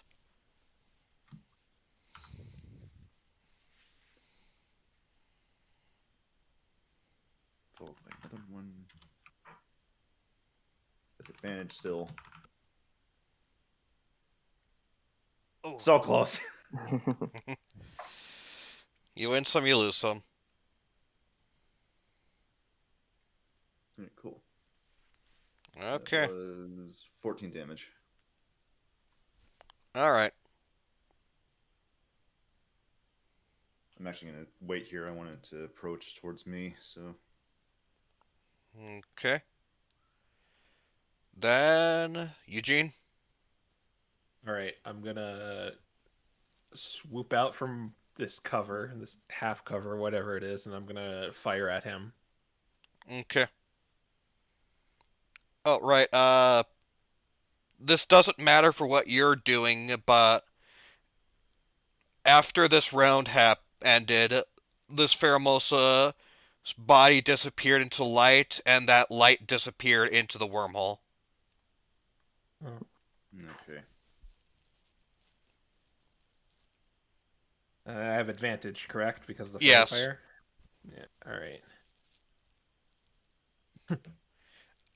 That does not hit. Well, shucks. You have Bardic Inspiration. Yes, I forgot about that. Let's bump it up. That Does a does 20 hit. hit. Yep. And just I have to check something. Ah! Oh, no, it's not. It's... I mean, you got 16, 16, 16, but not exactly in the usual way. Yeah. Okay, but I will do the damage.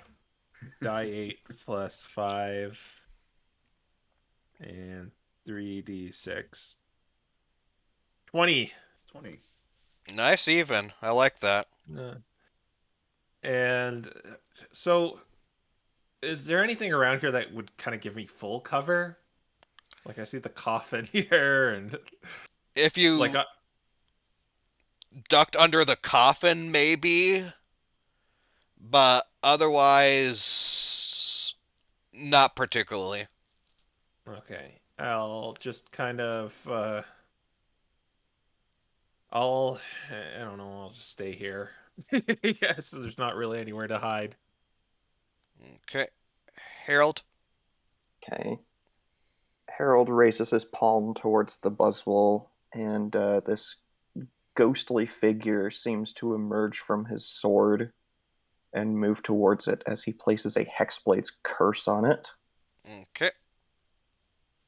Going to step out from behind cover and fire 2 Eldritch Blasts at it. Far away. Okay, so that is going to be a 16 and a 17. Neither of those hit. Okay, I am going to spend 2 luck points on the 17. That does hit.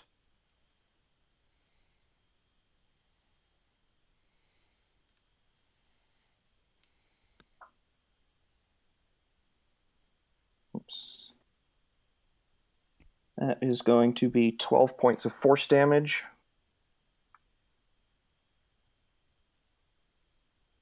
That's 3 points of force damage, 9 points of necrotic, right? No, it's all force. Oh, wait. Reverse. Wait, no. Wait, yeah? It's Hexblade's curse, not Hex. So Oh, it doesn't Hexblade's... change the damage type. Oh, okay. I'm used to Hex. Okay. 12, so... 84. And I'm going to duck back under here.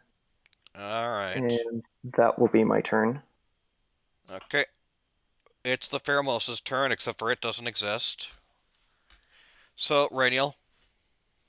Gonna get that nice half cover right here, and then he's going to level 3 Mind Sliver, not Mind Sliver, Mind Spike the Buzzwole. Okay, what save is it? Wisdom. Oh, whoops. I ain't showing you my rolls.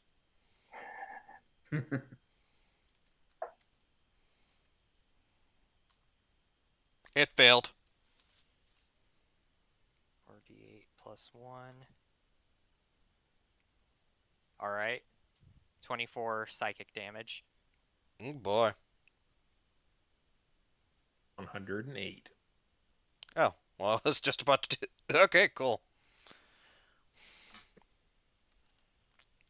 It still looks like it has plenty left to go, though.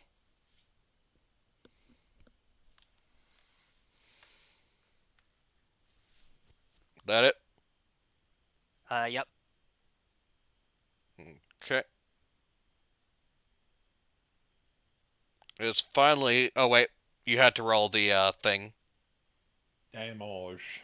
Yeah, roll the cold damage because it started.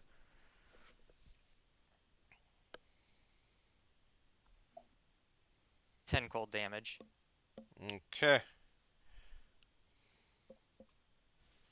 Alright, you're definitely starting to tire it out now. But anyways, it is going to finally emerge. And it is going to toss that electrified thingy it grabbed at you, Harold. Okay. And it got a nat 1. So you see that electrified staff thing just whiz by you and shatter right into the other side of the wall. All that build up. Yeah, that is... Okay. Then we go back to, you, Sergey. I forgot you're at the Awesome. bottom. Yep.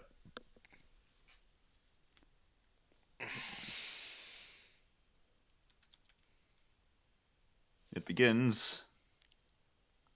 Get right up in this thing's face and I'm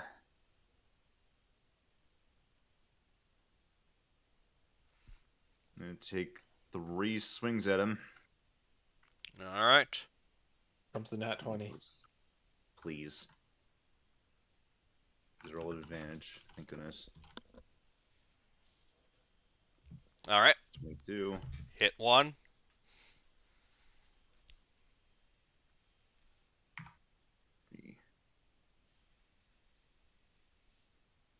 Right.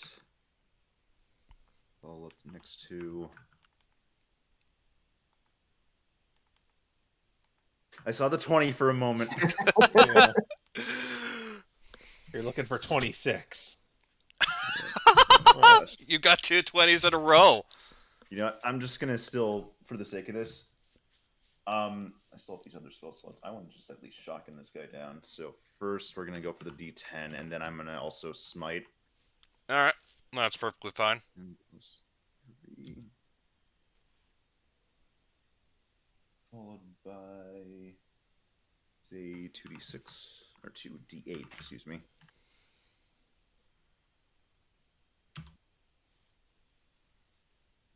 Alright, so what are we at now? That was 9, 12, 11. Last one.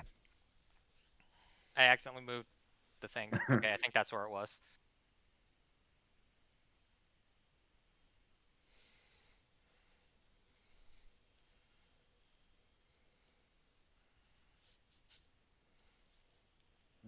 Just because double checking over my spell slots really quickly. Alright. Yep. Last one. Come on. No, don't do that to me. I like how you hit with 30 20s. 3 dirty 20s. Alright, and that last one is a 7. Okay. So that was in total here. 7, 18.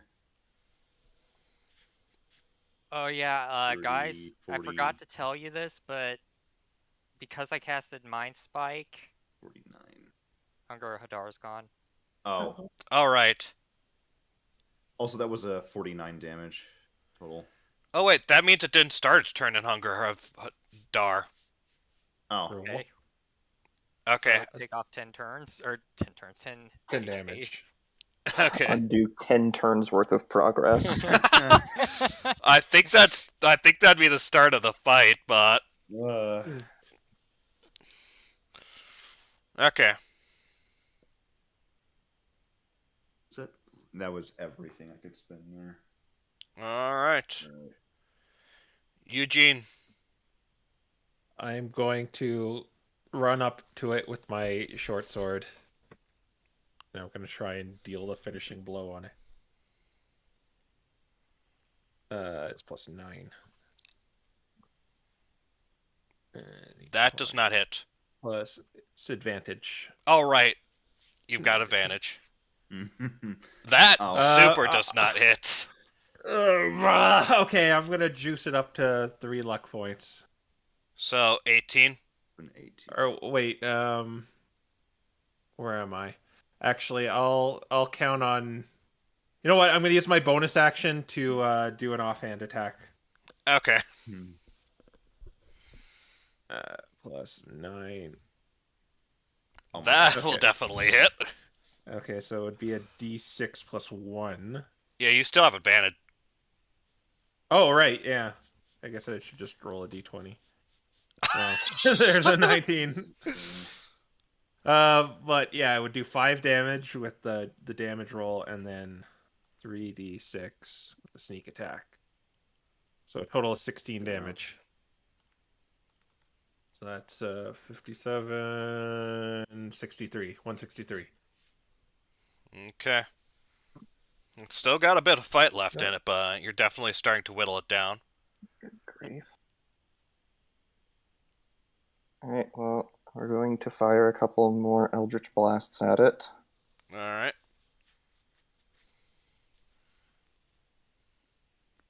Okay, that's 2 crits, actually, What? because Hexblade's Curse allows me to crit on a 19. Oh, frick, this is gonna be damage.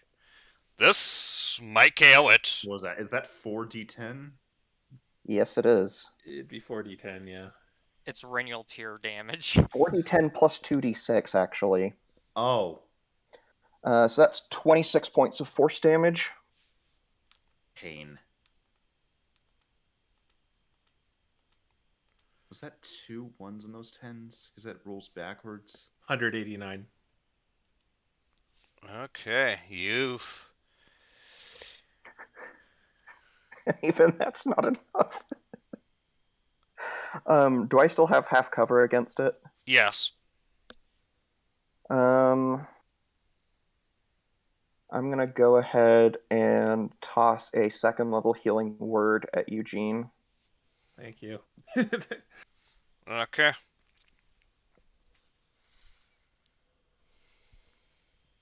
You regain 10 HP. Ooh. Feels good. I'm probably going to get pummeled into oblivion, so... Yeah, I don't know if it's gonna be enough to help. 20s. All right, Reniel. Rennial's gonna move up here, and then he's going to magic missile it. Get You know what, 11. Hopefully it's 11. Let's see here. Counting on it being 200. 3d4 plus 3 plus... Does the +1 from the Espeon staff only count once? I Or believe it only magic counts missile? once, yes. Okay. 11. Wow. I don't know if that was it, but it's I'm betting it's 200. 250. Oh, no! It's 250, isn't it? It's probably 250. Anything else, Reniel? No. Okay. All right. Ah. This thing is going to attack both of you. It's going to make one attack on each. Okay.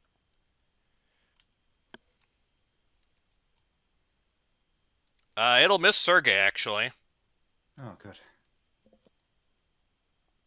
It will hit you, though, Eugene. Can you tell me what the roll was? 27. Oh, well, yeah, I Oh. can't reduce that. Yeah.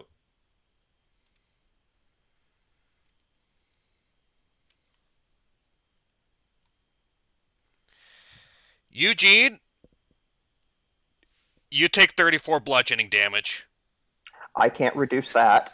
I'm going to uncanny dodge. Okay, let me look at what its highest damage was. Well, That isn't it would've, just doing one attack? Oh yeah, it was doing one attack. Sorry, yeah. Oh. Yeah, okay, so 34, that's 17, I think? 17? Yeah.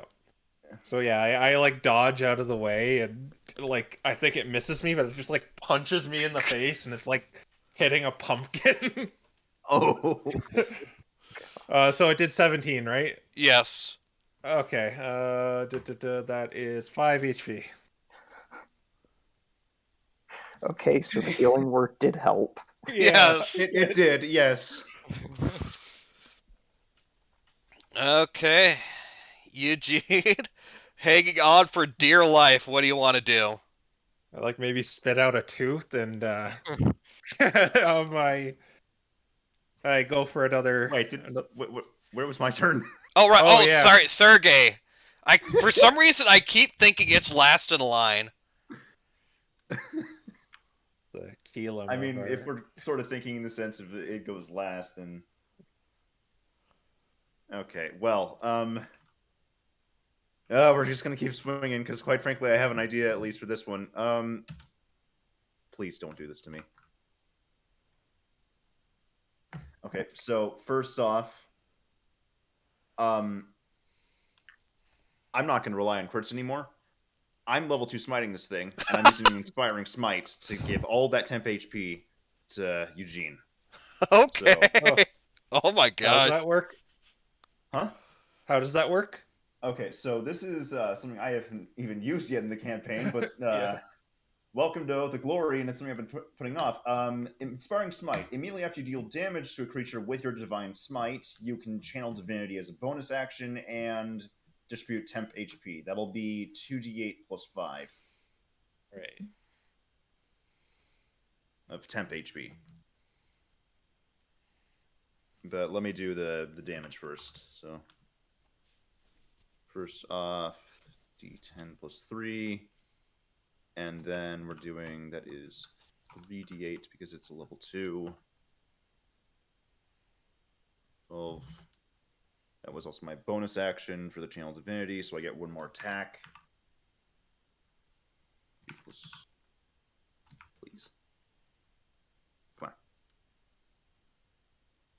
on. Oh. Pain. Is it legit at 222? Wow. Darn it, I was really hoping I'd hit the second attack. That was everything. But yeah, now, I guess I re-rolled the... Do I re-roll the 2d8 here, or does... I don't know that it matters. Yeah, just do whatever. 5. Getting back, that is 16 temp HP. Okay, 16. that's not half bad. Yeah. Should keep me afloat. All right. Okay. Then, Eugene, we go back to you. And now I'm gonna try and hack and slash. Hiya! No. Advantage. Oh! There Nice. we go. Finally got one. All right, d6. This. Or 2d6 plus 6. So that's 6, and then 66. I missed the satisfy. Here, I'm just gonna do this just to simulate my Just- excitement. Where's the sound? On 3. Yeah, there we go. 6d6. Where's the wonderful noise? That's like 30. Oh, 34. 34. Wow. All Drop on right. the dice. Where'd it go? Do you want to flavor this? All right, maybe I like as I said before, I maybe spit out a tooth because of that last. And it's not a money maker; it's definitely a molar. But I run up his like arm, and then I just kind of like hack at the side of him, right in the neck. just jump down. Go He for the falls jugular. over. Kind of like, sword on the ground, and I pick myself up and look at Fluffwell. So, it appears even these things aren't quite as strong in this world as they could be. Unfortunate, but not unsurprising. Well, congratulations, you managed to survive.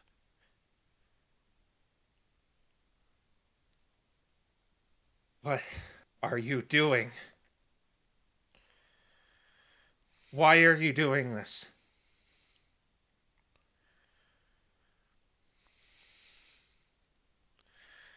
Well, here's the simple answer. There are two, in fact.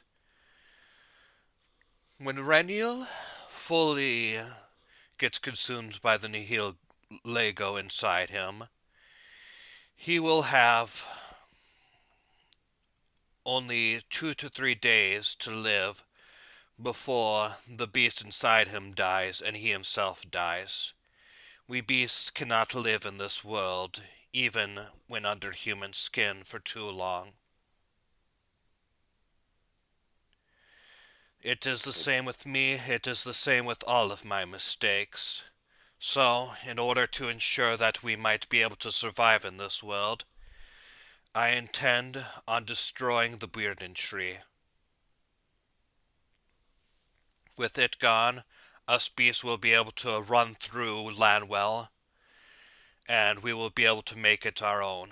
We will be able to live, survive, and not be stuck in the distorted space you see behind us, which is hell on earth. You're not really Fluffwell, are you? Said we. Fluffwell, I still carry a bit of Fluffwell in me. I can't pretend otherwise, but just as you saw Burst, who used to be someone else, I used to be Fluffwell, but now I am black.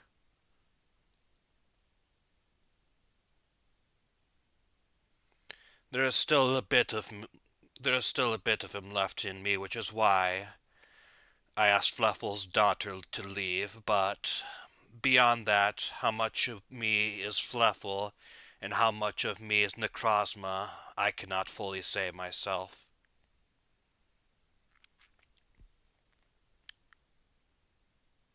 Can't do this.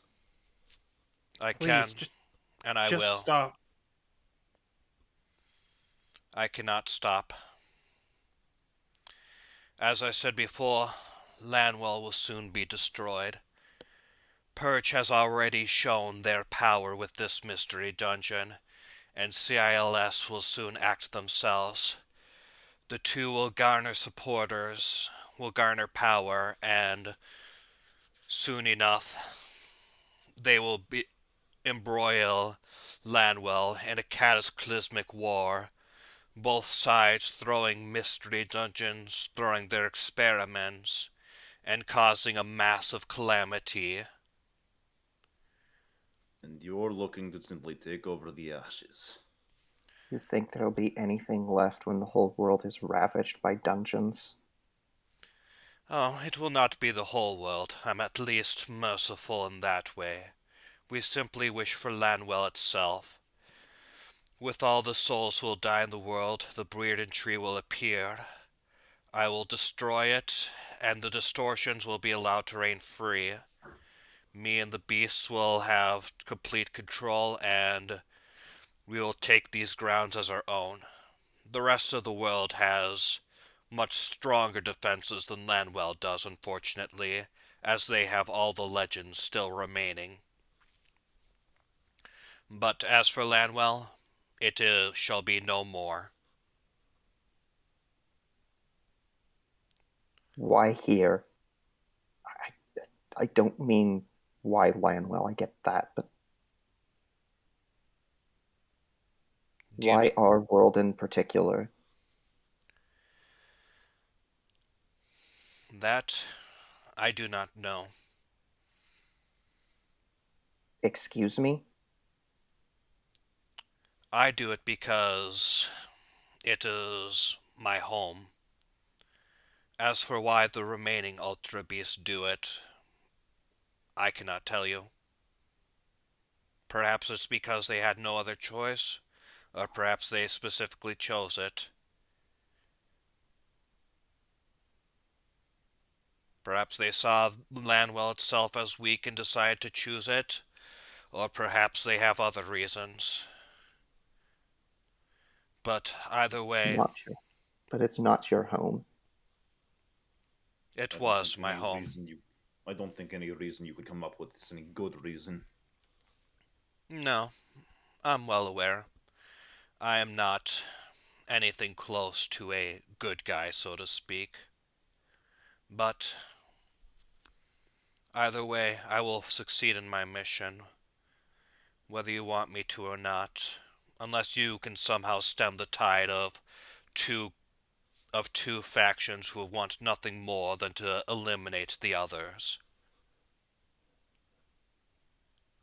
If you could stop That's it, the only solution available to you. yes, it is.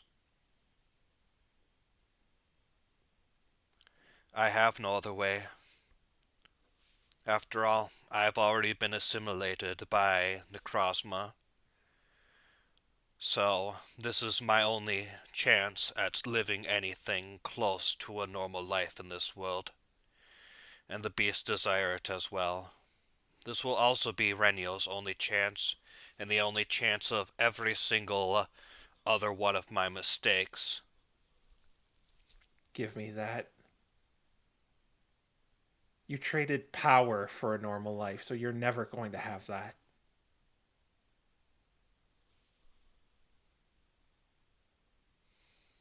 If you say so.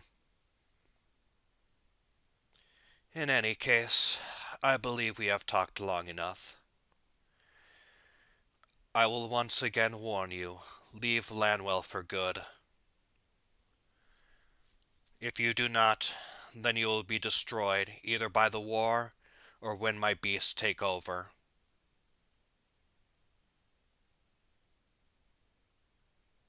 Got like an internal struggle right now where like I want to just go stab him, but my like legs just won't go. And as with he starts walking away, does he have anything else to say? he is not, though he is floating, not walking. Okay. Hmm. Renyl's going to say, Wait, What? is there any way to heal my mother? I am not certain. Did you place her there? That was the Purge who placed her there. I see. I don't... They did not intentionally choose her. These were just convenient locations for them. But, nevertheless, she is another one of their experiments. Though, why do you care? Soon enough she will no longer be your mother. She is right now. You still a long way to go, but it matters not. You'll be complete sooner or later. Goodbye. And with that, he dives into the wormhole, and it and him both disappear.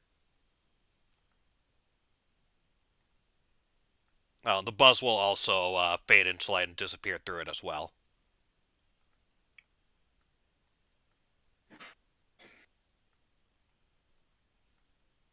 I kind of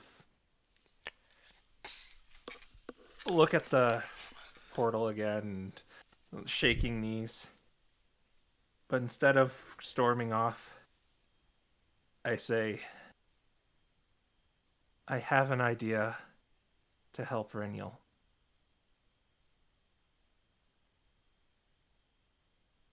What is that? It might be a long shot, but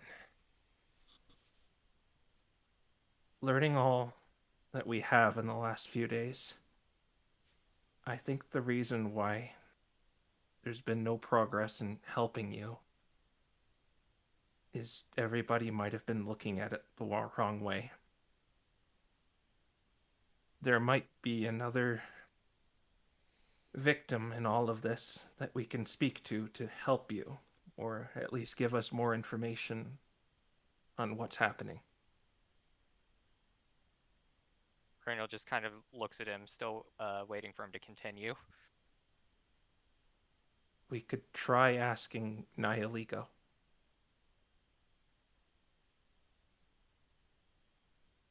Renul's just going.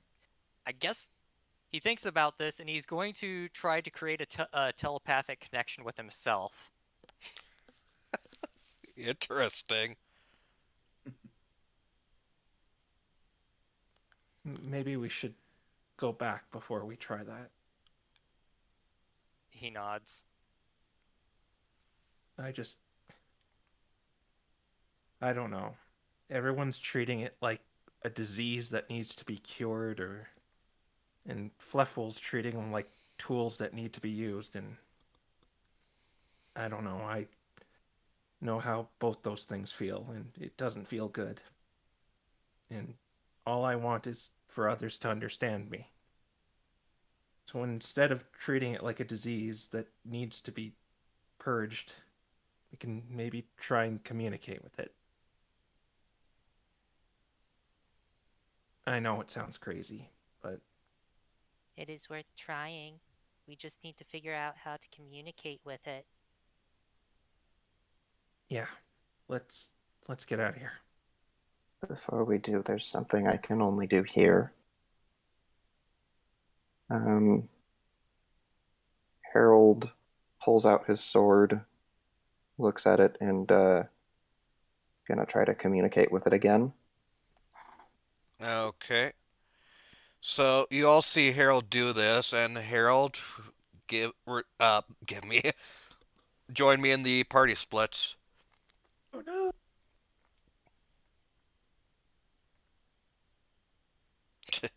All right. So you find yourself once again standing in that sort of misty world as before, and you hear the usual voice and see it taking on its usual quadrupedal form, and it says, "Hello, Harold. It's been a while." Yeah.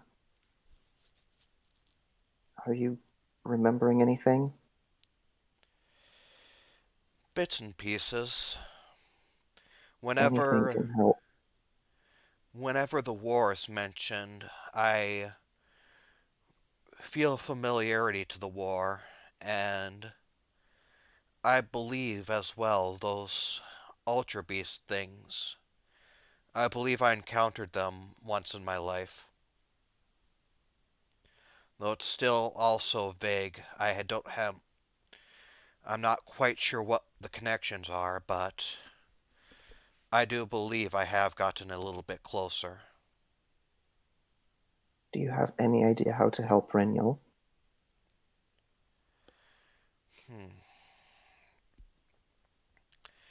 Well, you need the plan your friend suggested. In order to do that, perhaps you need a powerful psychic type to forge a telepathic link with the beast inside of him. Though that itself won't be enough.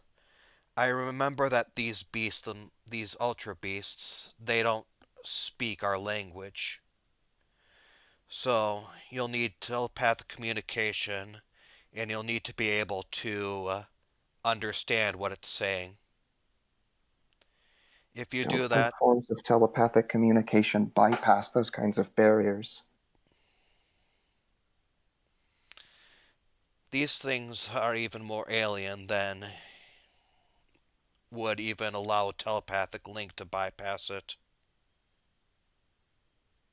Understood. I'm sure there's a solution. I believe there is, or at least I hope so. You seem to care about it, so Plus, it would be fascinating if you could discover a cure.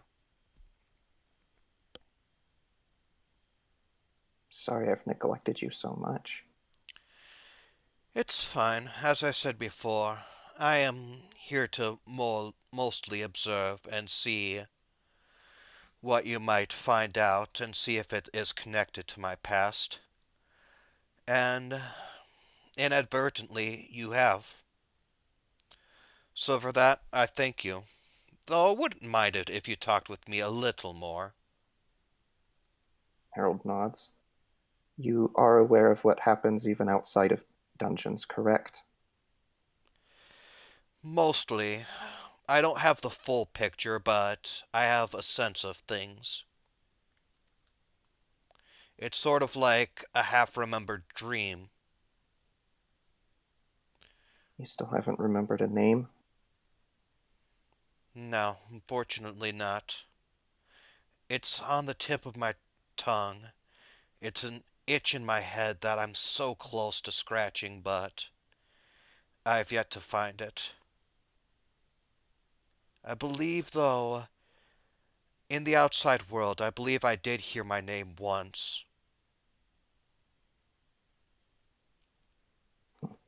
Though I can't quite remember what it was. Unfortunately. That's interesting.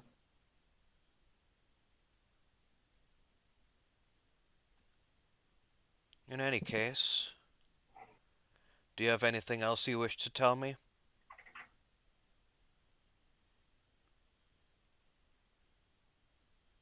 For the time being, I don't think so. Okay. I look You forward to... don't know of anything else that might appease these ultra beasts and convince them to turn their attentions elsewhere? I'll think on it a bit more when you leave this place and when I have time to ruminate on it. I'm sure I'll think of something, or at least I'd like to think so. I can at least give suggestions next time we speak. Harold nods again. For now, find a means of communication and find a way of being able to understand its language. Those should be your first steps. Actually, something just occurred to me. Are you physically located inside the sword? I believe so, yes. It might be possible for me to communicate with you outside of dungeons if that's the case. I'll have to experiment with it. I see. Okay. I look forward to it if it does work then. Very well. I'll check in when I can. And thank you. Your abilities helped quite a bit in this last fight. You're welcome. Alright, let's... So long for now. Farewell, Harold. And he will go ahead and break the connection. Okay, let's head back then. Oh, well, I'll tell you after a session then. Okay. So after a few moments, Harold sorta comes out of his trance. What were you doing? Well, you may have noticed ever since we got out of that dungeon that appeared in the middle of Nightlight Forest, I started manifesting abilities different from the ones I'd used before. Yeah. There's... Somewhat. Are you also infected? No. Harold holds up his sword. There's... I don't know how to describe it. There's somebody in here. In the sword? Correct. And that person seems to be the source of my powers. While I'm inside dungeons, we can communicate with each other. Whoever it is has had their memories aren't fully intact. But they have encountered Ultra Beasts before, and they seem to know a little bit about Eugene's proposal. In addition to finding some way to communicate with this parasite, we're also going to need to find some way to translate. Their language is so alien compared to ours that simple telepathic communication alone won't be sufficient. Can we try something right now? I suppose. Reniel, bring out one of your appendages. Give me 1 second. Bring out one of his appendages takes a lot of Okay. thought. Okay. One of the tentacles comes out, and this particular one is black with a singular eye in the middle with 4 little points on the end, Oh. and it just kind of waves at you. Okay, now just go limp It flops on the ground. and just don't do anything. Nihiligo, if you can hear us, lift that. It's silent for a moment. And you see it twitch, but that's all it does is it twitches. I look at the party for a while. If you can hear me, do that twitch again. It twitches again. I kind of like looking at the other party members wide-eyed. Or Harold points at the tentacle, and he's not entirely sure if this is going to work, but he's going to cast Message and ask, "Can you understand me?" You get a response, but it is so utterly incomprehensible that it causes your head to hurt just from it. Harold pulls back, kind of rubs his head a little bit. let's try it this way. If you intend to hurt us, twitch the tentacle twice.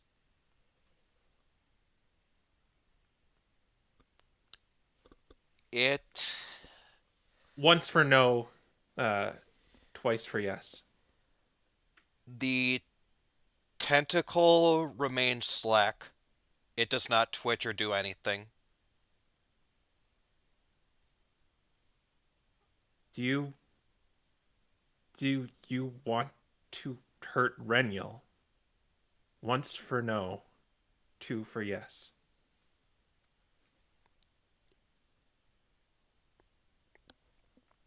It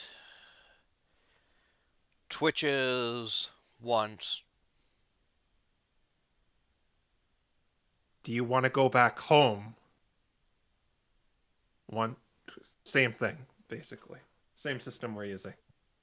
Once for no, 2 for yes.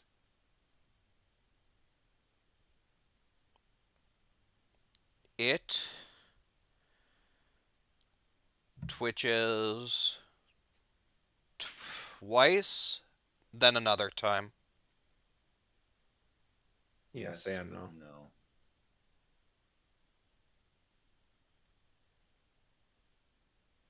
Is there any way we can help you?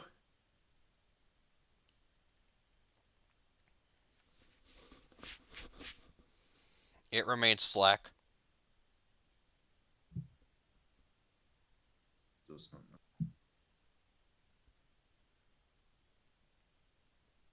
You saw what was going on with Black or Fleffwool. Is it your intention to willingly go along with his plan? Or do you not want to?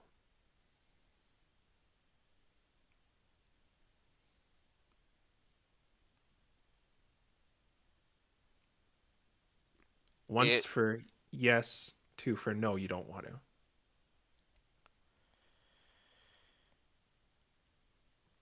It does the same. It does twice than once. Is there any way we can separate you and Renyel?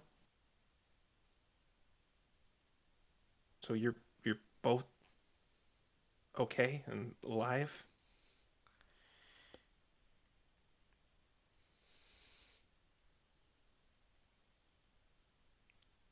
It twitches. It was once for no, twice for yes, correct? Yep. It twitches once.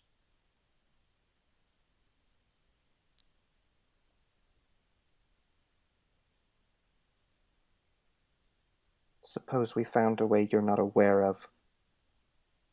Would you fight it? It twitches once.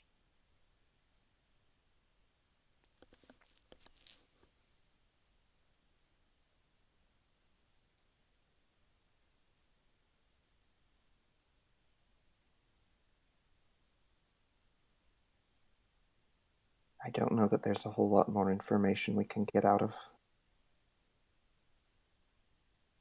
It is not like Anything we is- cannot simply ask it whenever we think of something else. I've got one more question for it. Do you trust us or consider us friends?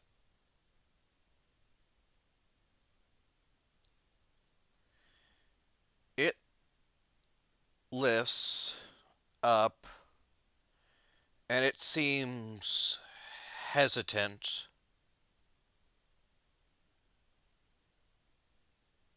Oh. Wait. It seems like it both wants to, it twitches like twice, twitches once, twitches twice, twitches once. It seems unsure of itself if you're assuming it's aware of what game you're playing and aware of what you're saying.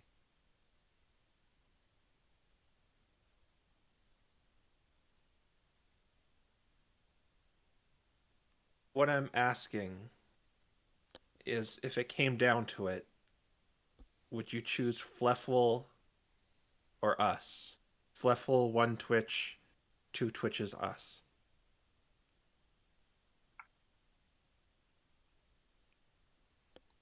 The tentacle points to Reniel. Whatever Renyel chooses. I got one last question. Did you willingly merge with Renyel? 1 for no, 2 for yes. It twitched once. No. Harold blinks rapidly.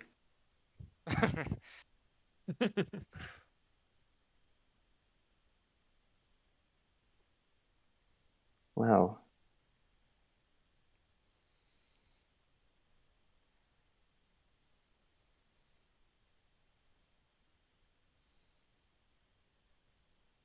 Well, it's something. This is complicated a lot.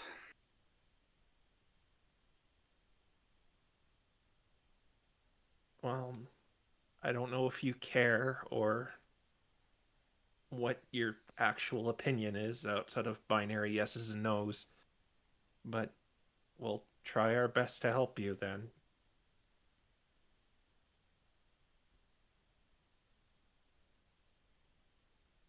The tentacle remains there, but it appears to be listening at the very least. Well, like you said, we can maybe ask later. But it's something. The tentacle eventually retreats back. Ugh.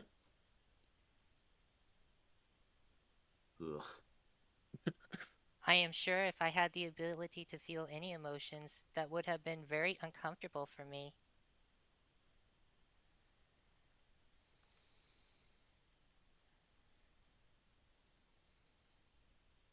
Can't Yeah. even imagine what that's got to be like for either of you. Do you know how it feels, Renyel? How Nihiligo feels? Yeah. No. Is that the first time you've ever seen a response from it? Yes. It typically does whatever I tell it to do.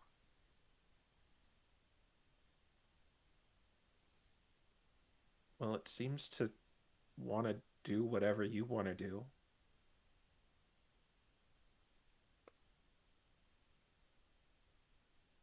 Perhaps, in the end, it will be less that it has taken over me, and that more that we have become one. Perhaps. But I guess at least we have a way of somewhat communicating with it now.